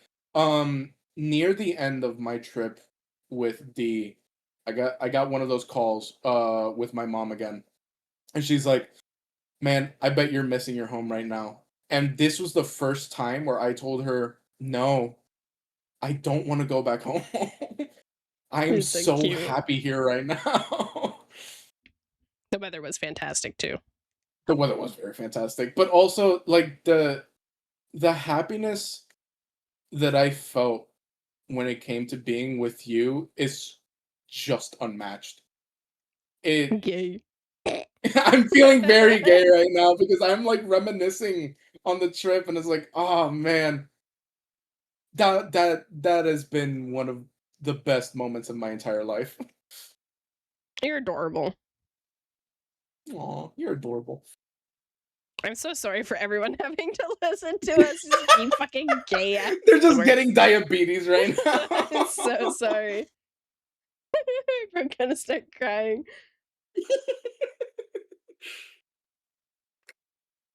No, keep going. I love this. Snow has like eating popcorn as she's hearing all of these stories. It's like I just like to imagine the friends that have been like waiting for us to get together are like it's like their ship is set to canon in a story. Yeah. I'm crying. I miss my man. Aw, I hope that you can see him soon. That's the downside of long distance relationships. So this is my second long distance relationship. I've dated locally most of my life. My last relationship was long distance.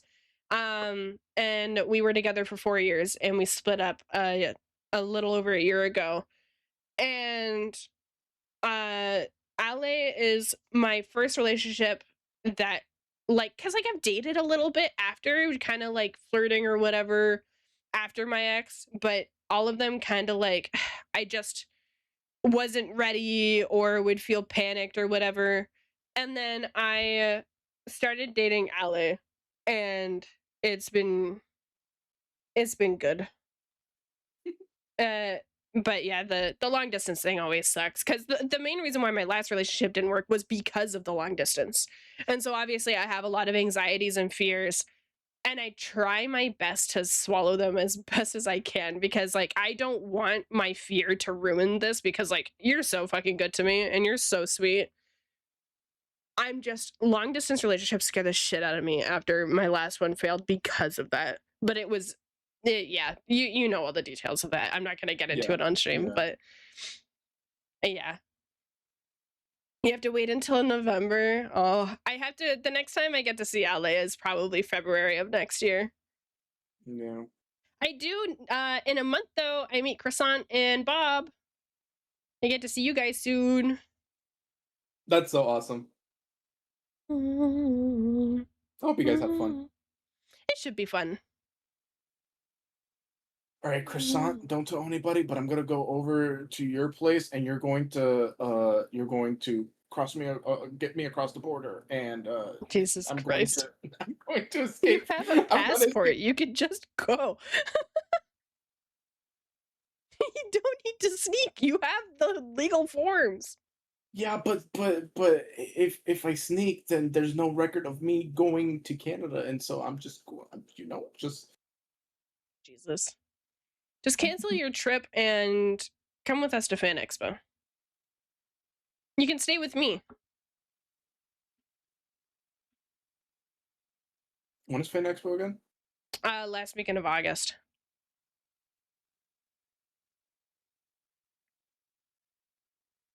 Going to a different woman's house.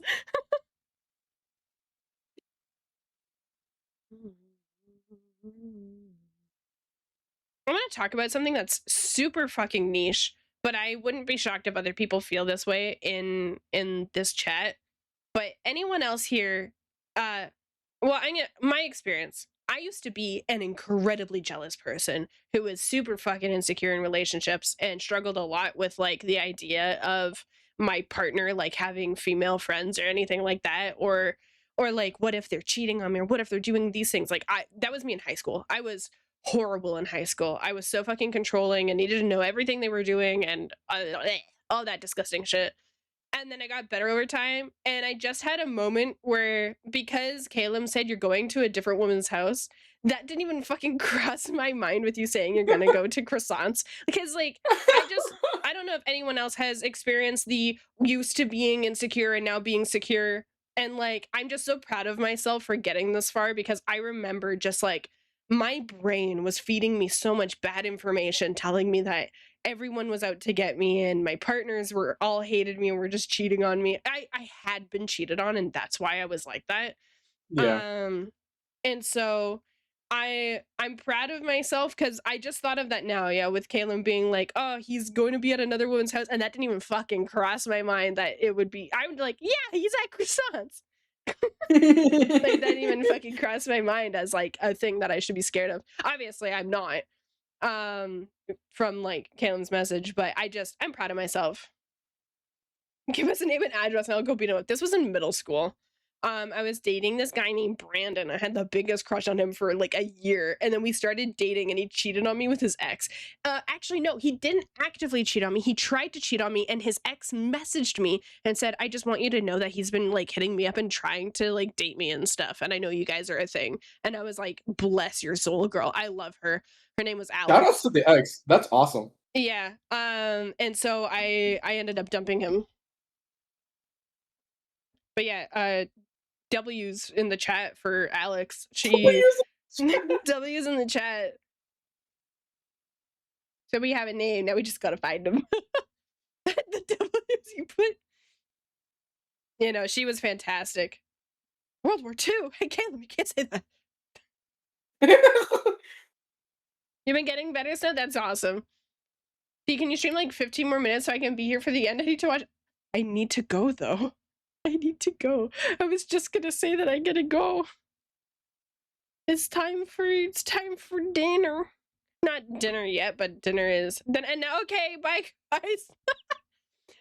Did you start dating him afterwards to get back at him? No. I didn't even think of that. I just remained single. Okay, anywho, yeah, I am gonna wrap up. We got some good progress today. We shared some stories. I'm glad to be back to streaming. I am going to be streaming on Saturday, and I'm sure you guys have noticed from today and from the schedule, I'm going to be starting streams at 12 p.m. now because my chungus brain, I don't go to sleep until like fucking 3 in the morning now. Bro, she has been calling herself Chungus so much recently, it's crazy. My stupid chungus life. Anywho, yeah, I'll see you guys on Saturday, and thanks for being here for the stream today. And if you like the Final Fantasy, do you redesign as a chungus? I just make myself round. If you like Final Fantasy, I have a Final Fantasy Twitter now for all my Final Fantasy doodles. However, there are spoilers for MSQ, so if you're a sprout, do not follow me. You're an awesome chungus, thank you. You want to touch chunguses? Thank you for the fun stream. We missed you, Dings. Nice. That's for all fun. Jesus. I'll see you guys on Saturday, 12 p.m. Eastern time. You got added to Minecraft? What? What do you mean I got added to Minecraft? What the fuck? This mod adds chuds. Jesus Christ. Anywho, I will see you guys on Saturday. And some of you I will be playing games with you on Friday. I love you all. Goodbye.